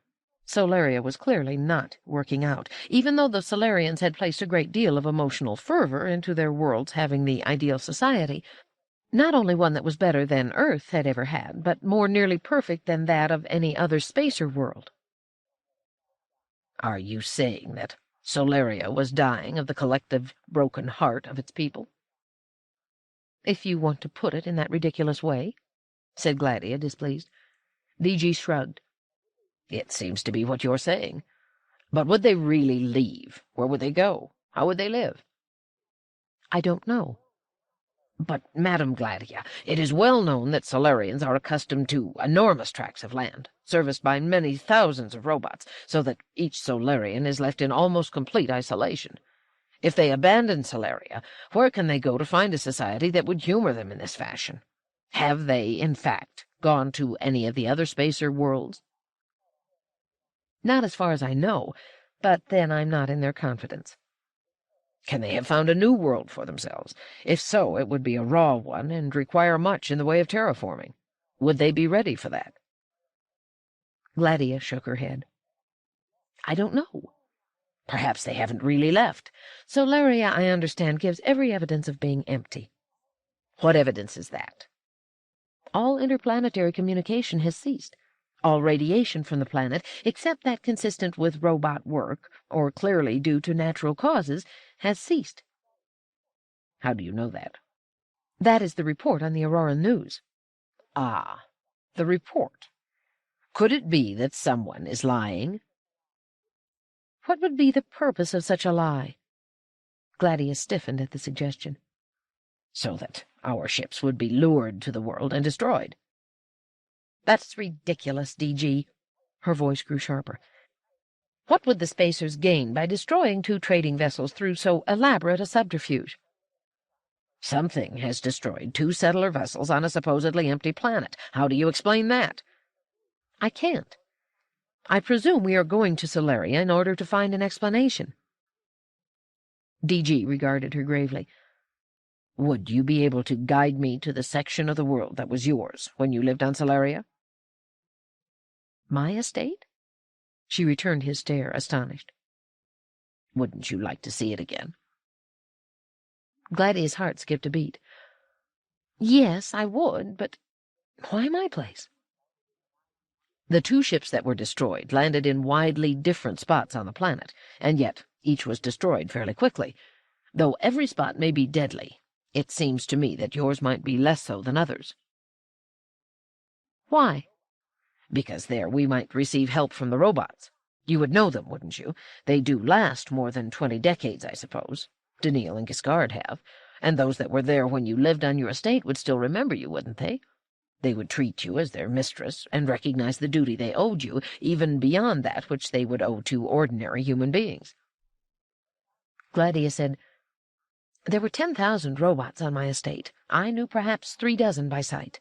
Most of the rest I never saw, and they may not have ever seen me. Agricultural robots are not very advanced, you know, nor are forestry robots or mining robots. The household robots would still remember me, if they have not been sold or transferred since I left. Then, too, accidents happen, and some robots don't last 20 decades. Besides, whatever you may think of robot memory, human memory is fallible, and I might remember none of them. Even so, said DG, can you direct me to your estate? By latitude and longitude? No. I have charts of Solaria. Would that help? Perhaps, approximately. It's in the south-central portion of the northern continent of Heliona. And once we're approximately there, can you make use of landmarks for greater precision, if we skim the Solarian surface? By sea coasts and rivers, you mean? Yes. I think I can. Good. And meanwhile, see if you can remember the names and appearances of any of your robots. It may prove the difference between living and dying. 18. D.G. Bailey seemed a different person with his officers. The broad smile was not evident, nor the easy indifference to danger. He sat, poring over the charts, with a look of intense concentration on his face. He said, If the woman is correct, we've got the estate pinned down within narrow limits, and if we move into the flying mode, we should get it exactly before too long. Wasteful of energy, Captain, muttered Jamin Oser, who was second in command. He was tall and, like D.G., well-bearded. The beard was russet-colored, as were his eyebrows, which arched over bright blue eyes. He looked rather old, but one got the impression that this was due to experience rather than years. Can't help it, said D.G. If we've had the anti-gravity that the technos keep promising us, just this side of eternity, it would be different. He stared at the chart again and said, "She says it would be along this river about 60 kilometers upstream from where it runs into this larger one, if she is correct." "You keep doubting it," said Chandras Nadirhaba, whose insignia showed him to be navigator and responsible for bringing the ship down in the correct spot, or, in any case, the indicated spot. His dark skin and neat mustache accentuated the handsome strength of his face. "She's recalling a situation over a time gap of 20 decades, said DG. "What details would you remember of a site you haven't seen for just 3 decades? She's not a robot. She may have forgotten." "Then what was the point of bringing her?" muttered Oser. "And the other one in the robot. It unsettles the crew, and I don't exactly like it either." DG looked up, eyebrows bunching together. He said in a low voice, "It doesn't matter on this ship what you don't like, or what the crew doesn't like, mister. I have the responsibility, and I make the decisions. We're all liable to be dead within 6 hours of landing unless that woman can save us." Nadirhaba said coolly, "If we die, we die. We wouldn't be traders if we didn't know that sudden death was the other side of big profits, and for this mission we're all volunteers. Just the same, it doesn't hurt to know where the death's coming from, Captain. If you've figured it out, does it have to be a secret?" "No, it doesn't. The Solarians are supposed to have left, but suppose a couple of hundred stayed quietly behind just to watch the store, so to speak." "And what can they do to an armed ship, Captain? Do they have a secret weapon?" "Not so secret," said DG. "Solaria is littered with robots. That's the whole reason settler ships landed on the world in the first place. Each remaining Solarian might have 1,000,000 robots at his disposal. An enormous army." Even Kalaya was in charge of communications. So far he had said nothing, aware as he was of his junior status, which seemed further marked by the fact that he was the only one of the 4 officers present without facial hair of any kind. Now he ventured a remark. "Robots," he said, "cannot injure human beings." "So we are told," said DG dryly. "But what do we know about robots? What we do know is that 2 ships have been destroyed, and about 100 human beings, good settlers all, have been killed on widely separated parts of a world littered with robots. How could it have been done except by robots?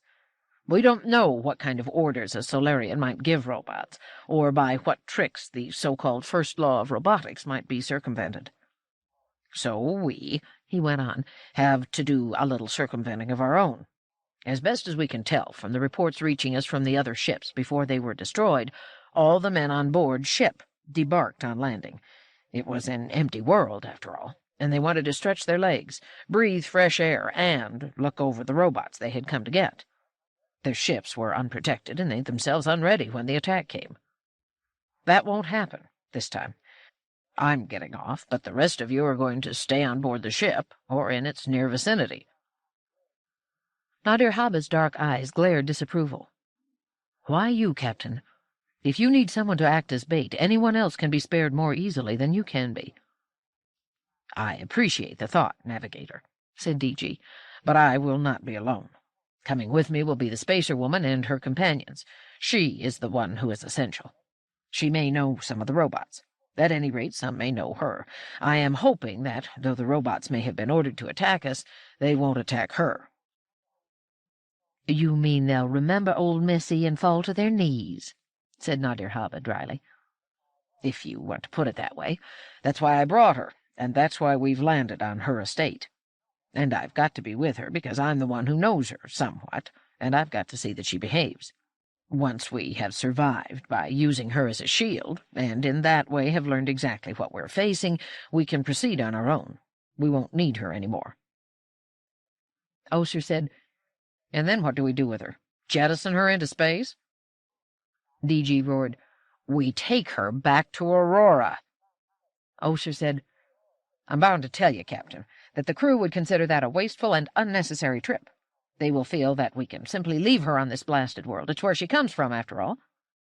"Yes," said DG. "That will be the day, won't it, when I take orders from the crew?" "I'm sure you won't," said Oser. "But the crew has its opinions, and an unhappy crew makes for a dangerous voyage." Chapter 6. The Crew.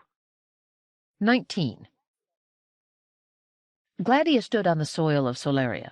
She smelled the vegetation, not quite the odors of Aurora, and at once she crossed the gap of 20 decades. Nothing, she knew, could bring back associations in the way that odors could. Not sights, not sounds. Just that faint, unique smell brought back childhood, the freedom of running about, with a dozen robots watching her carefully, the excitement of seeing other children sometimes, coming to a halt, staring shyly, approaching one another a half step at a time, reaching out to touch, and then a robot saying, "Enough, Miss Gladia," and being led away, looking over the shoulder at the other child, with whom there was another set of attendant robots in charge. She remembered the day that she was told that only by holovision would she see other human beings thereafter. Viewing, she was told, not seeing. The robots said seeing, as though it were a word they must not say, so that they had to whisper it. She could see them, but they were not human. It was not so bad at first. The images she could talk to were three-dimensional, free-moving. They could talk, run, turn cartwheels if they wished, but they could not be felt. And then she was told that she could actually see someone whom she had often viewed and whom she had liked. He was a grown man, quite a bit older than she was, though he looked quite young, as one did on Solaria. She would have permission to continue to see him, if she wished, whenever necessary. She wished. She remembered how it was, exactly how it was on that first day. She was tongue-tied, and so was he. They circled each other, afraid to touch. But it was marriage. Of course it was. And then they met again, seeing, not viewing, because it was marriage. They would finally touch each other. They were supposed to. It was the most exciting day of her life, until it took place. Fiercely, Gladia stopped her thoughts. Of what use to go on? She so warm and eager, he so cold and withdrawn. He continued to be cold. When he came to see her at fixed intervals for the rites that might or might not succeed in impregnating her, it was with such clear revulsion that she was soon longing for him to forget. But he was a man of duty, and he never forgot. Then came the time, years of dragging unhappiness later, when she found him dead, his skull crushed, and herself as the only possible suspect. Elijah Bailey had saved her then, and she had been taken away from Solaria and sent to Aurora. Now she was back, smelling Solaria. Nothing else was familiar. The house in the distance bore no resemblance to anything she remembered even faintly. In 20 decades it had been modified, torn down, rebuilt. She could not even gain any sense of familiarity with the ground itself. She found herself reaching backward to touch the settler ship that had brought her to this world that smelled like home, but was home in no other way, just to touch something that was familiar by comparison. Daneel, who stood next to her in the shadow of the ship, said, "Do you see the robots, Madame Gladia?" There were a group of them 100 yards away, amid the trees of an orchard, watching solemnly, motionlessly, shining in the sun with a grayish, well-polished metal finish Gladia remembered Solarian robots to have. She said, "I do, Daneel." "Is there anything familiar about them, madam?" "Not at all. They seem to be new models. I can't remember them, and I'm sure they can't remember me. If DG was expecting anything hopeful to come of my supposed familiarity with the robots on my estate, he will have to be disappointed." Giskard said, "They do not seem to be doing anything, madam." Gladia said, "That is understandable. We're intruders, and they've come to observe us and to report on us in accordance with what must be standing orders. They have no one now to report to, however, and can merely silently observe. Without further orders, I presume they will do no more than that, but they won't cease doing so either." Daneel said, "It might be well, Madame Gladia, if we retired to our quarters on board ship. The captain is, I believe, supervising the construction of defenses, and is not ready to go exploring yet. I suspect he will not approve your having left your quarters without his specific permission." Gladia said haughtily, "I'm not going to delay stepping out onto the surface of my own world just to suit his whim." "I understand, but members of the crew are engaged in the vicinity, and I believe that some note your presence here." "And are approaching," said Giskard. "If you would avoid infection—" "I'm prepared," said Gladia. "Nose plugs and gloves." Gladia did not understand the nature of the structures being put up on the flat ground about the ship. For the most part, the crewmen, absorbed in the construction, had not seen Gladia and her two companions, standing as they were in the shadows. It was the warm season on this portion of Solaria, which had a tendency to grow warmer, and on other occasions colder, than Aurora did, since the Solarian day was nearly 6 hours longer than the Auroran day. The crewmen approaching were 5 in number, and one of them, the tallest and largest, pointed in the direction of Gladia. The other 4 looked, remained standing for a while as though merely curious, and then, at a gesture from the first, approached again, changing their angle slightly so as to head directly for the Auroran 3. Gladia watched them silently, and with her eyebrows raised in contempt. Daneel and Giskard waited impassively. Giskard said in a low voice to Daneel, "I do not know where the captain is. I cannot distinguish him from the crowd of crewmen in whose midst he must be." "Shall we retire?" said Daneel aloud. "That would be disgraceful," said Gladia. "This is my world." She held her ground, and the 5 crewmen came closer in leisurely fashion. They had been working, doing hard physical labor, like robots, thought Gladia with disdain, and they were sweating. Gladia became aware of the odor that reeked from them. That would have served to force her away more than threats would, but she held her ground even so. The nose plugs, she was sure, mitigated the effect of the smell. The large crewman approached more closely than the others. His skin was bronzed. His bare arms glistened with moisture and with shining musculature. He might be 30, as near as Gladia could judge the age of these short-lived beings, and if he were washed and properly dressed, he might prove quite presentable. He said, "So, you are the spacer lady from Aurora that we've been carrying on our ship." He spoke rather slowly, obviously trying to attain an aristocratic tinge to his galactic. He failed, of course, and he spoke like a settler, even more crudely than D.G. did. Gladia said, establishing her territorial rights, "I am from Solaria, settler," and stopped in confused embarrassment. She had spent so much time thinking of Solaria just now that 20 decades had dropped away, and she had spoken with a thick Solarian accent. There was the broad A in Solaria and the rough R, while the I sounded horribly like oi.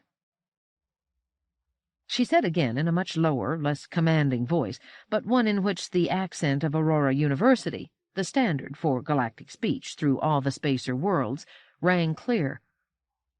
"I am from Solaria, settler." The settler laughed and turned to the others. "She speaks la-di-da, but she had to try, right, mates?" The others laughed too, and one cried out, "Get her to talk some more, Nis. Maybe we can all learn to talk like spacer birdies."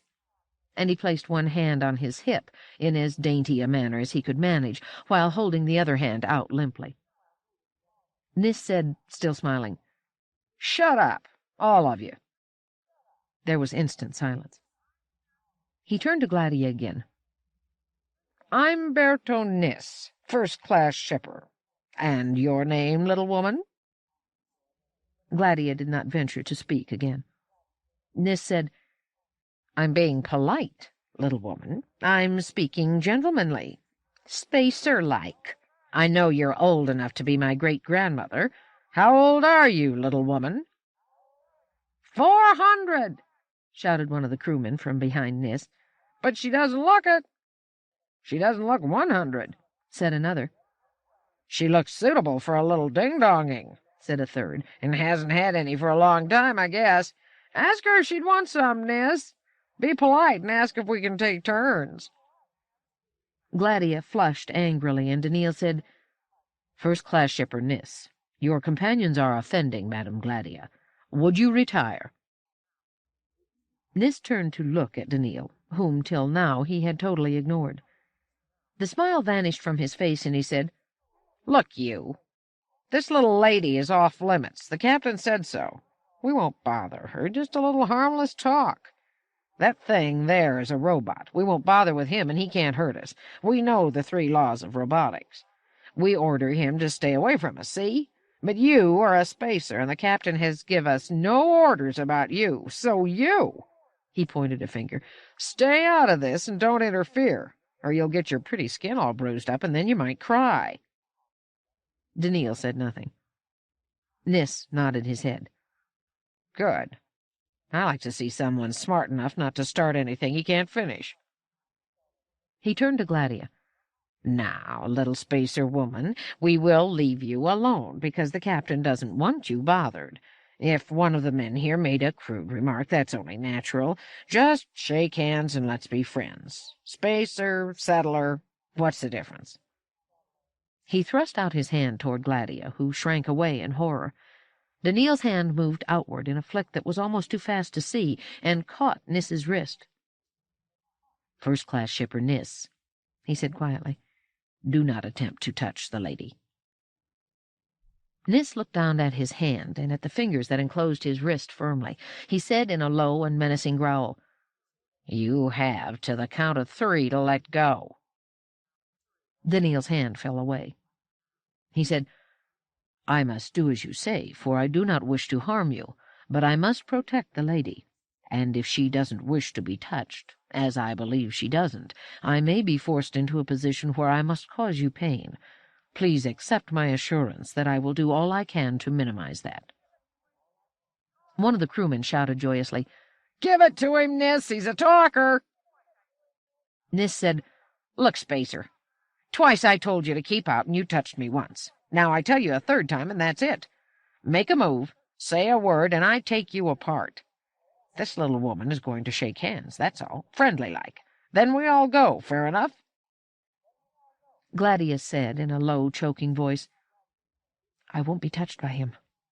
Do what is necessary." Daneel said, "Sir, with all due respect, the lady does not wish to be touched.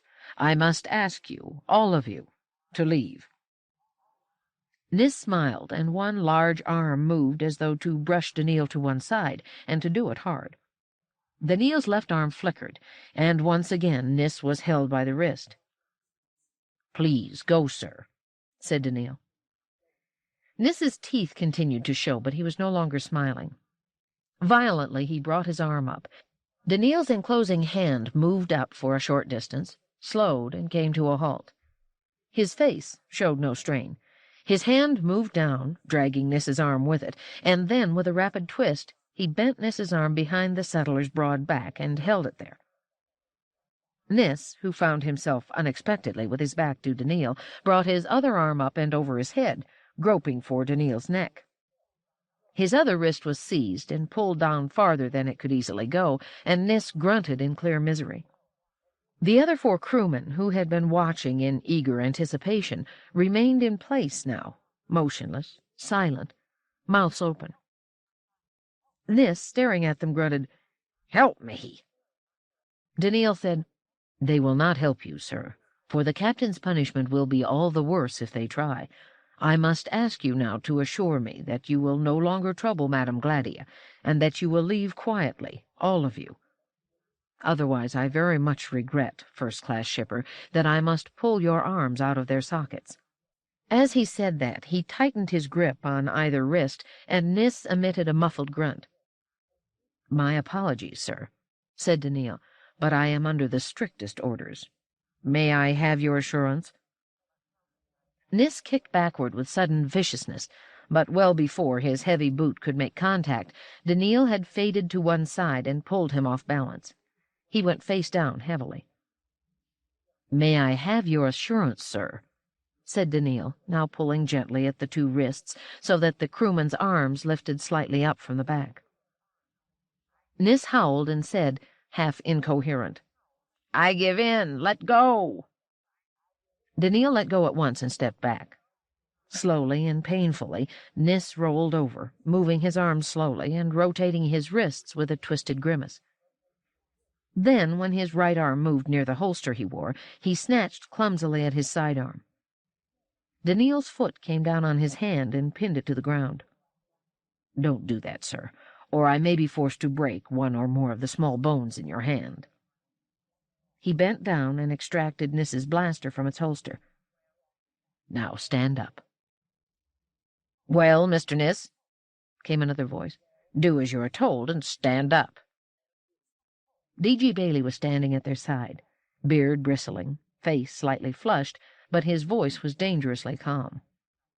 "You four," he said, "hand me your sidearms one at a time. Come on, move a little faster. 1, 2, 3, 4. Now continue to stand there at attention. Sir," this to Daneel, "give me that sidearm you are holding. Good. 5. And now, Mr. Niss, at attention." And he placed the blasters on the ground beside him.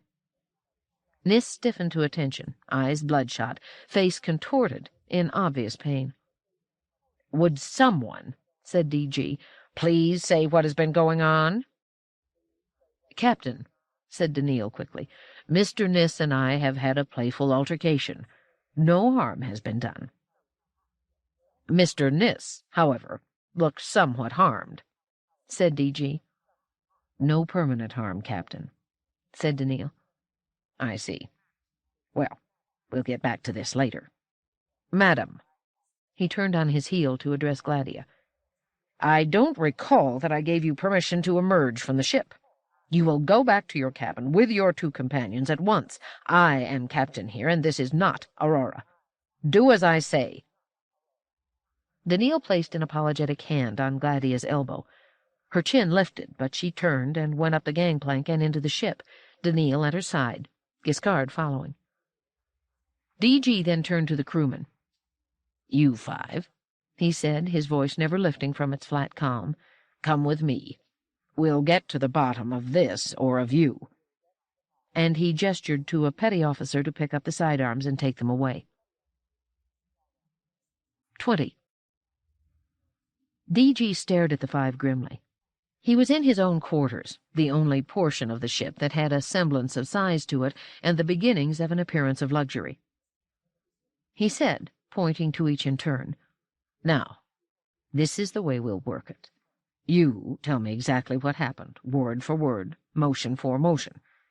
When you're finished, you tell me anything that was wrong or left out. Then you the same, then you, and then I'll get to you, Niss.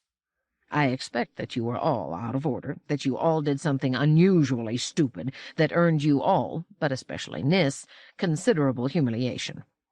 If, in your story, it would appear that you did nothing wrong and suffered no humiliation, then I'll know you're lying, especially as the spacer woman will surely tell me what happened, and I intend to believe every word she says. A lie will make matters worse for you than anything you've actually done. Now," he barked, "start." The first crewman stumbled hastily through the story, and then the second, somewhat correcting, somewhat expanding, then the third and the fourth. D.G. listened, stony-faced, to the recital, then motioned Bertrand Niss to one side. He spoke to the other 4. "And while Niss was getting his face rightly mashed into the dirt by the spacer, what were you 4 doing? Watching? Scared to move? All 4 of you against one man?" One of the men broke the thickening silence to say, "It all happened so quick, Captain. We were just getting set to move in, and then it was all over." "And what were you getting ready to do, in case you did manage to get to move some day?" "Well, we were going to pull the spacer foreigner off our mate."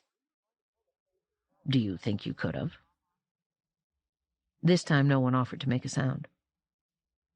D.G. leaned toward them. "Now, here's the situation. You had no business interfering with a foreigner, so you're fined 1 week's pay each. And now let's get something straight.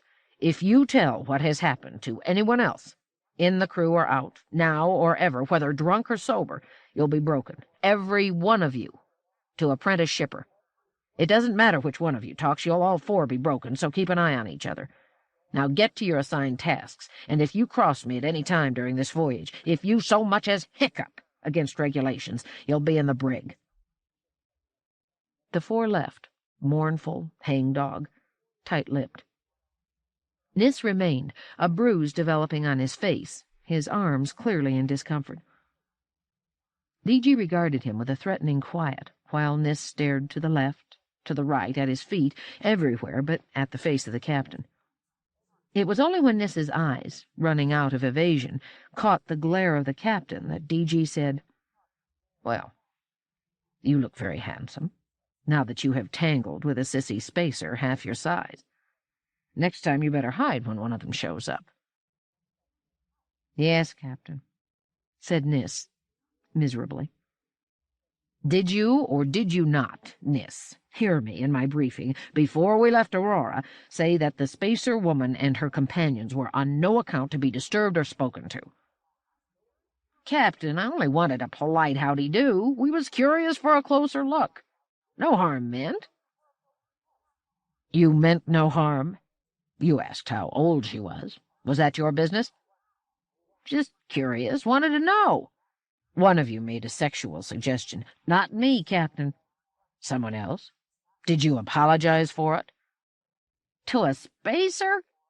Nis sounded horrified. "Certainly. You were going against my orders."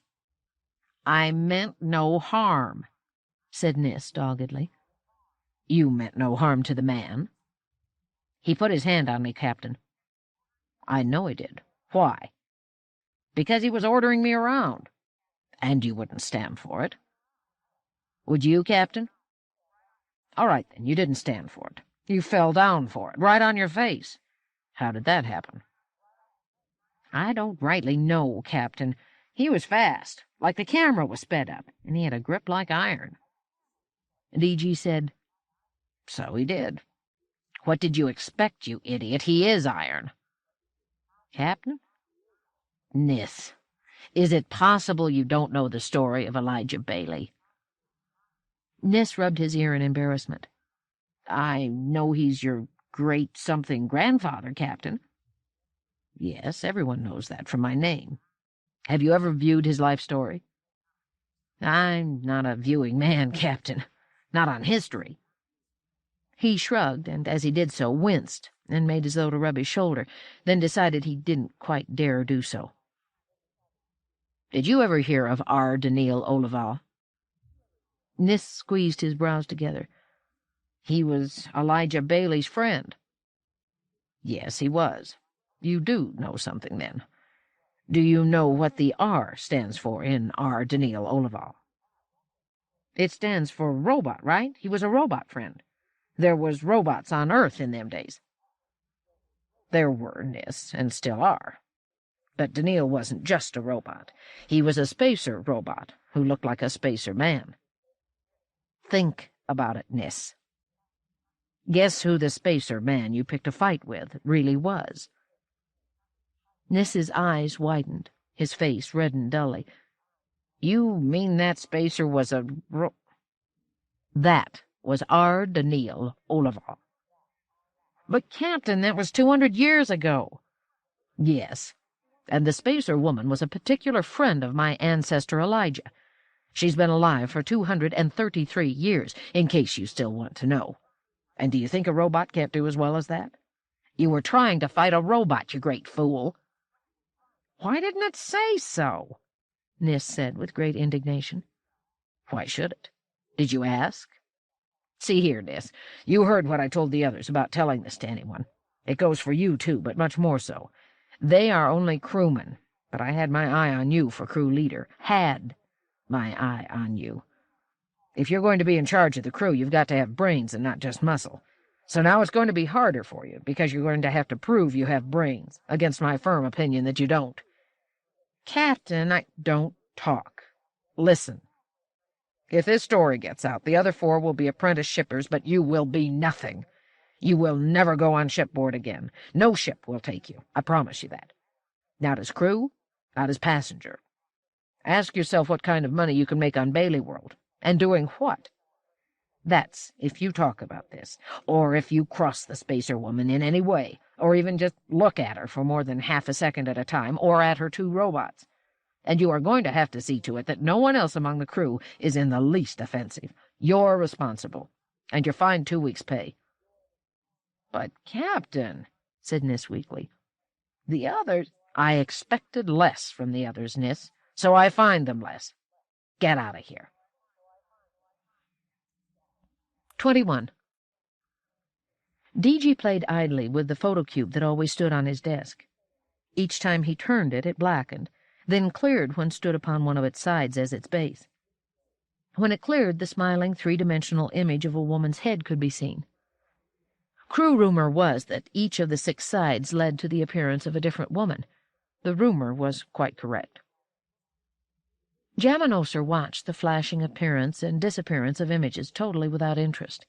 Now that the ship was secured, or as secured as it could be against attack of any expected variety, it was time to think of the next step. D.G., however, was approaching the matter obliquely, or perhaps not approaching it at all. He said, "It was the woman's fault, of course."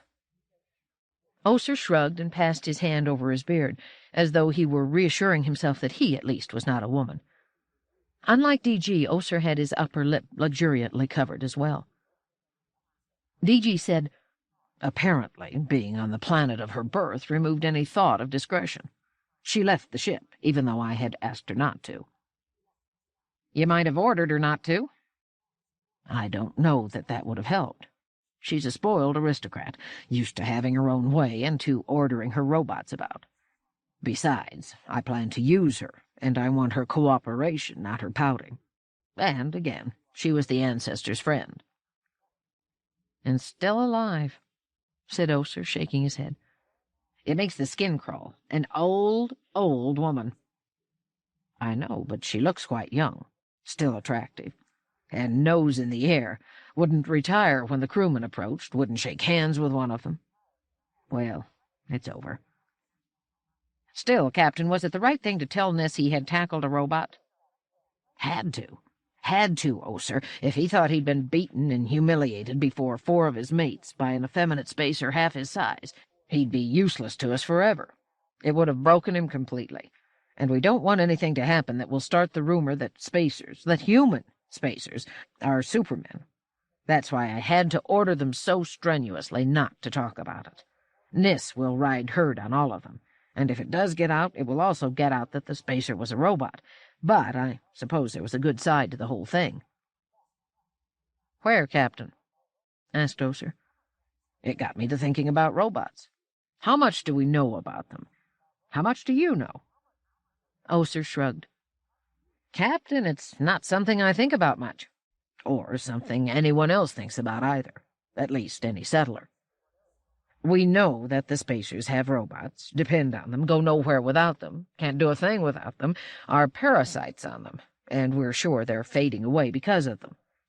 We know that Earth once had robots forced on them by the spacers, and that they are gradually disappearing from Earth, and are not found at all in Earth cities, only in the countryside.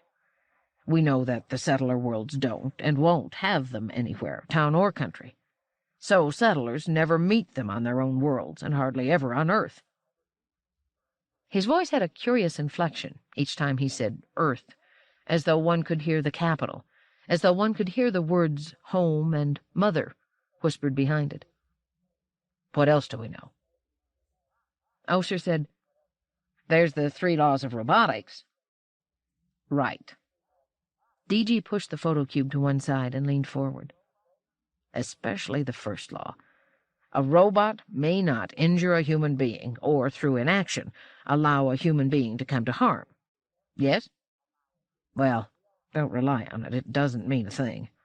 We all feel ourselves to be absolutely safe from robots because of that, and that's fine if it gives us confidence, but not if it gives us false confidence. Our Daneel injured Nis, and it didn't bother the robot at all, first law or no first law. He was defending— Exactly. What if you must balance injuries? What if it was a case of either hurt Nis or allow your spacer owner to come to harm? Naturally, she comes first. It makes sense. Of course it does. And here we are on a planet of robots, a couple of 100 million of them. What orders do they have? How do they balance the conflict between different harms? How can we be sure that none of them will touch us? Something on this planet has destroyed 2 ships already. Oser said uneasily, "This, our Daneel, is an unusual robot. Looks more like a man than we do. It may be we can't generalize from him. That other robot, what's his name?" "Giskard. It's easy to remember. My name is Daneel Giskard." "I think of you as Captain. Anyway, that our Giskard just stood there and didn't do a thing. He looks like a robot, and he acts like one. We've got lots of robots out there on Solaria watching us right now, and they're not doing a thing either, just watching. And if there are some special robots that can harm us, I think we're prepared for them. Now we are. That's why the incident with Daneel and Nis was a good thing. We've been thinking that we can only be in trouble if some of the Solarians are still here. They don't have to be. They can be gone. It may be that the robots, or at least some specially designed robots, can be dangerous. And if Lady Gladia can mobilize her robots in this place, it used to be her estate, and make them defend her and us too, we may well be able to neutralize anything they've left behind." "Can she do that?" said Oser. "We're going to see," said DG. 22. "Thank you, Daneel," Gladia said. "You did well." Her face seemed pinched together, however. Her lips were thin and bloodless, her cheeks pale. Then, in a lower voice, "I wish I had not come." Giskard said, "It is a useless wish, Madame Gladia. Friend Daneel and I will remain outside the cabin to make sure you are not further disturbed." The corridor was empty, and remained so, but Daneel and Giskard managed to speak in sound-wave intensities below the human threshold, exchanging thoughts in their brief and condensed way. Giskard said, "Madame Gladia made an injudicious decision in refusing to retire. That is clear." "I presume, friend Giskard," said Daneel, "that there was no possibility of maneuvering her into changing that decision." "It was far too firm, friend Daneel, and taken too quickly. The same was true of the intention of Nis, the settler. Both his curiosity concerning Madame Gladia and his contempt and animosity toward you were too strong to manage without serious mental harm. The other 4 I could handle. It was quite possible to keep them from intervening. Their astonishment at your ability to handle Nis froze them naturally, and I had only to strengthen that slightly." "That was fortunate, friend Giskard. Had those 4 joined Mr. Nis, I would have been faced with the difficult choice of forcing Madame Gladia into a humiliating retreat, or of badly damaging 1 or 2 of the settlers to frighten off the rest. I think I would have had to choose the former alternative, but it too would have caused me grave discomfort." "You are well, friend Daneel?" "Quite well. My damage to Mr. Nis was minimal." "Physically, friend Daneel, it was. Within his mind, however, there was great humiliation, which was to him much worse than the physical damage. Since I could sense that, I could not have done what you did so easily. And yet, friend Daneel—" "Yes, friend Giskard?" "I am disturbed over the future.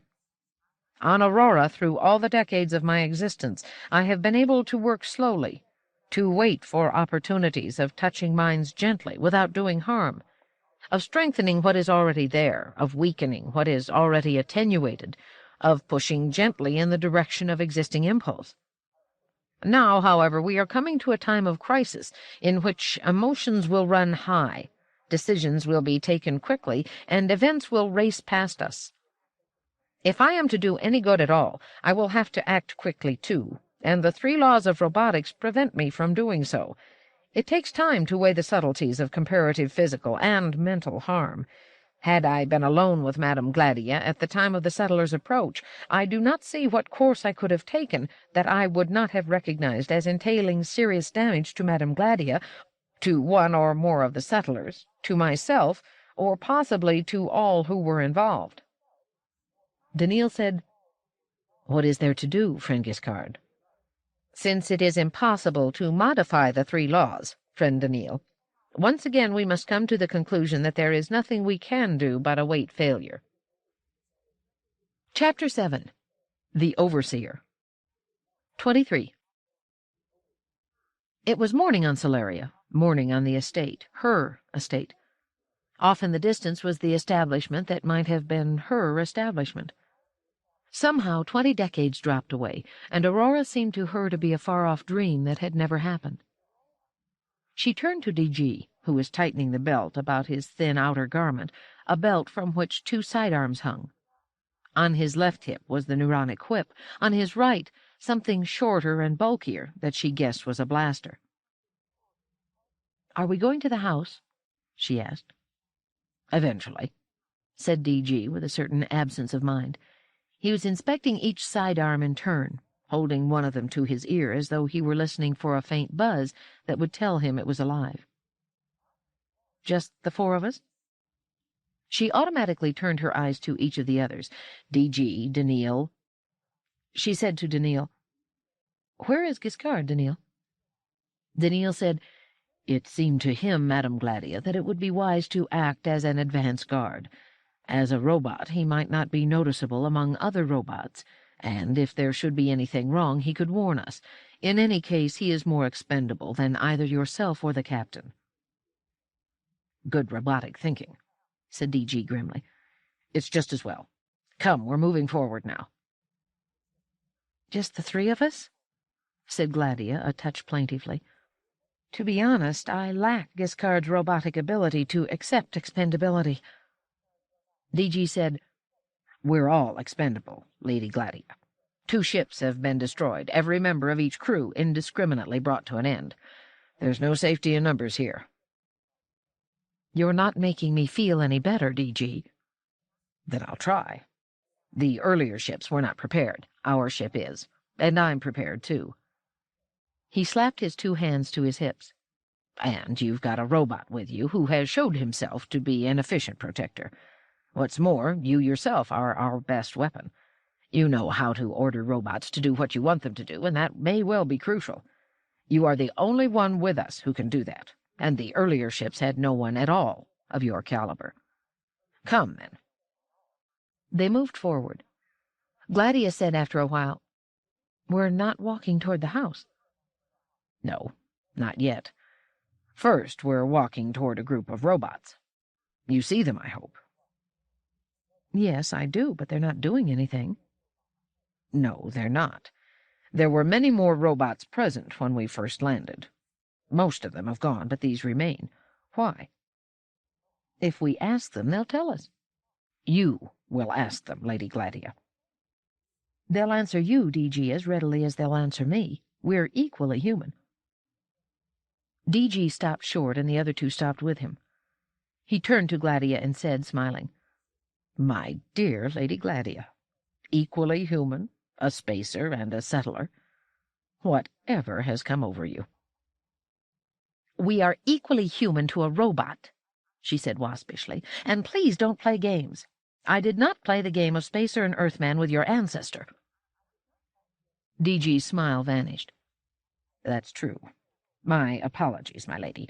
I shall try to control my sense of the sardonic, for, after all, on this world we are allies." He said a moment later, "Now, madam, what I want you to do is to find out what orders the robots have been given, if any. If there are any robots that might, by some chance, know you, if there are any human beings on the estate or on the world, or anything else it occurs to you to ask. They shouldn't be dangerous. They're robots, and you're human. They can't hurt you. To be sure," he added, remembering, "your Daneel rather manhandledness, but that was under conditions that don't apply here. And Daneel may go with you." Respectfully, Daneel said, "I would in any case accompany Lady Gladia, Captain. That is my function." "Giskard's function, too, I imagine," said DG, "and yet he's wandered off." "For a purpose, Captain, that he discussed with me, and that we agreed was an essential way of protecting Lady Gladia." "Very well. You 2 move forward. I'll cover you both." He drew the weapon on his right hip.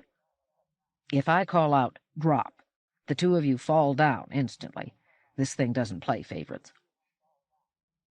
"Please don't use it as anything but a last resort, DG," said Gladia. There would scarcely be an occasion, too, against robots. Come, Daneel.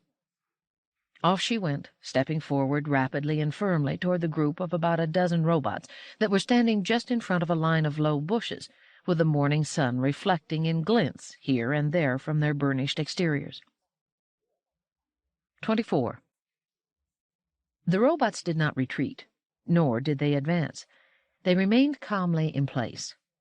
Gladia counted them, 11 in plain sight. There might be others, possibly, that were unseen.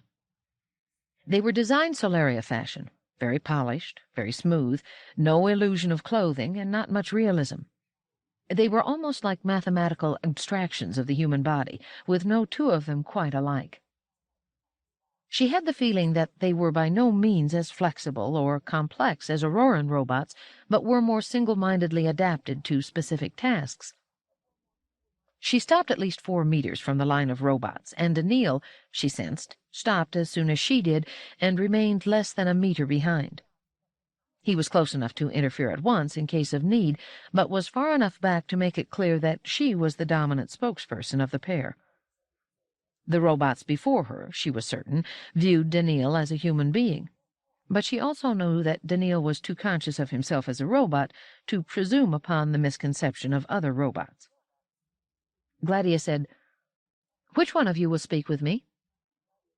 There was a brief period of silence, as though an unspoken conference were taking place. Then one robot took a step forward. "Madam, I will speak." "Do you have a name?" "No, madam. I have only a serial number." "How long have you been operational?" "I have been operational 29 years, madam." "Has anyone else in this group been operational for longer?" "No, madam. It is why I, rather than another, am speaking." "How many robots are employed on this estate?" "I do not have that figure, madam." "Roughly?"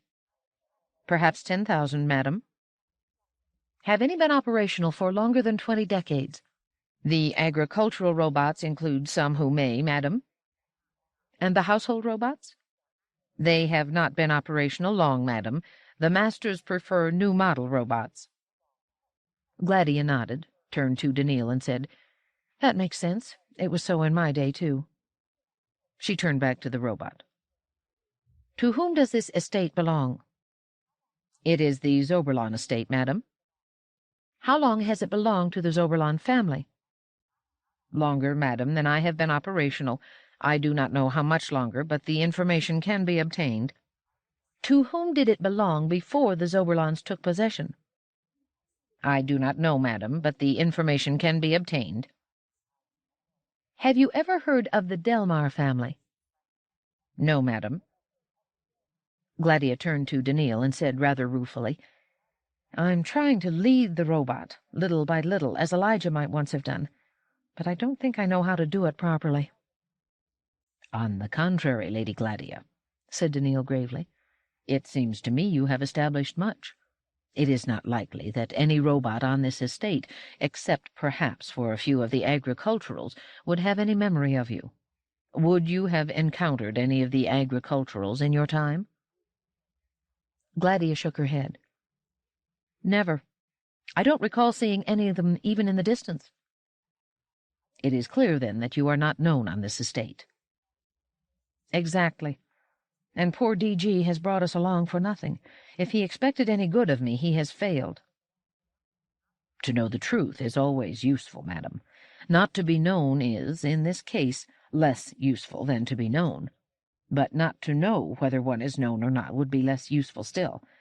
Are there not perhaps other points on which you might elicit information?" "Yes. Let's see." For a few seconds she was lost in thought. Then she said softly, "It's odd. When I speak to these robots, I speak with a pronounced Solarian accent. Yet I do not speak so to you." Daneel said, "It is not surprising, Lady Gladia. The robots speak with such an accent, for they are Solarian. That brings back the days of your youth, and you speak automatically as you spoke then. You are at once yourself, however, when you turn to me, because I am a part of your present world." A slow smile appeared on Gladia's face, and she said, You reason more and more like a human being, Daneel." She turned back to the robots and was keenly aware of the peacefulness of the surroundings. The sky was an almost unmarked blue, except for a thin line of clouds on the western horizon, indicating that it might turn cloudy in the afternoon. There was the sound of rustling leaves in a light wind, the whirring of insects, a lonely bird call. No sound of human beings. There might be many robots about, but they worked silently. There weren't the exuberant sounds of human beings that she had grown accustomed to, painfully, at first, on Aurora. But now, back on Solaria, she found the peace wonderful. It had not been all bad on Solaria. She had to admit it. She said to the robot quickly, with a note of compulsion edging her voice, "Where are your masters?" It was useless, however, to try to hurry or alarm a robot, or to catch it off guard. It said, without any sign of perturbation, "They are gone, madam." "Where have they gone?" "I do not know, madam. I was not told." "Which of you knows?" There was a complete silence. Gladia said, "Is there any robot on the estate who would know?" The robot said, "I do not know of any, madam." "Did the masters take robots with them?" "Yes, madam." "Yet they didn't take you. Why do you remain behind?" "To do our work, madam." "Yet you stand here and do nothing. Is that work?" "We guard the estate from those from outside, madam." "Such as we?" "Yes, madam." "But here we are, and yet you still do nothing. Why is that?" "We observe, madam.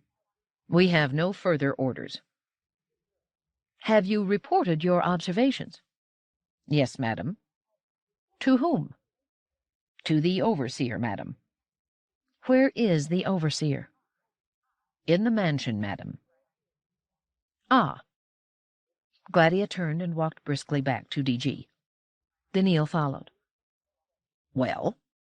said DG. He was holding both weapons at the ready, but put them back in their holsters as they returned. Gladia shook her head. "Nothing. No robot knows me. No robot, I'm sure, knows where the Solarians have gone, but they report to an overseer." "An overseer?"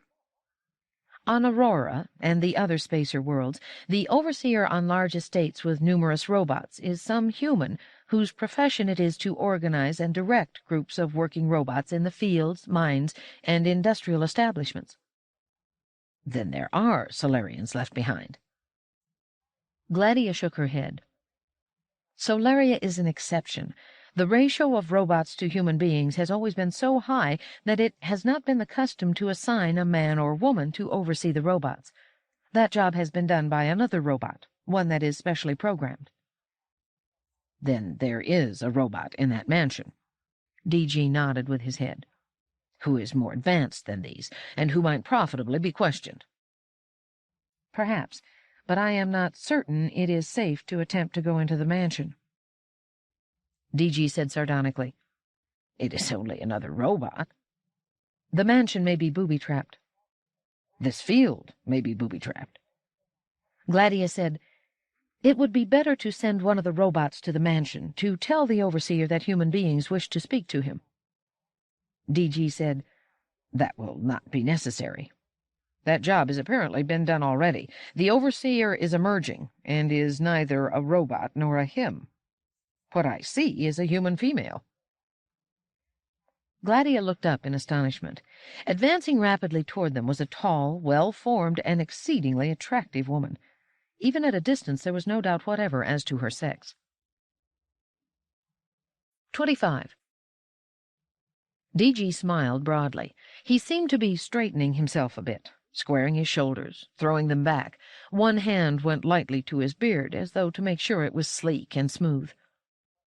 Gladia looked at him with disfavor.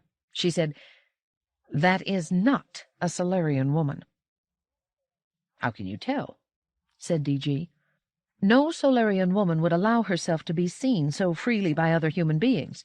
Seen, not viewed." "I know the distinction, my lady. Yet you allow me to see you." "I have lived over 20 decades on Aurora. Even so, I have enough Solarian left in me still not to appear to others like that." She has a great deal to display, madam. I would say she is taller than I am, and as beautiful as a sunset."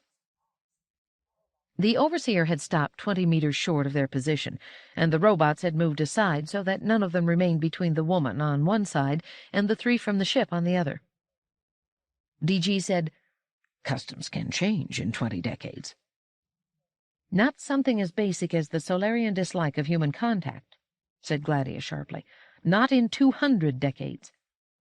She had slipped into her Solarian twang again. "I think you underestimate social plasticity. Still, Solarian or not, I presume she's a spacer. And if there are other spacers like that, I'm all for peaceful coexistence." Gladia's look of disapproval deepened. "Well, do you intend to stand and gaze in that fashion for the next hour or two? Don't you want me to question the woman?" DG started and turned to look at Gladia with distinct annoyance. "You question the robots, as you've done. I question the human beings." "Especially the females, I suppose." "I wouldn't like to boast, but it is a subject on which I have never known a man who didn't." Daneel interposed. "I do not think the woman will wait longer. If you wish to retain the initiative, Captain, approach her now. I will follow, as I did with Madame Gladia." "I scarcely need the protection," said DG brusquely. "You are a human being, and I must not, through inaction, allow harm to come to you." DG walked forward briskly, Daneel following. Gladia, reluctant to remain behind alone, advanced a bit tentatively. The overseer watched quietly. She wore a smooth white robe that reached down to mid-thigh and was belted at the waist. It showed a deep and inviting cleavage, and her nipples were clearly visible against the thin material of the robe. There was no indication that she was wearing anything else but a pair of shoes. When DG stopped, a meter of space separated them. Her skin, he could see, was flawless. Her cheekbones were high, her eyes wide-set and somewhat slanted, her expression serene. "Madam," said DG, speaking as close an approximation to Auroran patrician as he could manage, "have I the pleasure of speaking to the overseer of this estate?" The woman listened for a moment, and then said, in an accent so thickly Solarian as to seem almost comic when coming from her perfectly shaped mouth, "You are not a human being." She then flashed into action so quickly that Gladia, still some 10 meters off, could not see in detail what had happened. She saw only a blur of motion, and then DG lying on his back motionless, and the woman standing there with his weapons, one in each hand. 26. What stupefied Gladia most in that one dizzying moment was that Daneel had not moved in either prevention or reprisal. But even as the thought struck her, it was out of date, for Daneel had already caught the woman's left wrist and twisted it, saying, "Drop those weapons at once," in a harsh, peremptory voice she had never heard him use before. It was inconceivable that he should so address a human being. The woman said just as harshly in her higher register, "You are not a human being." Her right arm came up, and she fired the weapon it held. For a moment, a faint glow flickered over Daneel's body, and Gladia, unable to make a sound in her state of shock, felt her sight dim. She had never in her life fainted, but this seemed a prelude. Daneel did not dissolve, nor was there an explosive report. Daneel, Gladia realized, had prudently seized the arm that held the blaster. The other held the neuronic whip, and it was that which had been discharged in full and at close range upon Daneel. Had he been human, the massive stimulation of his sensory nerves might well have killed him or left him permanently disabled. Yet he was, after all, however human in appearance, a robot, and his equivalent of a nervous system did not react to the whip. Daneel seized the other arm now, forcing it up. He said again, "Drop those weapons, or I will tear each arm from its socket." "Will you?" said the woman. Her arms contracted, and for a moment Daneel was lifted off the ground. Daneel's legs swung backward, then forward, pendulum-like, using the points where the arms joined as a pivot. His feet struck the woman with force, and both fell heavily to the ground. Gladia, without putting the thought into words, realized that, although the woman looked as human as Daneel did, she was just as non-human. A sense of instant outrage flooded Gladia, who was suddenly Solarian to the core, outrage that a robot should use force on a human being. Granted that she might somehow have recognized Daneel for what he was, but how dare she strike DG? Gladia was running forward, screaming. It never occurred to her to fear a robot simply because it had knocked down a strong man with a blow and was battling an even stronger robot to a draw. "How dare you!" she screamed in a Solarian accent so thick that it grated on her own ear. But how else does one speak to a Solarian robot? "How dare you, girl! Stop all resistance immediately!" The woman's muscles seemed to relax totally and simultaneously, as though an electric current had suddenly been shut off. Her beautiful eyes looked at Gladia without enough humanity to seem startled. She said in an indistinct, hesitating voice, "My regrets, madam." Daneel was on his feet, staring down watchfully at the woman who lay on the grass. DG, suppressing a groan, was struggling upright. Daneel bent for the weapons, but Gladia waved him away furiously. "Give me those weapons, girl," she said. The woman said, "Yes, madam." Gladia snatched at them, chose the blaster swiftly, and handed it to Daneel. "Destroy her when that seems best, Daneel. That's an order." She handed the neuronic whip to DG and said, "This is useless here, except against me and yourself. Are you all right?" "No, I'm not all right," muttered DG, rubbing one hip. "Do you mean she's a robot?" "Would a woman have thrown you like that?" "Not any whom I have ever met before. I said there might be special robots on Solaria who were programmed to be dangerous." "Of course," said Gladia unkindly. "But when you saw something that looked like your idea of a beautiful woman, you forgot." "Yes, it is easy to be wise after the fact." Gladia sniffed and turned again to the robot. "What is your name, girl?" "I am called Landery, madam." "Get up, Landery." Landery rose much as Daneel had, as though she were on springs. Her struggle with Daneel seemed to have left her totally unharmed. Gladia said, "Why, against the first law, have you attacked these human beings?" "Madam," said Landery firmly, "these are not human beings." "And do you say that I am not a human being?" "No, madam, you are a human being." "Then, as a human being, I am defining these two men as human beings. Do you hear me?" "Madam," said Landery a little more softly, "these are not human beings." "They are indeed human beings because I tell you they are. You are forbidden to attack them or harm them in any way." Landery stood mute. "Do you understand what I have said?" Gladia's voice grew more Solarian still as she reached for greater intensity.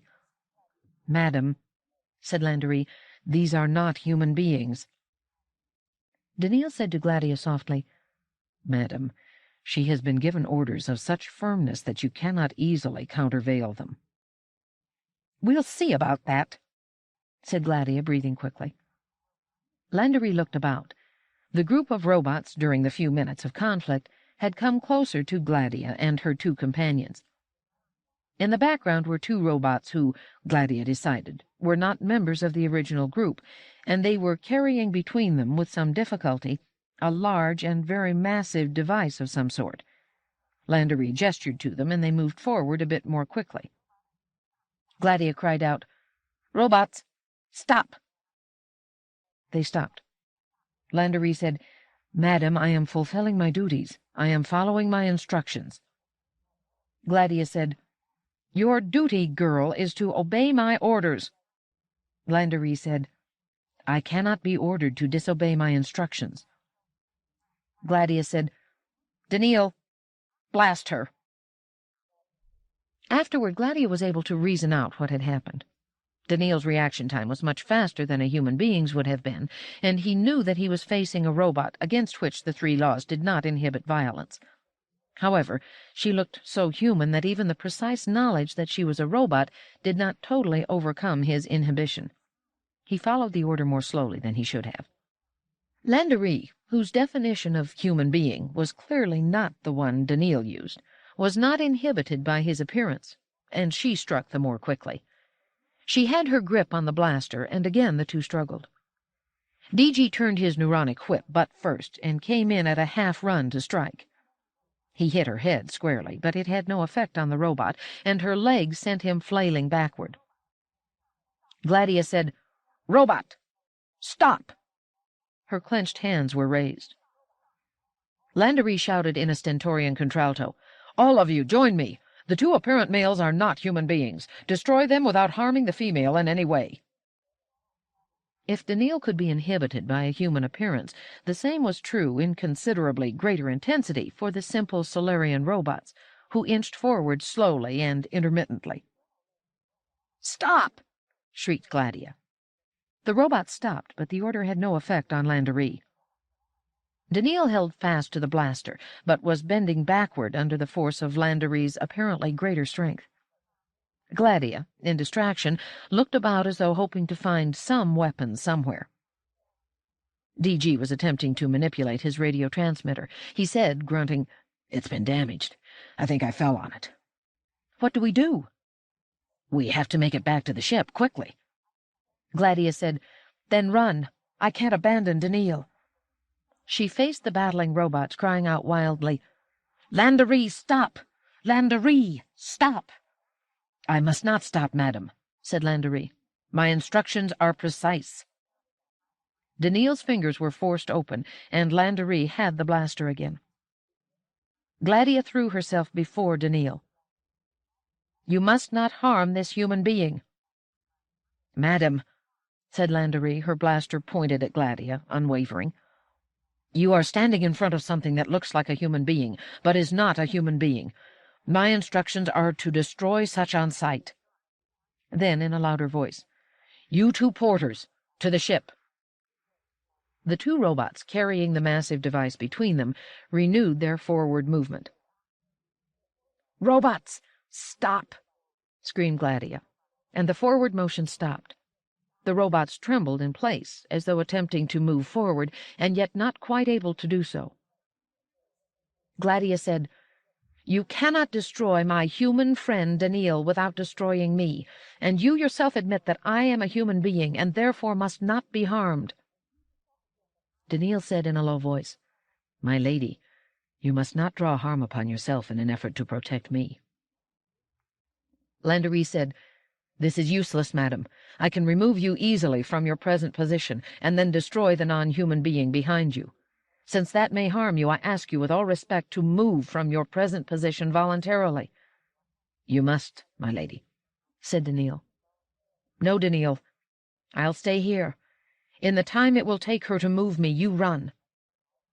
"I cannot run faster than the beam of a blaster, and if I try to run she will shoot through you rather than not at all. Her instructions are probably that firm. I regret, my lady, that this will cause you unhappiness." And Daneel lifted the struggling Gladia and tossed her lightly to one side. Landery's finger tightened on the contact, but never completed the pressure. She remained motionless. Gladia, who had staggered to a sitting position, got to her feet. Cautiously, DG, who had remained in place during the last exchanges, approached Landery. Daneel, quite calmly, reached out and took the blaster from her unresisting fingers. "I believe," said Daneel, "that this robot is permanently deactivated." He pushed her gently, and she fell over in one piece, with her limbs, torso, and head in the relative positions they occupied when she was standing. Her arm was still bent, her hand was holding an invisible blaster, and her finger was pressing on an invisible contact. Through the trees to one side of the grassy field, on which the drama had played itself out, Giskard was approaching, his robotic face showing no signs of curiosity, though his words might have. "What has taken place in my absence?" he asked. 27. The walk back to the ship was rather anticlimactic. Now that the frenzy of fear and action was over, Gladia felt hot and cross. DG limped rather painfully, and they progressed slowly, partly because of the limp, and partly because the two Solarian robots were still carrying their massive instrument, plodding along under its weight. DG looked over his shoulder at them. They obey my orders now that the Overseer is out of action. Gladia said through her teeth, "Why didn't you run at the end and get help? Why did you remain helplessly watching?" "Well," said DG with an attempt at the kind of lightness he would have showed easily were he feeling better, "with you refusing to leave Daneel, I rather hesitated to play the coward by comparison." "You fool! I was safe. She would not have harmed me." Daneel said, "Madam, it distresses me to contradict you, but I think she would have done so as her urge to destroy me grew stronger." Gladia turned on him hotly. "And that was a smart thing you did, pushing me out of the way. Did you want to be destroyed?" "Rather than see you harmed, madam, yes. My failure to stop the robot through inhibitions set up by her human appearance demonstrated, in any case, an unsatisfactory limit to my usefulness to you." "Even so," said Gladia, "she would have hesitated to shoot me, since I am human, for a perceptible period of time, and you could have had the blaster in your own possession by that time." "I couldn't gamble your life, madam, on anything as uncertain as her hesitation," said Daneel. "And you," said Gladia, showing no signs of having heard Daneel, and turning to DG again, "shouldn't have brought the blaster in the first place." DG said, frowning, "Madam, I am making allowances for the fact that we have all been very close to death. The robots do not mind that, and I have grown somehow accustomed to danger. To you, however, this was an unpleasant novelty, and you are being childish as a result. I forgive you, a little. But please listen, there was no way I could have known the blaster would be taken from me so easily. Had I not brought the weapon, the Overseer could have killed me with her bare hands as quickly and as effectively as she could have by blaster. Nor was there any point in my running. To answer an earlier complaint of yours, I could not outrun a blaster. Now, please continue if you must still get it out of your system, but I do not intend to reason with you any further." Gladia looked from DG to Daneel and back, and said in a low voice, "I suppose I am being unreasonable. Very well, no more hindsights." They had reached the ship. Crew members poured out at the sight of them. Gladia noticed they were armed. DG beckoned to his second-in-command. "Oh, sir, I presume you see that object the two robots are carrying?" "Yes, sir." "Well, have them carry it on board. Have it put in the security room and kept there. The security room is then to be locked and kept locked." He turned away for a moment, then turned back. "And, oh, sir, as soon as that is done, we will prepare to take off again." Oser said, "Captain, shall we keep the robots as well?" "No. They are too simple in design to be worth much, and, under the circumstances, taking them would create undesirable consequences. The device they are carrying is much more valuable than they are." Giskard watched the device being slowly and very carefully maneuvered into the ship. He said, "Captain, I am guessing that is a dangerous object." "I'm under that impression, too," said DG. "I suspect that the ship would have been destroyed soon after we were." "That thing?" said Gladia. "What is it?" "I can't be certain, but I believe it is a nuclear intensifier. I've seen experimental models on Bailey World, and this looks like a big brother." "What is a nuclear intensifier?" "As the name implies, Lady Gladia, it's a device that intensifies nuclear fusion." "How does it do that?" DG shrugged. "I'm not a physicist, my lady. A stream of W particles is involved, and they mediate the weak interaction. That's all I know about it." "What does that do?" asked Gladia. "Well, suppose the ship has its power supply, as it has right now, for instance. There are small numbers of protons, derived from our hydrogen fuel supply, that are ultra-hot and fusing to produce power. Additional hydrogen is constantly being heated to produce free protons, which, when hot enough, also fuse to maintain that power. If the stream of W particles from the nuclear intensifier strikes the fusing protons, These fuse more quickly and deliver more heat. That heat produces protons and sets them to fusing more quickly than they should be, and their fusion produces still more heat, which intensifies the vicious cycle. In a tiny fraction of a second, enough of the fuel fuses to form a tiny thermonuclear bomb, and the entire ship and everything upon it is vaporized. Gladia looked awed. Why doesn't everything ignite? Why doesn't the whole planet blow up? I don't suppose there's danger of that, madam. The protons have to be ultra-hot and fusing.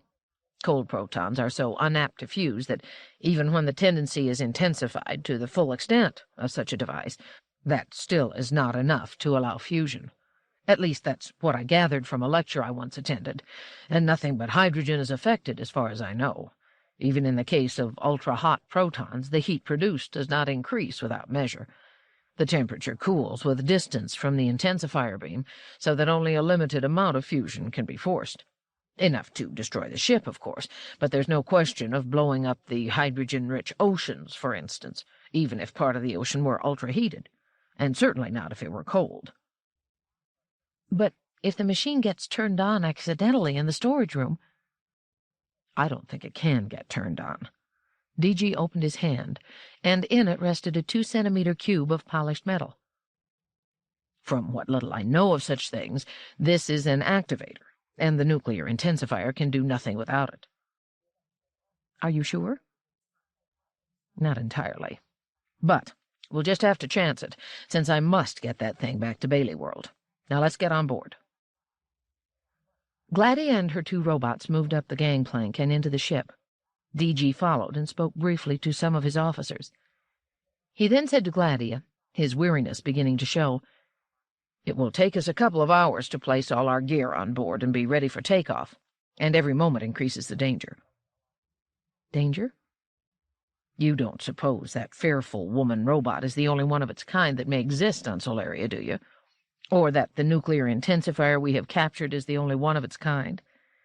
I suppose it will take time for other humanoid robots and other nuclear intensifiers to be brought to this spot, perhaps considerable time, but we must give them as little as possible. And in the meantime, madam, let us go to your room and conduct some necessary business." "What necessary business would that be, Captain?" "Well," said DG, motioning them forward, "in view of the fact that I may have been victimized by treason, I think I will conduct a rather informal court-martial." 28. DG said after seating himself with an audible groan, "What I really want is a hot shower, a rub-down, a good meal, and a chance to sleep. But that will all have to wait till we're off the planet. It will have to wait in your case, too, madam. Some things will not wait, however. My question is this. Where were you, Giskard, while the rest of us were faced with considerable danger?" Giskard said, "Captain, it did not seem to me that if robots alone were left on the planet, they would represent any danger. Moreover, Daneel remained with you." Daneel said, "Captain, I agreed that Giskard would reconnoiter, and that I would remain with Madame Gladia and with you." "You 2 agreed, did you?" said DG. "Was anyone else consulted?" "No, Captain," said Giskard. "If you were certain that the robots were harmless, Giskard, how did you account for the fact that 2 ships were destroyed?" "It seemed to me, Captain, that there must remain human beings on the planet, but that they would do their best not to be seen by you. I wanted to know where they were and what they were doing. I was in search of them, covering the ground as rapidly as I could. I questioned the robots I met."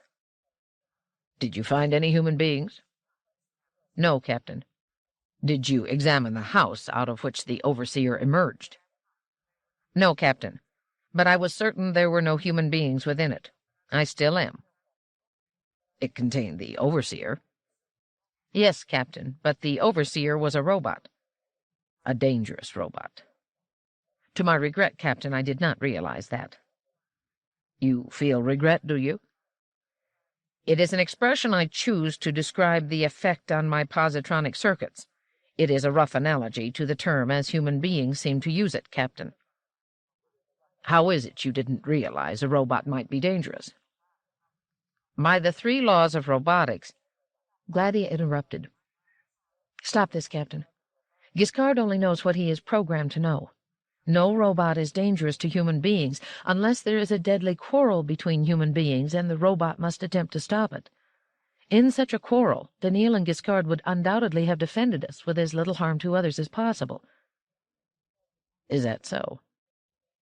DG put 2 fingers to the bridge of his nose and pinched. Daneel did defend us. We were fighting robots, not human beings, so he had no problem in deciding whom to defend and to what extent. Yet he showed astonishing lack of success, considering that the 3 laws do not prevent him from doing harm to robots. Giskard remained out of it, returning at the precise moment when it was over. Is it possible that there is a bond of sympathy among robots? Is it possible that robots, when defending human beings against robots, somehow feel what Giskard calls regret at having to do so, and perhaps fail or absent themselves? No! Exploded Gladia forcefully. No, said DG. Well, I don't pretend to be an expert roboticist. Are you, Lady Gladia? I am not a roboticist of any sort, said Gladia, but I have lived with robots all my life. What you suggest is ridiculous. Daneel was quite prepared to give his life for me, and Giskard would have done the same.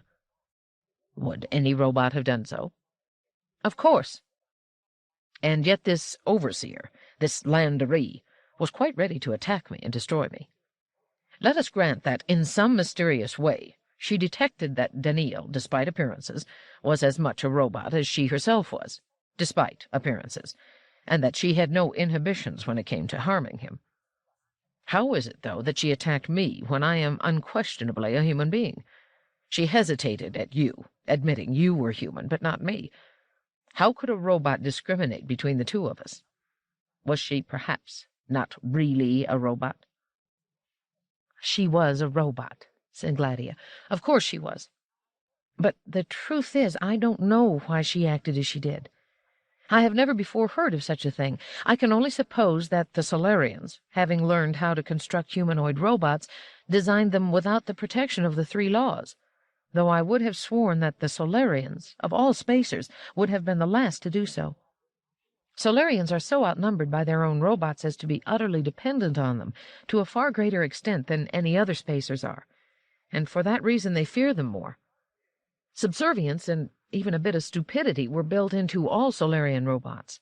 The 3 laws were stronger on Solaria than anywhere else, not weaker. Yet I can think of no other way of explaining Landerie than to suppose that the first law was— Daneel said, Excuse me, Madame Gladia, for interrupting. May I have your permission to attempt an explanation of the overseer's behavior? DG said sardonically, It comes to that, I suppose. Only a robot can explain a robot. Sir, said Daneel, unless we understand the overseer, we might not be able to take effective measures in the future against the Solarian danger. I believe I have a way of accounting for her behavior. Go ahead, said DG. The overseer, said Daneel, did not take instant measures against us. She stood and watched us for a while, apparently uncertain as to how to proceed. When you, Captain, approached and addressed her, she announced that you were not human and attacked you instantly. When I intervened and cried out that she was a robot, she announced that I was not human and attacked me at once, too. When Lady Gladia came forward, however, shouting at her, the overseer recognized her as human and, for a while, allowed herself to be dominated. Yes, I remember all that, Daneel. But what does it mean? It seems to me, Captain, that it is possible to alter a robot's behavior fundamentally without ever touching the 3 laws, provided, for instance, that you alter the definition of a human being. A human being, after all, is only what it is defined to be. Is that so? What do you consider a human being to be? Daneel was not concerned with the presence or absence of sarcasm. He said, I was constructed with a detailed description of the appearance and behavior of human beings, Captain. Anything that fits that description is a human being to me. Thus, you have the appearance and the behavior, while the overseer had the appearance but not the behavior. To the overseer, on the other hand, the key property of a human being was speech, Captain. The Solarian accent is a distinctive one, and to the overseer something that looked like a human being was defined as a human being only if it spoke like a Solarian. Apparently, anything that looked like a human being but did not speak with a Solarian accent was to be destroyed without hesitation, as was any ship carrying such beings. DG said thoughtfully, "You may be right." "You have a subtler accent, Captain, as distinctive in its way as the Solarian accent is, but the two are widely different. As soon as you spoke, you defined yourself as non-human to the overseer, who announced that and attacked. And you speak with an Auroran accent, and were likewise attacked." "Yes, Captain, but Lady Gladia spoke with an authentic Solarian accent, and so she was recognized as human." DG considered the matter silently for a while, then said, "That's a dangerous arrangement, even for those who would make use of it. If a Solarian, for any reason, at any time, addressed such a robot in a way that the robot did not consider an authentic Solarian accent, that Solarian would be attacked at once. If I were a Solarian, I would be afraid to approach such a robot. My very effort to speak pure Solarian might very likely throw me off and get me killed." "I agree, Captain," said Daneel, "and I would imagine that that is why those who manufacture robots do not ordinarily limit the definition of a human being, but leave it as broad as possible. The Solarians, however, have left the planet. One might suppose that the fact that overseer robots have this dangerous programming is the best indication that the Solarians have really left, and are not here to encounter the danger. The Solarians, it appears, are at this moment concerned only that no one who is not a Solarian be allowed to set foot on the planet." "Not even other spacers?" "I would expect, Captain, that it would be difficult to define a human being in such a way as to include the dozens of different spacer accents, and yet exclude the scores of different settler accents. Keying the definition to the distinctive Solarian accent alone would be difficult enough." DG said, "You are very intelligent, Daneel.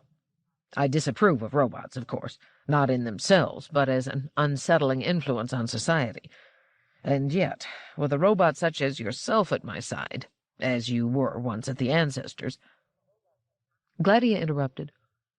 "I'm afraid not, DG. Daneel will never be a gift, nor will he ever be sold, nor can he be easily taken by force." DG lifted his hand in a smiling negative. "I was merely dreaming, Lady Gladia. I assure you that the laws of Bailey World would make my possession of a robot unthinkable." Giskard said suddenly, "May I have your permission, Captain, to add a few words?" DG said, "Ah, the robot who managed to avoid the action, and who returned when all was safely over. I regret that matters appear to be as you have stated.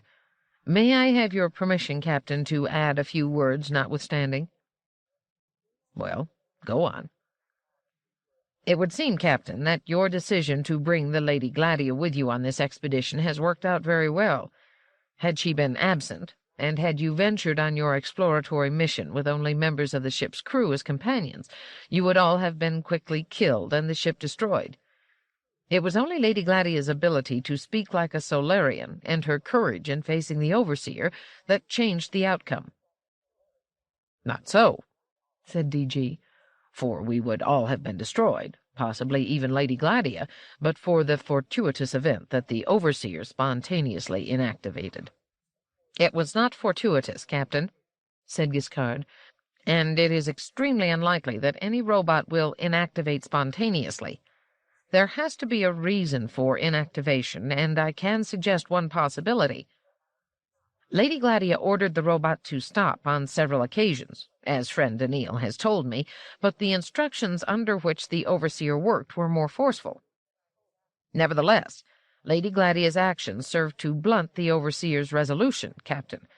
The fact that Lady Gladia was an undoubted human being, even by the overseer's definition, and that she was acting in such a way as to make it necessary, perhaps, for the overseer to harm her, or even kill her, blunted it even farther. Thus, at the crucial moment, the two contrary requirements, having to destroy non-human beings and having to refrain from harming human beings balanced, and the robot froze, unable to do anything. Its circuits burned out. Gladia's brows drew together in a puzzled frown. "But—" she began and then subsided. Giskard went on.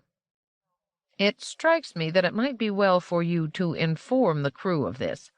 It might well ease their distrust of Lady Gladia if you stress what her initiative and courage have meant to every man in the crew, since it has kept them alive. It might also give them an excellent opinion of your own foresight in insisting on having her on board on this occasion, perhaps even against the advice of your own officers." DG let loose a great shout of laughter. "Lady Gladia, I see now why you will not be separated from these robots. They are not only as intelligent as human beings, they are every bit as devious. I congratulate you on your having them. And now, if you don't mind, I must hurry the crew. I don't want to stay on Solaria for one moment more than necessary, and I promise you that you won't be disturbed for hours. I know you can use freshening and rest as much as I can." After he was gone, Gladia remained for a while in deep thought, then turned to Giskard and said in Auroran Common, a patter version of Galactic Standard that was widespread on Aurora and difficult for any non-Auroran to understand. "Giskard, what is all this nonsense about the burning out of circuits?" "My lady," said Giskard, "I advanced it only as a possibility and nothing more. I thought it well to emphasize your role in putting an end to the Overseer." "But how could you think he would believe that a robot could burn out that easily?" "He knows very little about robots, madam. He may traffic in them, but he is from a world that doesn't make use of them." "Yet I know a great deal about them, and so do you. The Overseer showed no signs whatever of balancing circuits, no stuttering, no trembling, no behavior difficulty of any kind. It just stopped." Giskard said, "Madam, since we do not know the precise specifications to which the Overseer was designed, we may have to be content with ignorance as to the rationale behind the freeze." Gladia shook her head. "Just the same, it's puzzling." Part 3. Bailey World. Chapter 8. The Settler World. 29. DG's ship was in space again, surrounded by the everlasting changelessness of the endless vacuum. It had not come too soon for Gladia, who had but imperfectly suppressed the tension that arose from the possibility that a second Overseer, with a second intensifier, might arrive without warning. The fact that it would be a quick death if it happened, an unexperienced death, was not quite satisfying. The tension had spoiled what would have otherwise been a luxuriant shower, along with various other forms of renewal of comfort. It was not till after actual takeoff, after the coming of the soft, distant buzz of the protonic jets, that she could compose herself to sleep. Odd, she thought as consciousness began to slip away, that space should feel safer than the world of her youth, that she should leave Solaria with even greater relief the second time than she had the first. But Solaria was no longer the world of her youth. It was a world without humanity, guarded over by distorted parodies of humanity, humanoid robots that made a mockery of the gentle Daneel and the thought-filled Giskard. She slept at last, and while she slept, Daneel and Giskard, standing guard, could once more speak to each other. Daneel said, "Friend Giskard, I am quite certain that it was you who destroyed the Overseer." "There was clearly no choice, friend Daneel. It was purely an accident that I arrived in time, for my senses were entirely occupied with searching out human beings, and I found none. Nor would I have grasped the significance of events if it were not for Lady Gladia's rage and despair. It was that which I sensed at a distance, and which caused me to race to the scene, barely in time. In that respect, Lady Gladia did save the situation, at least as far as the captain's existence and yours were concerned. I would still have saved the ship, I believe, even if I had arrived too late to save you."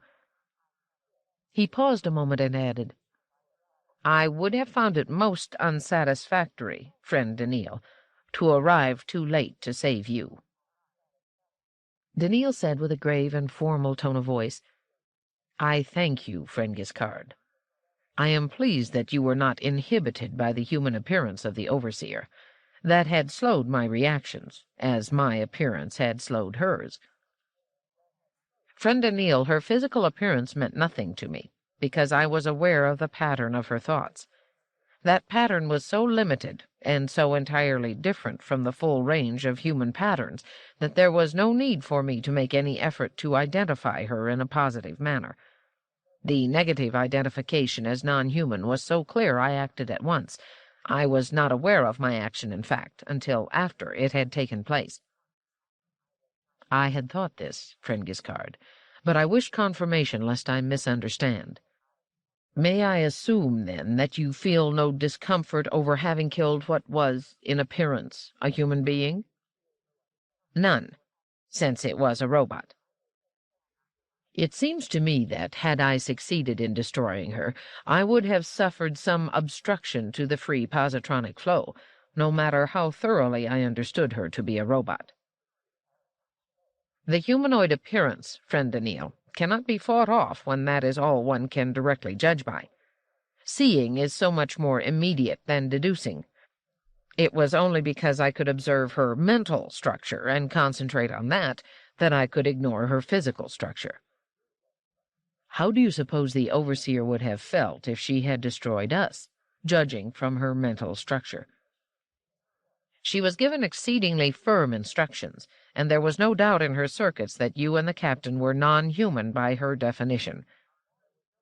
"But she might have destroyed Madame Gladia as well." "Of that we cannot be certain, friend Daneel."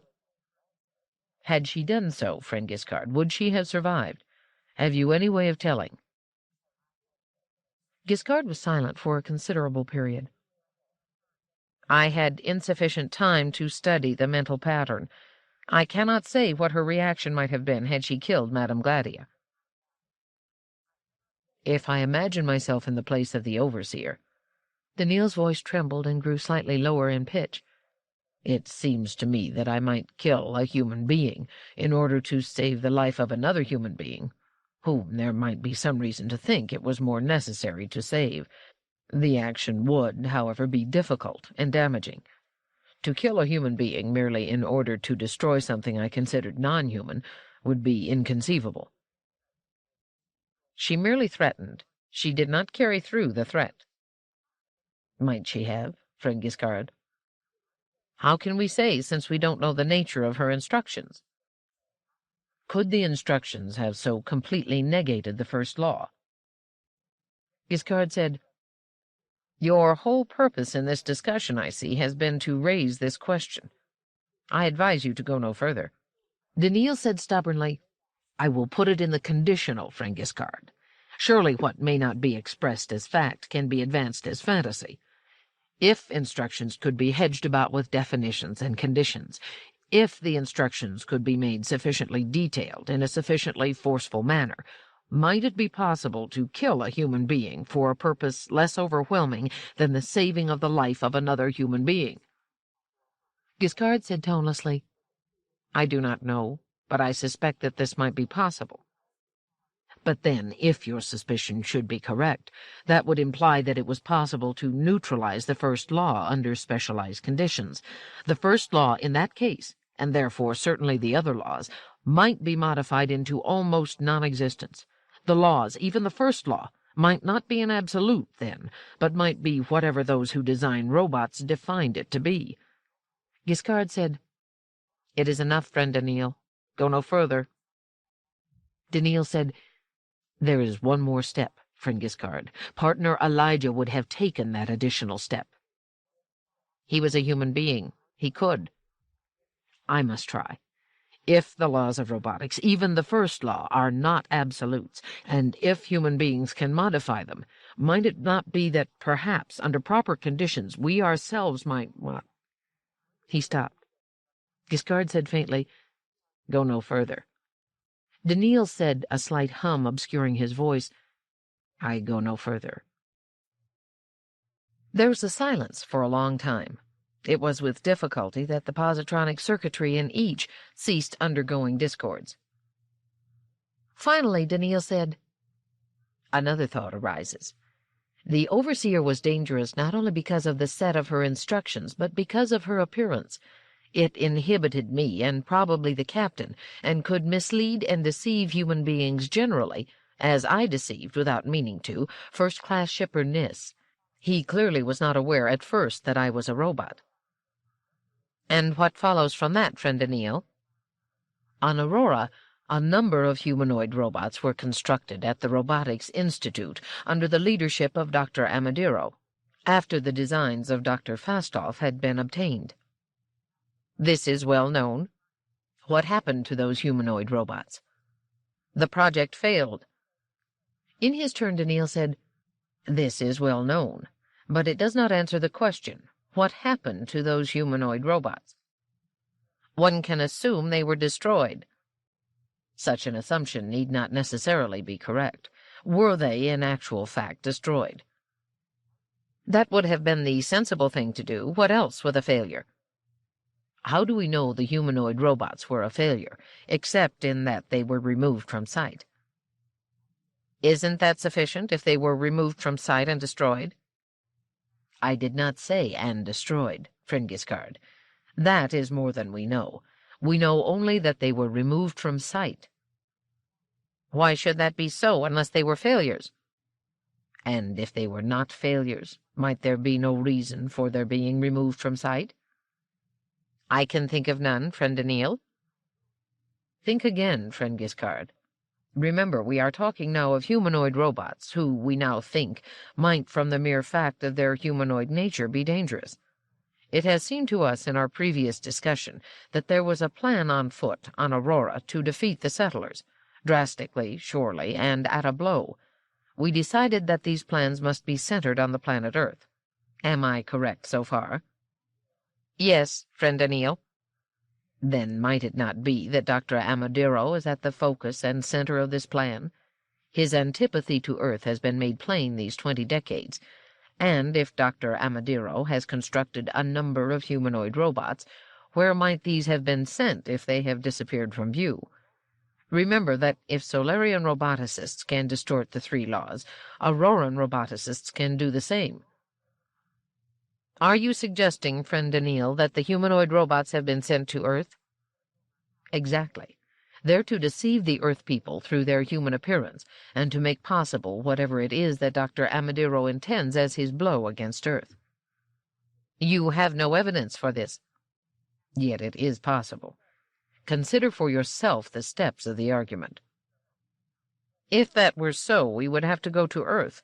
We would have to be there and somehow prevent the disaster."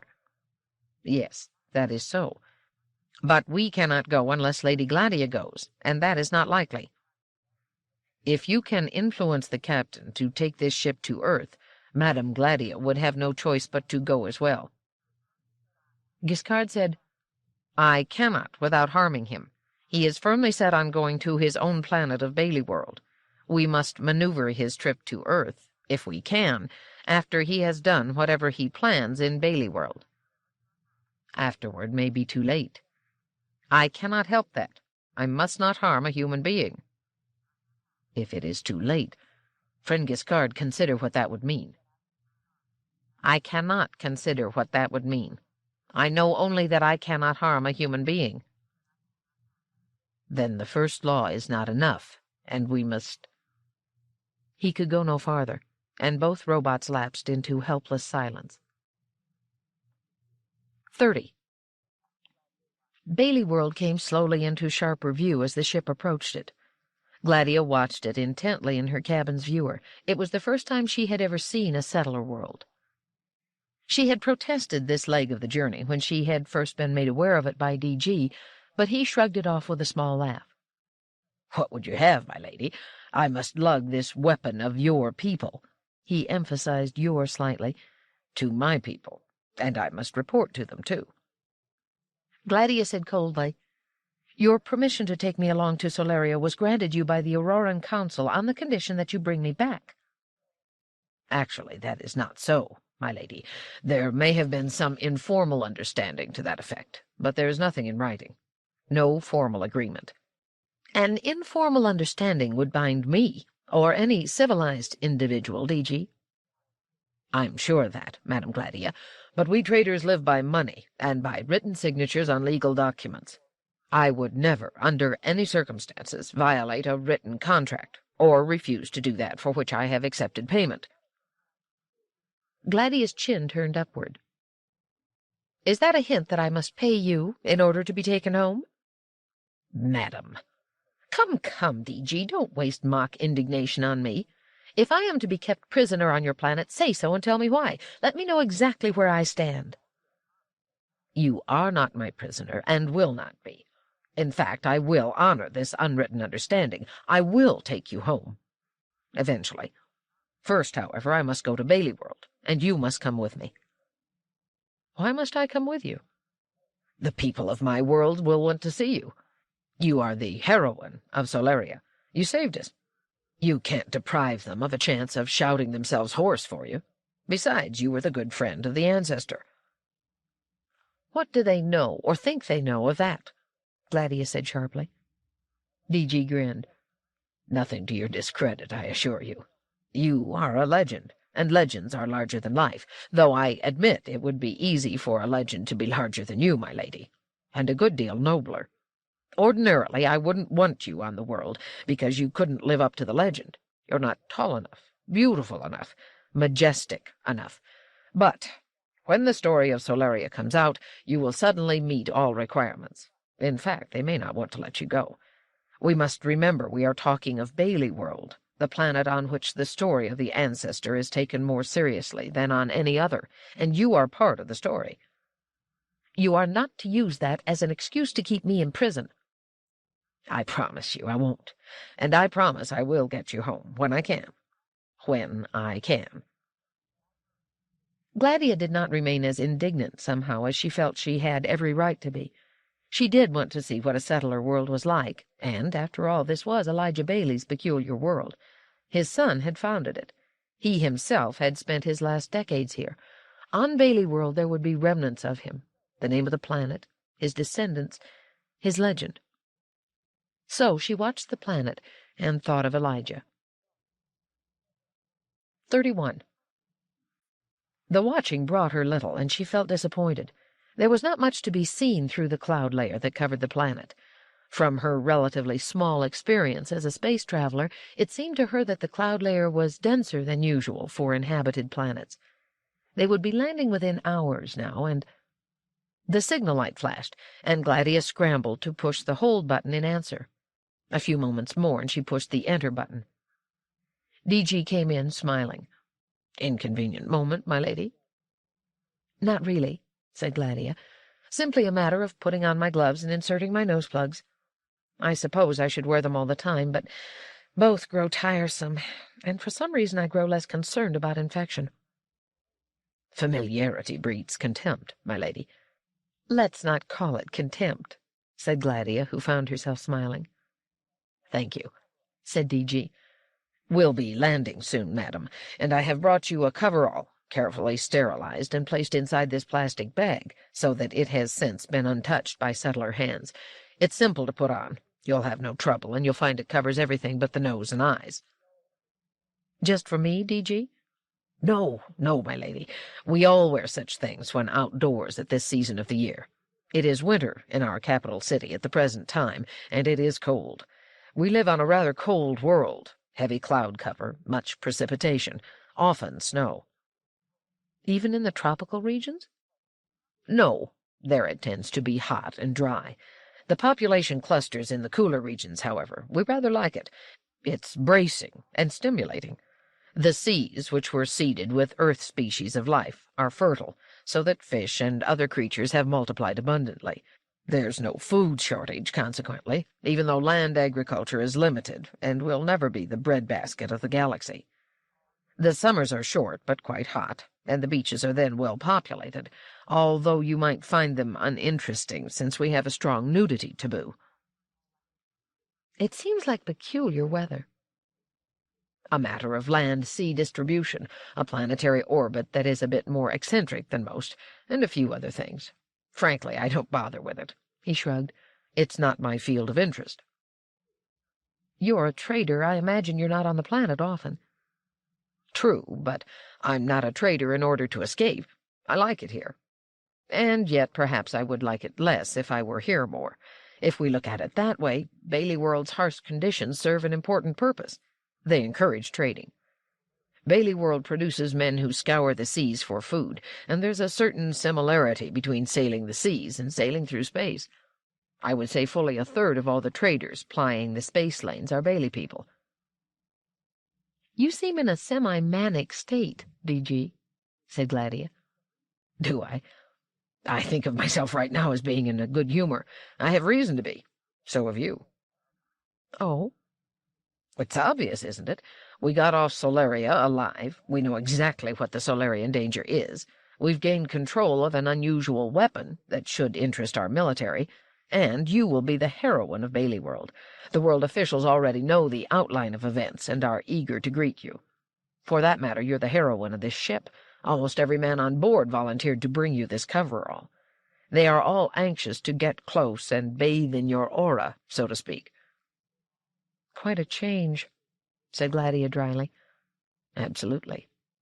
Nis, the crewman whom your Daneel chastised." "I remember well, DG. "He is anxious to apologize to you, and bring his 4 mates so that they too might apologize, and to kick in your presence the one of them who made an improper suggestion. He is not a bad person, my lady." "I am certain he isn't. Assure him he is forgiven and the incident forgotten, and if you'll arrange matters, I will shake hands with him and perhaps some of the others before debarking. But you mustn't let them crowd about me." "I understand, but I can't guarantee there won't be a certain amount of crowding in Baileytown. That's the capital city of Bailey World. There's no way of stopping various government officials from trying to gain political advantage by being seen with you while grinning away and bowing." "Jehoshaphat," as your ancestor would say. "Don't say that once we land, madam. It's an expression reserved for him. It is considered bad taste for anyone else to say it. There'll be speeches and cheering and all kinds of meaningless formalities. I'm sorry, my lady." She said thoughtfully, "I could do without it, but I suppose there's no way of stopping it."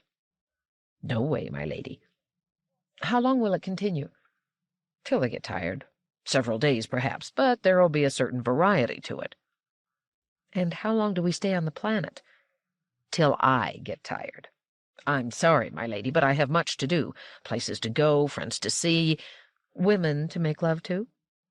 "Alas for human frailty," said DG, grinning broadly. "You're doing everything but slobber." "A weakness. I can't bring myself to slobber." Gladia smiled. "You're not totally committed to sanity, are you?" "I never claimed to be. But leaving that aside, I also have to consider such dull matters as the fact that my officers and crew would want to see their families and friends, catch up on their sleep, and have a little planet-side fun. And if you want to consider the feelings of inanimate objects, the ship will have to be repaired, refurbished, refreshed, and refueled. Little things like that." "How long will all those little things take?" "It could be months. Who knows?" "And what do I do meanwhile?" "You could see our world, broaden your horizons." "But your world is not exactly the playground of the galaxy." "Too true, but we'll try to keep you interested." He looked at his watch. "One more warning, madam. Do not refer to your age." "What cause would I have to do that?" "It might show up in some casual reference. You'll be expected to say a few words, and you might say, for instance, 'In all my more than 23 decades of life, I have never been so glad to see anyone as I am to see the people of Bailey World.' If you're tempted to say anything like that initial clause, resist it." "I will. I have no intention of indulging in hyperbole in any case. But as a matter of idle curiosity, why not?" "Simply because it is better for them not to know your age." "But they do know my age, don't they? They know I was your ancestor's friend, and they know how long ago he lived. Or are they under the impression," she looked at him narrowly, That I'm a distant descendant of the Gladia. No, they know who you are and how old you are, but they know it only with their heads." He tapped his forehead. "And few people have working heads, as you may have noticed." "Yes, I have, even on Aurora." "That's good. I wouldn't want the settlers to be special in this respect." "Well, then, you have the appearance of—" He paused judiciously. 40, maybe 45. And they'll accept you as that in their guts, which is where the average person's real thinking mechanism is located, if you don't rub it in about your real age." "Does it really make a difference?" "Does it? Look, the average settler really doesn't want robots. He has no liking for robots, no desire for robots. There we are satisfied to differ from the spacers. Long life is different. 40 decades is considerably more than 10. Few of us actually reach the 40-decade mark, and few of us actually reach the 10-decade mark. We teach the advantage of short life, quality versus quantity, evolutionary speed, ever-changing world, but nothing really makes people happy about living 10 decades when they imagine they could live 40. So, past a point, the propaganda produces a backlash, and it's best to keep quiet about it. They don't often see spacers, as you can imagine, and so they don't have occasion to grind their teeth over the fact that spacers look young and vigorous, even when they are twice as old as the oldest settler who ever lived. They'll see that in you, and if they think about it, it will unsettle them." Gladia said bitterly, "Would you like to have me make a speech and tell them exactly what 40 decades means? Shall I tell them for how many years one outlives the springtime of hope, to say nothing of friends and acquaintances? Shall I tell them of the meaninglessness of children and family, of the endless comings and goings of one husband after another, of the mystic blurring of the informal matings between and alongside, of the coming of the time when you've seen all you want to see and heard all you want to hear, and find it impossible to think a new thought, of how you forget what excitement and discovery are all about, and learn each year how much more intense boredom can become?" Bailey people wouldn't believe that. I don't think I do. Is that the way all spacers feel, or are you making it up? I only know for certain how I myself feel, but I've watched others dim as they aged. I've watched their dispositions sour and their ambitions narrow and their indifferences broaden. DG's lips pressed together and he looked somber. "Is the suicide rate high among spacers? I've never heard that it is." "It's virtually zero." "But that doesn't fit what you're saying." "Consider. We're surrounded by robots who are dedicated to keeping us alive. There's no way we can kill ourselves when our sharp-eyed and active robots are forever about us. I doubt that any of us would even think of trying. I wouldn't dream of it myself, if only because I can't bear the thought of what it would mean to all my household robots, and even more so to Daneel and Giskard. They're not really alive, you know. They don't have feelings." Gladia shook her head. "You say that only because you've never lived with them. In any case, I think you overestimate the longing for prolonged life among your people. You know my age. You look at my appearance. Yet it doesn't bother you." "Because I'm convinced that the spacer worlds must dwindle and die, that it is the settler worlds that are the hope of humanity's future, and that it is our short-lived characteristic that ensures it. Listening to what you've just said, assuming it is all true, makes me the more certain." "Don't be too sure. You may develop your own insuperable problems, if you haven't already." "That is undoubtedly possible, my lady, but for now I must leave you. The ship is coasting in for a landing, and I must stare intelligently at the computer that controls it, or no one will believe that I am the captain."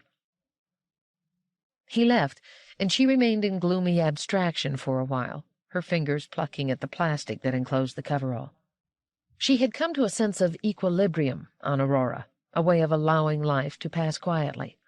Meal by meal, day by day, season by season, it had been passing, and the quiet had insulated her, almost, from the tedious waiting for the only adventure that remained, the final one of death. And now she had been to Solaria, and had awakened the memories of a childhood that had long passed, on a world that had long passed, so that the quiet had been shattered, perhaps forever, and so that she now lay uncovered and bare to the horror of continuing life. What could substitute for the vanished quiet? She caught Giskard's dimly glowing eyes upon her, and she said, "Help me on with this, Giskard." 32. It was cold. The sky was gray with clouds, and the air glittered with a very light snowfall. Patches of powdery snow were swirling in the fresh breeze, and off beyond the landing field Gladia could see distant heaps of snow. There were crowds of people gathered here and there, held off by barriers from approaching too closely. They were all wearing coveralls of different types and colors, and they all seemed to balloon outward, turning humanity into a crowd of shapeless objects with eyes. Some were wearing visors that glittered transparently over their faces. Gladia pressed her mittened hand to her face. Except for her nose, she felt warm enough.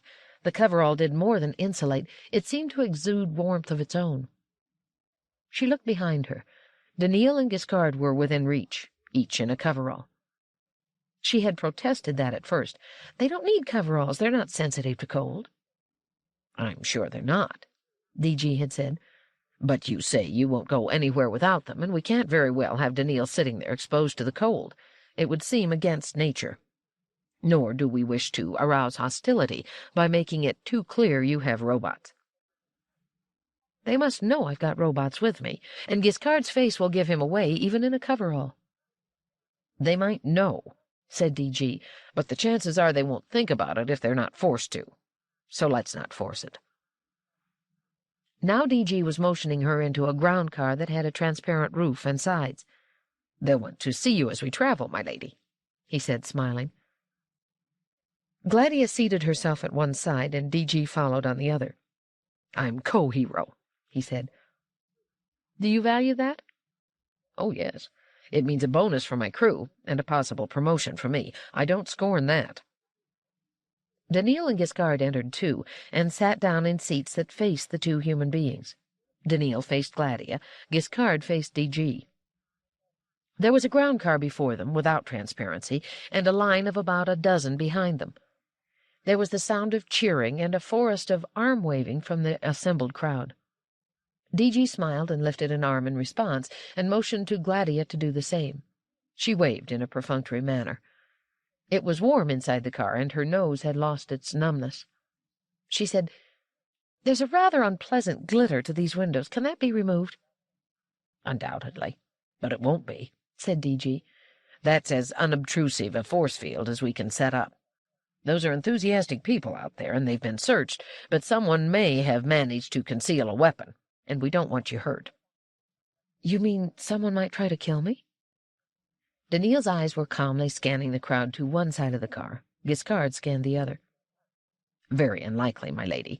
But you're a spacer, and settlers don't like spacers. A few might hate them with such a surpassing hatred as to see only the spacerness in you. But don't worry. Even if someone were to try, which is, as I say, unlikely, they won't succeed." The line of cars began to move, all together and very smoothly. Gladia half rose in astonishment. There was no one in front of the partition that closed them off. "Who's driving?" she asked. "The cars are thoroughly computerized," said DG. "I take it that spacer cars are not." "We have robots to drive them." DG continued waving, and Gladia followed his lead automatically. "We don't," he said. "But a computer is essentially the same as a robot." "A computer is not humanoid, and it does not obtrude itself on one's notice. Whatever the technological similarities might be, they are worlds apart psychologically."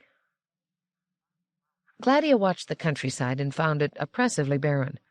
Even allowing for winter, there was something desolate in the scattering of leafless bushes and in the sparsely distributed trees, whose stunted and dispirited appearance emphasized the death that seemed to grip everything.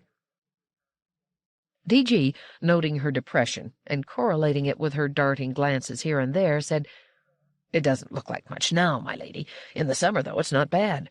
There are grassy plains, orchards, grain fields." "Forests?" "Not wilderness forests. We're still a growing world. It's still being molded. We've only had a little over a century and a half, really. The first step was to cultivate home plots for the initial settlers, using imported seed. Then we placed fish and invertebrates of all kinds in the ocean, doing our best to establish a self-supporting ecology. That is a fairly easy procedure, if the ocean chemistry is suitable. If it isn't, then the planet is not habitable without extensive chemical modification, and that has never been tried in actuality, though there are all sorts of plans for such procedures. Finally, we try to make the land flourish, which is always difficult, always slow. Have all the settler worlds followed that path? Are following. None are really finished. Bailey World is the oldest, and we're not finished. Given another couple of centuries, the settler worlds will be rich and full of life, land as well as sea, though by that time there will be many still newer worlds that will be working their way through various preliminary stages. I'm sure the spacer worlds went through the same procedure. Many centuries ago, and less strenuously, I think, we had robots to help. We'll manage, said DG briefly. And what about the native life, the plants and animals that evolved on this world before human beings arrived? DG shrugged. Insignificant. Small, feeble things. The scientists are, of course, interested, so the indigenous life still exists in special aquaria, botanical gardens, zoos.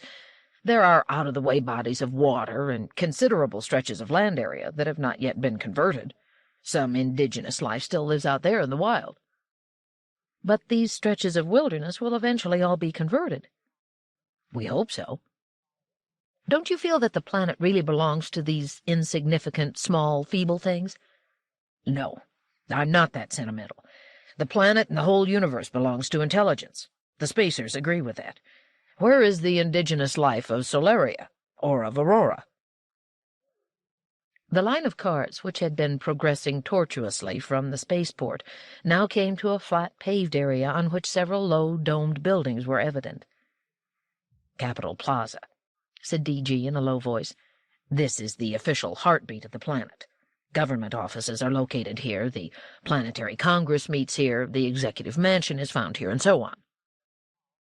I'm sorry, DG, but this is not very impressive. These are small and uninteresting buildings. DG smiled. You see only an occasional top, my lady. The buildings themselves are located underground, all interconnected. It's a single complex, really, and is still growing. It's a self-contained city, you know. It, along with the surrounding residential areas, makes up Baileytown. Do you plan to have everything underground eventually? The whole city? The whole world? Most of us look forward to an underground world, yes. They have underground cities on Earth, I understand. Indeed they do, my lady, the so-called Caves of Steel. You imitate that here, then? It's not simple imitation. We add our own ideas, and— We're coming to a halt, my lady, and any moment we'll be asked to step out. I'd cling to the coverall openings if I were you. The whistling wind on the plaza in winter is legendary. Gladia did so, fumbling rather as she tried to put the edges of the openings together. It's not simple imitation, you say? No, we design our underground with the weather in mind. Since our weather is, on the whole, harsher than Earth's, some modification in architecture is required. Properly built, almost no energy is required to keep the complex warm in winter and cool in summer. In a way, indeed, we keep warm in winter, in part, with the stored warmth of the previous summer, and cool in summer with the coolness of the previous winter. What about ventilation? That uses up some of the savings, but not all. It works, my lady, and some day we will match Earth's structures. That, of course, is the ultimate ambition, to make Bailey World a reflection of Earth. I never knew that Earth was so admirable as to make imitation desirable, said Gladia lightly. DG turned his eyes on her sharply. Make no jokes of that sort, my lady, while you are with settlers, not even with me.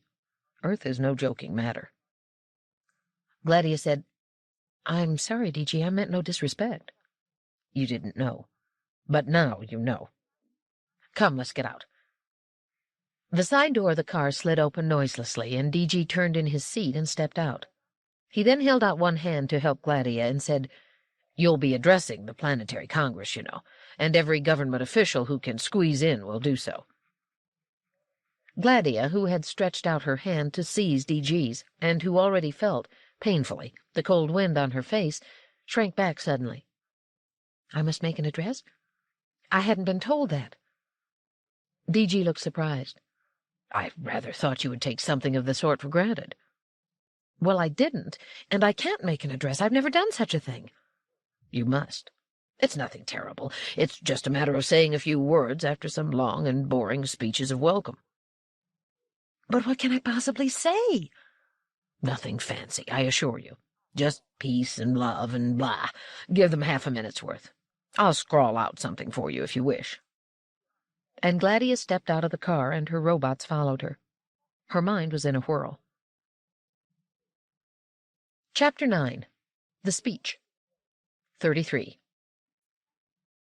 As they walked into the building, they removed their coveralls and handed them to attendants. Daneel and Giskard removed theirs, too, and the attendants cast sharp glances at the latter, approaching him gingerly. Gladia adjusted her nose plugs nervously. She had never before been in the presence of large crowds of short-lived human beings.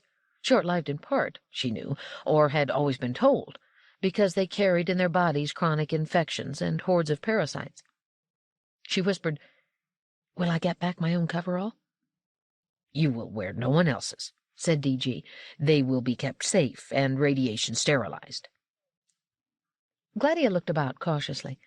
Somehow she felt that even optical contact might be dangerous. "Who are those people?" She indicated several people who wore brightly colored clothing and were obviously armed. "Security guards, madam," said DG. "Even here, in a government building?" "Absolutely. And when we're on the platform, there will be a force field curtain dividing us from the audience." "Don't you trust your own legislature?" DG half smiled. "Not entirely. This is a raw world still, and we go our own ways. We haven't had all the edges knocked off, and we don't have robots watching over us. Then, too, we've got militant minority parties. We've got our warhawks." "What are warhawks?" Most of the Bailey Worlders had their coveralls removed now and were helping themselves to drinks. There was a buzz of conversation in the air, and many people stared at Gladia, but no one came over to speak to her. Indeed, it was clear to Gladia that there was a circle of avoidance about her. DG noticed her glance from side to side and interpreted it correctly. "They've been told," he said, "that you would appreciate a little elbow room. I think they understand your fear of infection." "They don't find it insulting, I hope."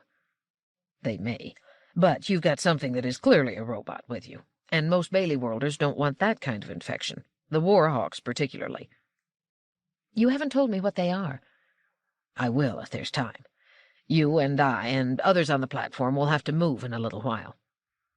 Most settlers think that, in time, the galaxy will be theirs, that the spacers cannot and will not compete successfully in the race for expansion. We also know it will take time. We won't see it. Our children probably won't. It may take 1,000 years for all we know. The warhawks don't want to wait. They want it settled now." "They want war?" "They don't say that precisely, and they don't call themselves warhawks. That's what we sensible people call them. They call themselves Earth supremacists. After all, it's hard to argue with people who announce they are in favor of Earth being supreme. We all favor that, but most of us don't necessarily expect it to happen tomorrow, and are not ferociously upset that it won't." "And these warhawks may attack me? Physically?" DG gestured for her to move forward. "I think we'll have to get moving, madam. They're getting us into line." "No, I don't think you'll really be attacked, but it's always best to be cautious." Gladia held back as DG indicated her place in line.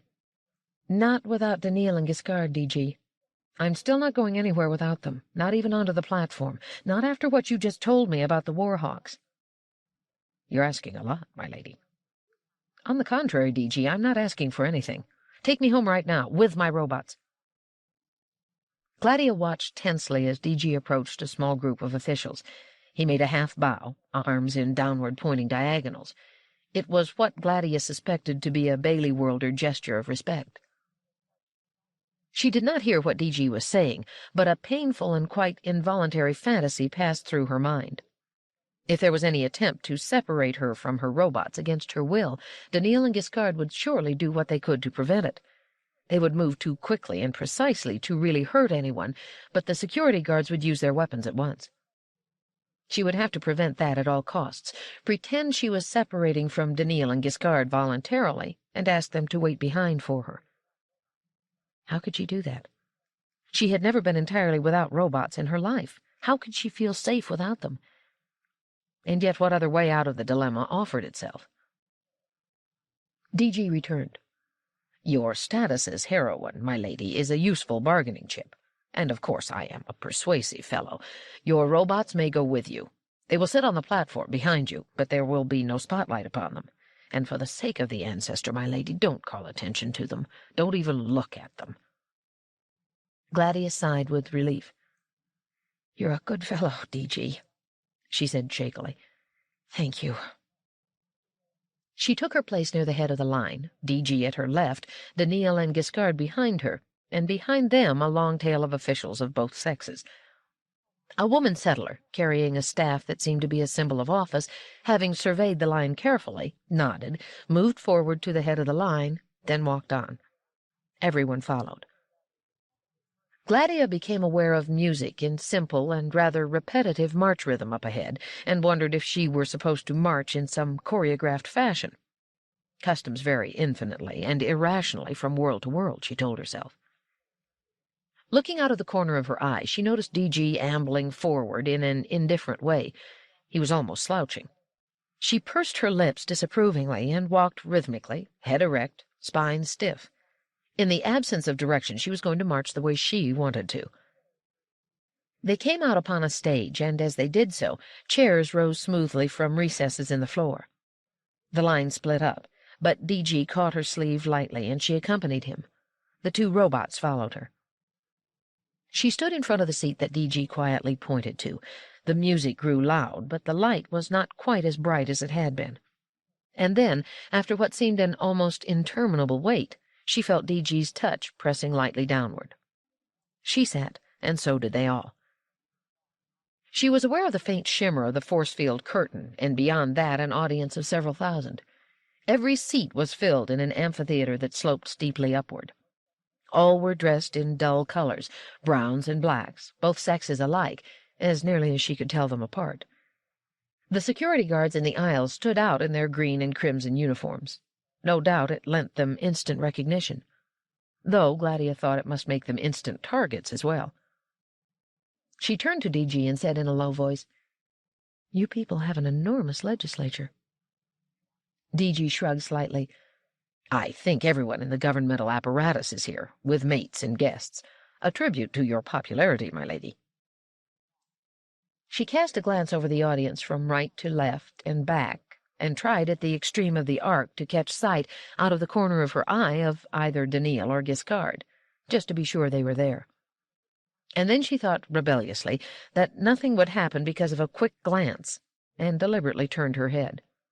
They were there. She also caught DG rolling his eyes upward in exasperation. She started suddenly as a spotlight fell upon one of the persons on the stage, while the rest of the room dimmed further into shadowy insubstantiality. The spotlighted figure rose and began to speak. His voice was not terribly loud, but Gladia could hear a very faint reverberation bouncing back from the far walls. It must penetrate every cranny of the large hall, she thought. Was it some form of amplification, by a device so unobtrusive that she did not see it, or was there a particularly clever acoustical shape to the hall? She did not know, but she encouraged her puzzled speculation to continue, for it relieved her, for a while, of the necessity of having to listen to what was being said. At one point she heard a soft call of Quackenbush from some undetermined point in the audience. But for the perfect acoustics, if that was what it was, it would probably have gone unheard. The word meant nothing to her, but from the soft, brief titter of laughter that swept the audience, she suspected it was a vulgarism. The sound quenched itself almost at once, and Gladia rather admired the depth of the silence that followed. Perhaps if the room were so perfectly acoustic that every sound could be heard, the audience had to be silent, or the noise and confusion would be intolerable. Then, once the custom of silence was established, and audience noise became a taboo, anything but silence would become unthinkable. Except where the impulse to mutter Quackenbush became irresistible, she supposed. Gladia realized that her thinking was growing muddy and her eyes were closing. She sat upright with a small jerk. The people of the planet were trying to honor her, and if she fell asleep during the proceedings, that would surely be an intolerable insult. She tried to keep herself awake by listening, but that seemed to make her sleepier. She bit the inside of her cheeks instead and breathed deeply. 3 officials spoke, one after the other, with semi-merciful semi-brevity, and then Gladia jolted wide awake. Had she been actually dozing despite all her efforts, with thousands of pairs of eyes on her? As the spotlight fell just to her left, and D.G. rose to speak, standing in front of his chair. He seemed completely at ease, with his thumbs hooked in his belt. "Men and women of Bailey World," he began, "officials, lawgivers, honored leaders, and fellow planet folk. You have heard something of what happened on Solaria. You know that we were completely successful. You know that Lady Gladia of Aurora contributed to that success. It is time now to present some of the details to you and to all my fellow planet folk who are watching on hypervision." He proceeded to describe the events in modified form, and Gladia found herself dryly amused at the nature of the modifications. He passed over his own discomfiture at the hands of a humanoid robot lightly. Giskard was never mentioned, Daneel's role was minimized, and Gladia's heavily emphasized. The incident became a duel between 2 women, Gladia and Landerie, and it was the courage and sense of authority of Gladia that had won out. Finally, D.G. said, "And now, Lady Gladia, Solarian by birth, Auroran by citizenship, but Bailey Worlder by deed." There was strong applause at the last, the loudest Gladia had yet heard, for the earlier speakers had been but tepidly received. D.G. raised his hands for silence, and it came at once. He then concluded, "Will now address you." Gladia found the spotlight on herself, and turned to D.G. in sudden panic. There was applause in her ears, and D.G., too, was clapping his hands. Under the cover of the applause, he leaned toward her and whispered, "You love them all. You want peace, and since you're not a legislator, you're unused to long speeches of small content. Say that, then sit down." She looked at him uncomprehendingly, far too nervous to have heard what he said. She rose and found herself staring at endless tiers of people. 34. Gladia felt very small, not for the first time in her life, to be sure, as she faced the stage. The men on the stage were all taller than she was, and so were the other 3 women. She felt that even though they were all sitting and she was standing, they still towered over her. As for the audience, which was waiting now in almost menacing silence, those who composed it were, she felt quite certain, one and all larger than her in every dimension. She took a deep breath and said, "Friends?" but it came out in a thin, breathless whistle. She cleared her throat in what seemed a thunderous rasp, and tried again. "Friends!" This time there was a certain normality to the sound. "You are all descended from Earth people, every one of you. I am descended from Earth people. There are no human beings anywhere on all the inhabited worlds, whether spacer worlds, settler worlds, or Earth itself, that are not either Earth people by birth or Earth people by descent. All other differences fade to nothing in the face of that enormous fact."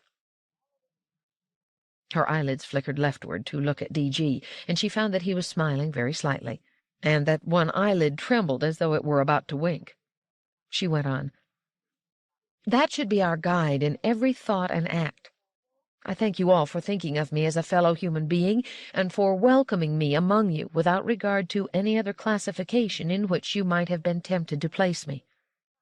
Because of that, and in the hope that the day will soon come when 16 billion human beings, living in love and peace, will consider themselves as just that and nothing more or less, I think of you not merely as friends, but as kinsmen and kinswomen." There was an outbreak of applause that thundered in upon her, and Gladia half closed her eyes in relief.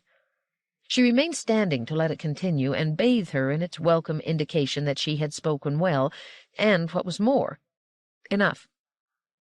When it began to fade, she smiled, bowed to right and left, and began to sit down. And then a voice came out of the audience. "Why don't you speak in Solarian?" She froze halfway to her seat and looked, in shock, at D.G. He shook his head slightly and mouthed soundlessly, "Ignore it." He gestured as unobtrusively as possible that she seat herself. She stared at him for a second or two, then realized what an ungainly sight she must present, with her posterior protruding in the unfinished process of seating herself. She straightened at once and flashed a smile at the audience as she turned her head slowly from side to side. For the first time she became aware of objects in the rear whose glistening lenses focused upon her. Of course, D.G. had mentioned that the proceedings were being watched via hyperwave. Yet it scarcely seemed to matter now. She had spoken and had been applauded, and she was facing the audience she could see, erect and without nervousness. What could the unseen addition matter? She said, still smiling, "I consider that a friendly question. You want me to show you my accomplishments. How many want me to speak as a Solarian mind? Don't hesitate. Raise your right hands." A few right arms went up. Gladia said, "The humanoid robot on Solaria heard me speak Solarian. That was what defeated it in the end. Come, let me see everyone who would like a demonstration." More right arms went up, and in a moment the audience became a sea of upraised arms. Gladia felt a hand tweaking at her pants leg, and with a rapid movement she brushed it away. "Very well. You may lower your arms now, kinsmen and kinswomen. Understand that what I speak now is Galactic Standard, which is your language too. I, however, am speaking it as an Auroran would, and I know you all understand me, even though the way I pronounce my words may well strike you as amusing, and my choice of words may on occasion puzzle you a bit. You'll notice that my way of speaking has notes to it, and goes up and down, almost as though I were singing my words. This always sounds ridiculous to anyone not an Auroran, even to other spacers. On the other hand, if I slip into the Solarian way of speaking, as I am now doing, you will notice at once that the notes stop, and that it becomes throaty with R's that just about never let go, especially if there is no R anywhere on the vocal panorama." There was a burst of laughter from the audience, and Gladia confronted it with a serious expression on her face. Finally she held up her arms and made a cutting movement downward and outward, and the laughter stopped. "However," she said, "I will probably never go to Solaria again, so I will have no occasion to use the Solarian dialect any further. And the good Captain Bailey—" She turned and made a half bow in his direction, noting that there was a distinct outbreak of perspiration on his brow, "informs me there is no telling when I'll be going back to Aurora, so I may have to drop the Auroran dialect as well. My only choice, then, will be to speak the Bailey World dialect, which I shall at once begin to practice." She hooked the fingers of each hand into an invisible belt, stretched her chest outward, pulled her chin downward, put on D.G.'s unself-conscious grin, and said, in a gravelly attempt at baritone, "Men and women of Bailey World, officials, lawgivers, honored leaders, and fellow planet folk, and that should include everyone except perhaps dishonored leaders." She did her best to include the glottal stops and the flat A's, and carefully pronounced the H of honored and dishonored in what was almost a gasp. The laughter was still louder this time, and more prolonged, and Gladia allowed herself to smile and to wait calmly while it went on and on. After all, she was persuading them to laugh at themselves. And when things were quiet again, she said simply, in an unexaggerated version of the Auroran dialect, "Every dialect is amusing or peculiar to those who are not accustomed to it, and it tends to mark off human beings into separate and frequently mutually unfriendly groups. Dialects, however, are only languages of the tongue. Instead of those, you and I and every other human being on every inhabited world should listen to the language of the heart, and there are no dialects to that. That language, if we will only listen, rings out the same in all of us." That was it. She was ready to sit down again, but another question sounded. It was a woman's voice this time. "How old are you?" Now D.G. forced a low growl between his teeth. "Sit down, madam. Ignore the question." Gladia turned to face D.G. He had half risen. The others on the stage, as nearly as she could see them in the dimness outside the spotlight, were tensely leaning toward her. She turned back to the audience and cried out ringingly, "The people here on the stage want me to sit down. How many of you out there want me to sit down? I find you are silent. How many want me to stand here and answer the question honestly?" There was sharp applause and cries of, "Answer! Answer!" Gladia said, "The voice of the people. I'm sorry, DG, and all the rest of you, but I am commanded to speak." She looked up at the spotlight, squinting, and shouted, "I don't know who controls the lights, but light the auditorium and turn off the spotlight. I don't care what it does to the hyperwave cameras. Just make sure the sound is going out accurately. No one will care if I look dim, as long as they can hear me. Right?" "Right," came the multi-voiced answer. Then, "Lights! Lights!" Someone on the stage signaled in a distraught manner, and the audience was bathed in light. "Much better," said Gladia. "Now I can see you all, my kinspeople. I would like particularly to see the woman who asked the question, the one who wants to know my age. I would like to speak to her directly. Don't be backward or shy. If you have the courage to ask the question, you should have the courage to ask it openly." She waited, and finally a woman rose in the middle distance. Her dark hair was pulled back tightly, the color of her skin was a light brown, and her clothing, worn tightly to emphasize a slim figure, was in shades of darker brown. She said, just a bit stridently, "I'm not afraid to stand up, and I'm not afraid to ask the question again. How old are you?" Gladia faced her calmly, and found herself even welcoming the confrontation. How was this possible? Throughout her first 3 decades, she had been carefully trained to find the real presence of even one human being intolerable. Now look at her, facing thousands without a tremble. She was vaguely astonished and entirely pleased. Gladia said, "Please remain standing, madam, and let us talk together. How shall we measure age? In elapsed years since birth?" The woman said with composure, "My name is Sindra Lambid. I'm a member of the legislature, and therefore one of Captain Bailey's lawgivers and honored leaders. I hope honored, at any rate." There was a ripple of laughter as the audience seemed to grow increasingly good-natured. "To answer your question, I think that the number of galactic standard years that have elapsed since birth is the usual definition of a person's age. Thus, I am 54 years old. How old are you? How about just giving us a figure?" "I will do so. Since my birth, 233 galactic standard years have come and gone, so that I am over 23 decades old, or a little more than 4 times as old as you are." Gladia held herself straight, and she knew that her small, slim figure and the dim light made her look extraordinarily childlike at that moment. There was a confused babble from the audience, and something of a groan from her left. A quick glance in that direction showed her that DG had his hand to his forehead. Gladia said, "But that is an entirely passive way of measuring time-lapse. It is a measure of quantity that takes no account of quality. My life has been spent quietly, one might say dully. I have drifted through a set routine, shielded from all untoward events by a smoothly functioning social system that left no room for either change or experimentation, and by my robots, who stood between me and misadventure of any kind. Only twice in my life have I experienced the breath of excitement, and both times tragedy was involved. When I was 33, younger in years than many of you who are now listening to me, there was a time, not a long one, during which a murder accusation hung over me. 2 years later there was another period of time, not long, during which I was involved in another murder. On both those occasions, plainclothesman Elijah Bailey was at my side. I believe most of you, or perhaps all of you, are familiar with the story as given in the account written by Elijah Bailey's son. I should now add a third occasion.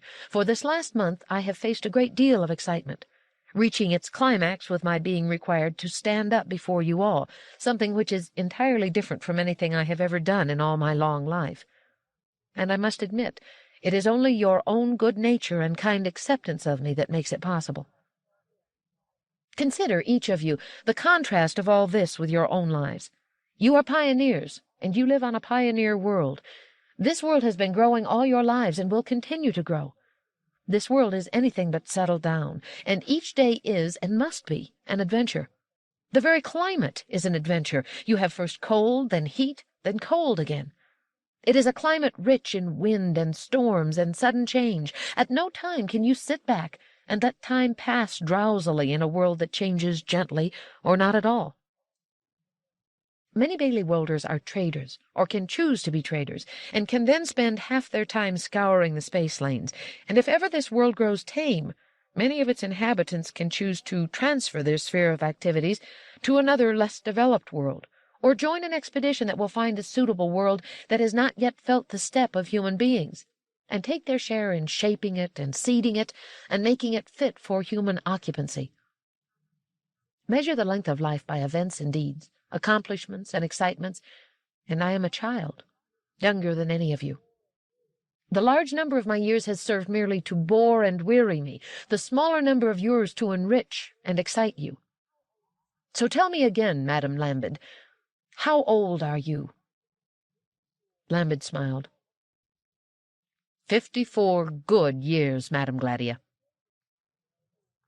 She sat down, and again the applause welled up and continued. Under cover of that, DG said hoarsely, "Lady Gladia, who taught you how to handle an audience like this?" "No one," she whispered back. "I never tried before."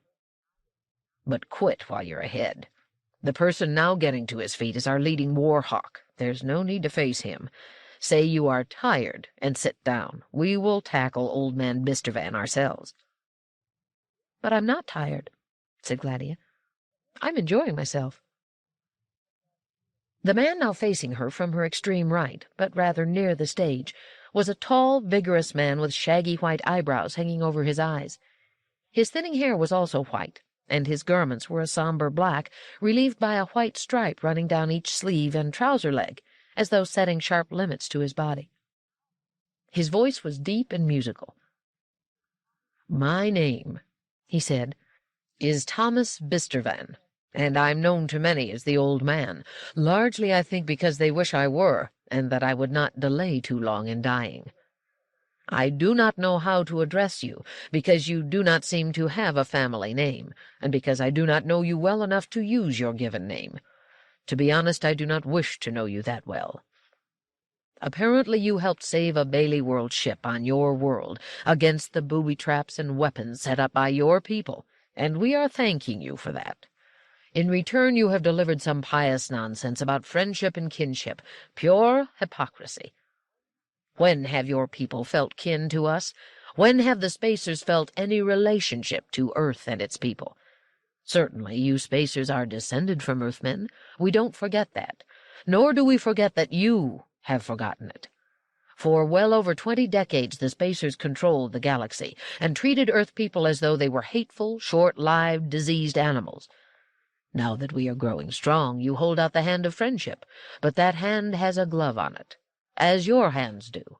You try to remember not to turn up your nose at us, but the nose, even if not turned up, has plugs in it. Well, am I correct?" Gladia held up her hands. "It may be," she said, "that the audience here in this room, and even more so the audience outside the room that sees me via hyperwave, is not aware that I am wearing gloves. They are not obtrusive, but they are there. I do not deny that. And I have nose plugs that filter out dust and microorganisms without too much interference with breathing. And I am careful to spray my throat periodically. And I wash perhaps a bit more than the requirements of cleanliness alone make necessary. I deny none of it. But this is the result of my shortcomings, not yours. My immune system is not strong. My life has been too comfortable, and I have been exposed to too little. That was not my deliberate choice, but I must pay the penalty for it. If any of you were in my unfortunate position, what would you do? In particular, Mr. Bistervan, what would you do?" Bistervan said grimly, "I would do as you do, and I would consider it a sign of weakness, a sign that I was unfit and unadjusted to life, and that I therefore ought to make way for those who are strong. Woman, don't speak of kinship to us. You are no kin of mine. You are of those who persecuted and tried to destroy us when you were strong, and who come whining to us when you are weak." There was a stir in the audience, and by no means a friendly one, but Mr. Van held his ground firmly. Gladia said softly, "Do you remember the evil we did when we were strong?" Mr. Van said, "Don't fear that we will forget. It is in our minds every day." "Good. Because now you know what to avoid. You have learned that when the strong oppress the weak, that is wrong. Therefore, when the table turns and when you are strong and we are weak, you will not be oppressive." "Ah, yes. I have heard the argument. When you were strong, you never heard of morality, but now that you are weak, you preach it earnestly." "In your case, though, when you were weak, you knew all about morality and were appalled by the behavior of the strong, and now that you are strong, you forget morality. Surely it is better that the immoral learn morality through adversity than that the moral forget morality in prosperity." "We will give what we received," said Mr. Van, holding up his clenched fist. "You should give what you would have liked to receive," said Gladia, holding out her arms as though embracing. "Since everyone can think of some past injustice to avenge, what you are saying, my friend, is that it is right for the strong to oppress the weak. And when you say that, you justify the spacers of the past, and should therefore have no complaint of the present. What I say is that oppression was wrong when we practiced it in the past, and that it will be equally wrong when you practice it in the future. We cannot change the past, unfortunately, but we can still decide on what the future shall be." Gladia paused. When Mr. Van did not answer immediately, she called out, "How many want a new galaxy, not the bad old galaxy endlessly repeated?" The applause began, but Mr. Van threw his arms up and shouted in stentorian fashion, "Wait! Wait! Don't be fools! Stop!" There was a slow quieting, and Mr. Van said, "Do you suppose this woman believes what she's saying? Do you suppose the spacers intend us any good whatever? They still think they are strong, and they still despise us, and they intend to destroy us, if we don't destroy them first. This woman comes here, and like fools we greet her and make much of her. Well, put her words to the test. Let any of you apply for permission to visit a spacer world and see if you can. Or if you have a world behind you and can use threats, as Captain Bailey did, so that you are allowed to land on the world, how will you be treated? Ask the captain if he was treated like kin. This woman is a hypocrite, in spite of all her words. No, because of them. They are the spoken advertisements of her hypocrisy.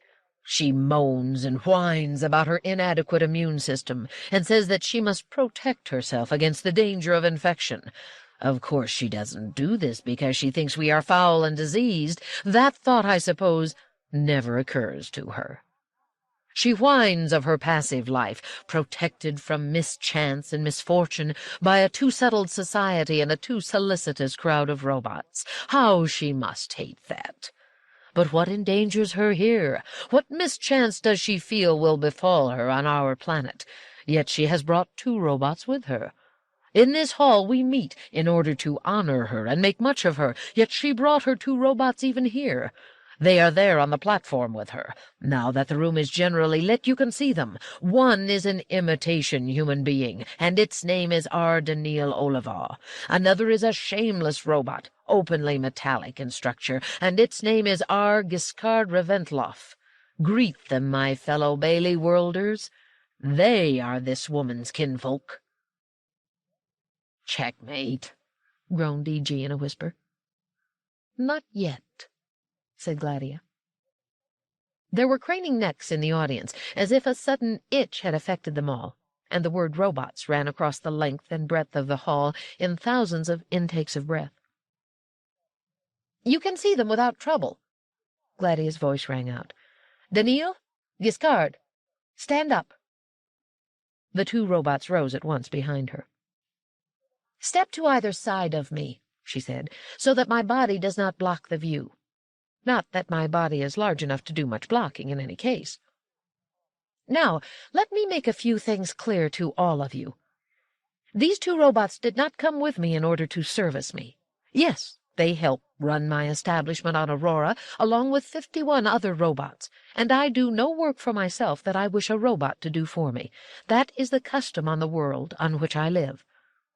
Robots vary in complexity, ability, and intelligence, and these two rate very high in those respects.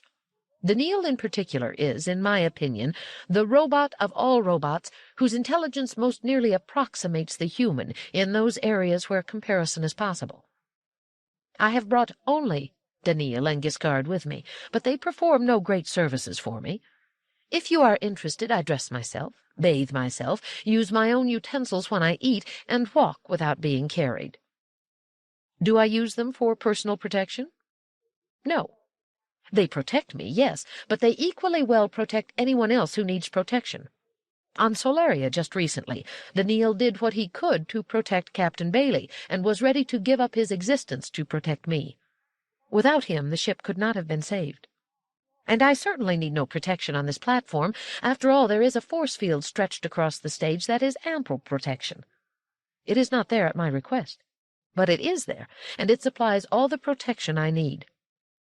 Then why are my robots here with me? Those of you who know the story of Elijah Bailey, who freed Earth of its spacer overlords, who initiated the new policy of settlement, and whose son led the first human being to Bailey World, why else is it called that, know that well before he knew me, Elijah Bailey worked with Daneel. He worked with him on Earth, on Solaria, and on Aurora, on each of his great cases. To Daneel, Elijah Bailey was always Partner Elijah. I don't know if that fact appears in his biography, but you may safely take my word for it.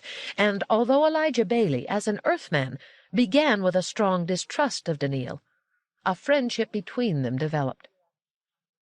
When Elijah Bailey was dying, here on this planet over 16 decades ago, when it was just a cluster of prefabricated houses surrounded by garden patches, it was not his son who was with him in his last moment, nor was it I. For a treacherous moment she thought her voice would not hold steady. He sent for Daneel, and he held on to life until Daneel arrived. Yes, this is Daneel's second visit to this planet. I was with him, but I remained in orbit. Steady. It was Daneel alone who made planetfall, Daneel who received his last words. Well, does this mean nothing to you? Her voice rose a notch as she shook her fists in the air. Must I tell you this? Don't you already know it? Here is the robot that Elijah Bailey loved. Yes, loved. I wanted to see Elijah before he died, to say goodbye to him, but he wanted Daneel, and this is Daneel. This is the very one. And this other is Giskard, who knew Elijah only on Aurora, but who managed to save Elijah's life there. Without these two robots, Elijah Bailey would not have achieved his goal. The spacer worlds would still be supreme, the settler worlds would not exist, and none of you would be here. I know that. You know that. I wonder if Mr. Thomas Bistervan knows that. Daneel and Giskard are honored names on this world. They are used commonly by the descendants of Elijah Bailey, at his request. I have arrived on a ship, the captain of which is named Daneel Giskard Bailey. How many, I wonder, among the people I face now, in person and via hyperwave, bear the name of Daneel or Giskard? Well, these robots behind me are the robots those names commemorate. And are they to be denounced by Thomas Bistervan? The growing murmur among the audience was becoming loud, and Gladia lifted her arms imploringly. One moment, let me finish. I have not told you why I brought these two robots. There was immediate silence. These two robots, Gladia said, have never forgotten Elijah Bailey, any more than I have forgotten him. The passing decades have not in the least dimmed those memories. When I was ready to step onto Captain Bailey's ship, when I knew that I might visit Bailey World, how could I refuse to take Daneel and Giskard with me? They wanted to see the planet that Elijah Bailey had made possible, the planet on which he passed his old age and on which he died. Yes, they are robots, but they are intelligent robots who served Elijah Bailey faithfully and well. It is not enough to have respect for all human beings. One must have respect for all intelligent beings, so I brought them here. Then, in a final outcry that demanded a response, "Did I do wrong?" She received her response. A gigantic cry of "No" resounded throughout the hall, and everyone was on his or her feet, clapping, stamping, roaring, screaming, on and on and on. Gladia watched, smiling, and, as the noise continued endlessly, became aware of two things. First, she was wet with perspiration. Second, she was happier than she had ever been in her life.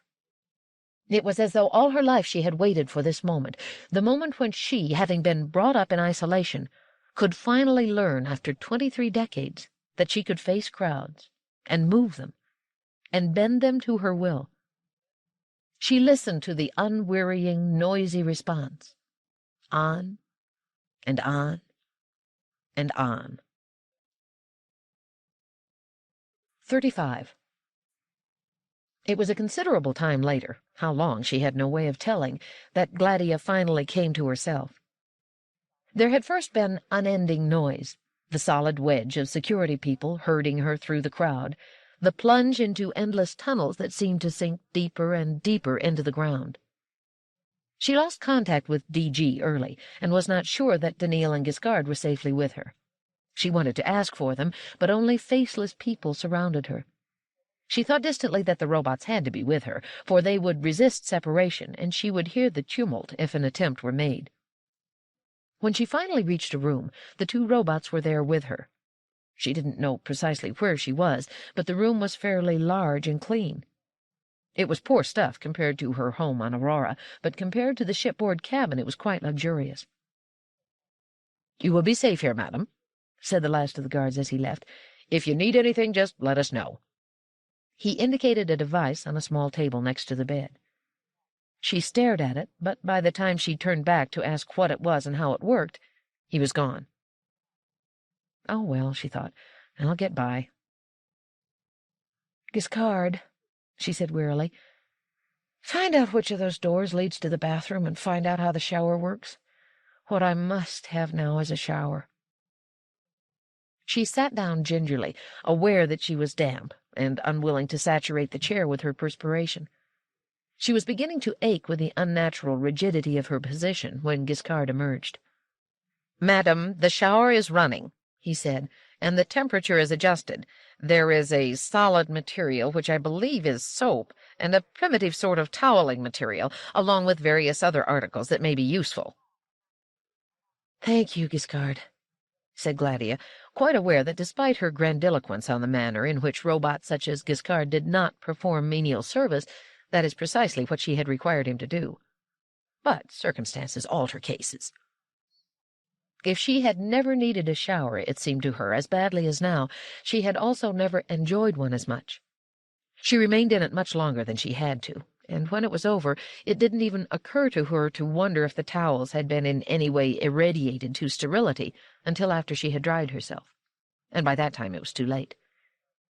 She rummaged about among the material Giskard had laid out for her, powder, deodorant, comb, toothpaste, hair-dryer, but she could not locate anything that would serve as a toothbrush. She finally gave up and used her finger, which she found most unsatisfactory. There was no hairbrush, and that, too, was unsatisfactory. She scrubbed the comb with soap before using it, but cringed away from it just the same. She found a garment that looked as though it were suitable for wearing to bed. It smelled clean, but it hung far too loosely, she decided. Daneel said quietly, "Madam, the captain wishes to know if he may see you." "I suppose so," said Gladia, still rummaging for alternate nightwear. "Let him in." DG looked tired and even haggard, but when she turned to greet him, he smiled wearily at her and said, "It is hard to believe that you are over 23 decades old." "What? In this thing?" "That helps. It's semi-transparent. Or didn't you know?" She looked down at the nightgown uncertainly, then said, "Good, if it amuses you, but I have been alive just the same for 2 1/3 centuries. No one would guess it to look at you. You must have been very beautiful in your youth." "I have never been told so, DG. Quiet charm, I always believed, was the most I could aspire to. In any case, how do I use that instrument? The call box. Just touch the patch on the right side and someone will ask if you can be served, and you can carry on from there. Good. I will need a toothbrush, a hairbrush, and clothing. The toothbrush and hairbrush I will see that you get. As for clothing, that has been thought of. You will have a clothes bag hanging in your closet. You will find it contains the best in Bailey World fashion, which may not appeal to you, of course, and I won't guarantee they'll fit you. Most Bailey World women are taller than you, and certainly wider and thicker. But it doesn't matter. I think you'll remain in seclusion for quite a while. Why? Well, my lady, it seems you delivered a speech this past evening, and, as I recall, you would not sit down, though I suggested you do that more than once. It seemed quite successful to me, D.G. It was. It was a howling success. D.G. smiled broadly and scratched the right side of his beard as though considering the word very carefully. However, success has its penalties, too. Right now, I should say you are the most famous person on Bailey World, and every Bailey Worlder wants to see you and touch you. If we take you out anywhere, it will mean an instant riot, at least until things cool down.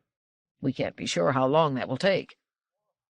Then, too, you had even the Warhawks yelling for you, but in the cold light of tomorrow, when the hypnotism and hysteria dies down, they're going to be furious. If old man Bistervan didn't actually consider killing you outright after your talk, then by tomorrow he will certainly have it as the ambition of his life to murder you by slow torture, and there are people of his party who might conceivably try to oblige the old man in this small whim of his. That's why you're here, my lady. That's why this room, this floor, this entire hotel is being watched by I don't know how many platoons of security people, among whom, I hope, are no crypto-warhawks. And because I have been so closely associated with you in this hero and heroine game, I'm penned up here too and can't get out. Oh, said Gladia blankly. I'm sorry about that. You can't see your family, then? D.G. shrugged. Traders don't really have much in the way of family. Your woman friend, then? She'll survive. Probably better than I will. He cast his eyes on Gladia speculatively. Gladia said evenly, Don't even think it, Captain. D.G.'s eyebrows rose. There's no way I can be prevented from thinking it. But I won't do anything, madam. Gladia said, How long do you think I will stay here? Seriously. It depends on the directory. The directory? Our 5-fold executive board, madam. 5 people. He held up his hand with the fingers spread apart, each serving 5 years in staggered fashion, with 1 replacement each year, plus special elections in case of death or disability. This supplies continuity and reduces the danger of one-person rule.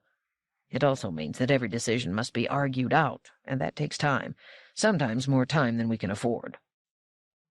I should think, said Gladia, that if one of the 5 were a determined and forceful individual, that he could impose his views on the others. Things like that have happened at times, but these times are not one of those, if you know what I mean. The senior director is Genevieve Panderal. There's nothing evil about him, but he's indecisive, and sometimes that's the same thing. I talked him into allowing your robots on the stage with you, and that turned out to be a bad idea. Score 1 against both of us. But why was it a bad idea? The people were pleased. Too pleased, my lady. We wanted you to be our pet spacer heroine and help keep public opinion cool so that we wouldn't launch a premature war. You were very good on longevity. You had them cheering short life. But then you had them cheering robots, and we don't want that. For that matter, we're not so keen on the public cheering the notion of kinship with the spacers. You don't want premature war, but you don't want premature peace either, is that it? Very well put, madam. But then what do you want? We want the galaxy, the whole galaxy. We want to settle and populate every habitable planet in it, and establish nothing less than a galactic empire, and we don't want the spacers to interfere. They can remain on their own worlds and live in peace as they please, but they must not interfere. But then you'll be pinning them up on their 50 worlds, as we pinned up Earth people on Earth for so many years. The same old injustice. You're as bad as Bistervan. The situations are different. Earth people were penned up in defiance of their expansive potential. You spacers have no such potential. You took the path of longevity and robots, and the potential vanished. You don't even have 50 worlds any longer. Solaria has been abandoned. The others will go, too, in time. The settlers have no interest in pushing the spacers along the path to extinction, but why should we interfere with their voluntary choice to do so? Your speech tended to interfere with that. I'm glad. What did you think I would say? I told you. Peace and love, and sit down. You could have finished in about 1 minute. Gladia said angrily, I can't believe you expected anything so foolish of me. What did you take me for? For what you took yourself for. Someone frightened to death of speaking. How did we know that you were a madwoman who could, in half an hour, persuade the Bailey Worlders to howl in favor of what for lifetimes we have been persuading them to howl against? But talk will get us nowhere. He rose heavily to his feet. I want a shower, too, and I had better get a night's sleep if I can. See you tomorrow. But when do we find out what the directors will decide to do with me? When they find out, which may not be soon. Good night, madam. 36. I have made a discovery, said Giskard, his voice carrying no shade of emotion. I have made it because, for the first time in my existence, I faced thousands of human beings.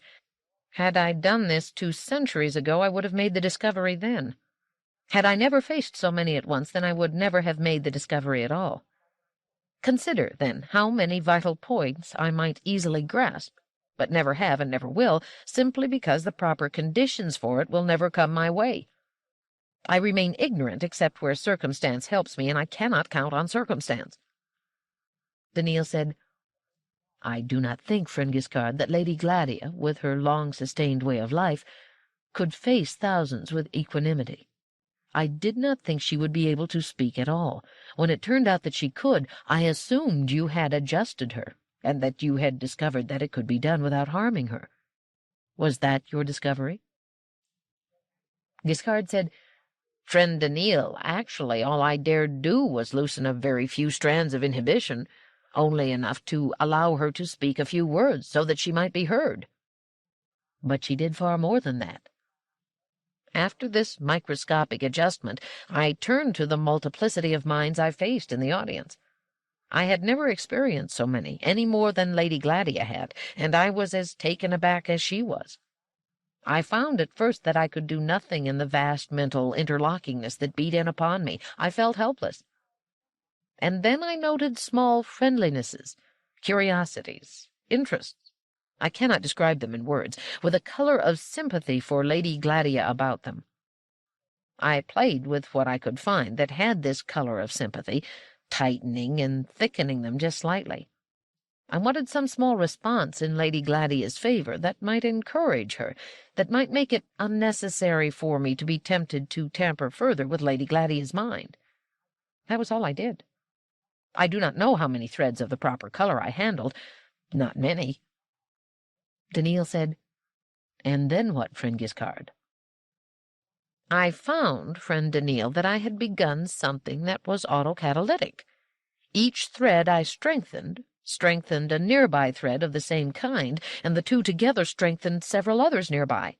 I had to do nothing further. Small stirs, small sounds, and small glances that seemed to approve of what Lady Gladia said encouraged still others. Then I found something stranger yet. All these little indications of approval, which I could detect only because the minds were open to me, Lady Gladia must have also detected in some manner, for further inhibitions in her mind fell without my touching them. She began to speak faster, more confidently, and the audience responded better than ever, without my doing anything. And in the end there was hysteria, a storm, a tempest of mental thunder and lightning so intense that I had to close my mind to it, or it would have overloaded my circuits. Never in all my existence had I encountered anything like that, and yet it started with no more modification introduced by me in all that crowd than I have in the past introduced among a mere handful of people. I suspect, in fact, that the effect spread beyond the audience sensible to my mind to the greater audience reached via hyperwave. Daneel said, I do not see how this can be, friend Giskard. Nor I, friend Daneel. I am not human. I do not directly experience the possession of a human mind with all its complexities and contradictions, so I do not grasp the mechanisms by which they respond. But apparently crowds are more easily managed than individuals. It seems paradoxical. Much weight takes more effort to move than little weight.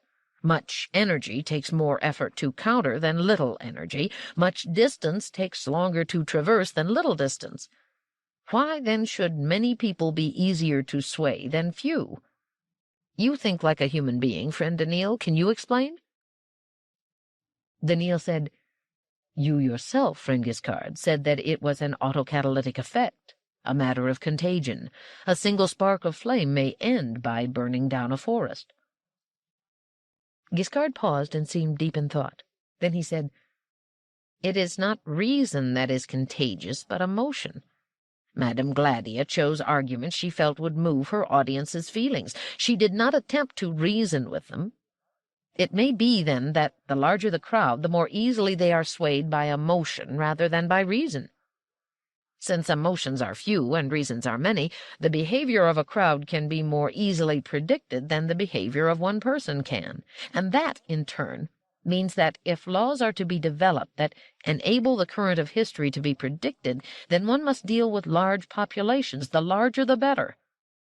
That might itself be the first law of psychohistory, the key to the study of humanics. Yet, yes, it strikes me that it has taken me so long to understand this only because I am not a human being. A human being would, perhaps, instinctively understand his own mind well enough to know how to handle others like himself. Madame Gladia, with no experience at all in addressing huge crowds, carried off the matter expertly. How much better off we would be if we had someone like Elijah Bailey with us. Friend Daneel, are you not thinking of him? Daneel said, Can you see his image in my mind? That is surprising, friend Giskard. I do not see him, friend Daneel. I cannot receive your thoughts. But I can sense emotions and mood, and your mind has a texture which, by past experience, I know to be associated with Elijah Bailey. Madame Gladia made mention of the fact that I was the last to see partner Elijah alive, so I listen again in memory to that moment. I think again of what he said. Why, friend Daneel? I search for the meaning. I feel it was important. How could what he said have meaning beyond the import of the words? Had there been hidden meaning, Elijah Bailey would have expressed it. Perhaps, said Daneel slowly, partner Elijah did not himself understand the significance of what he was saying.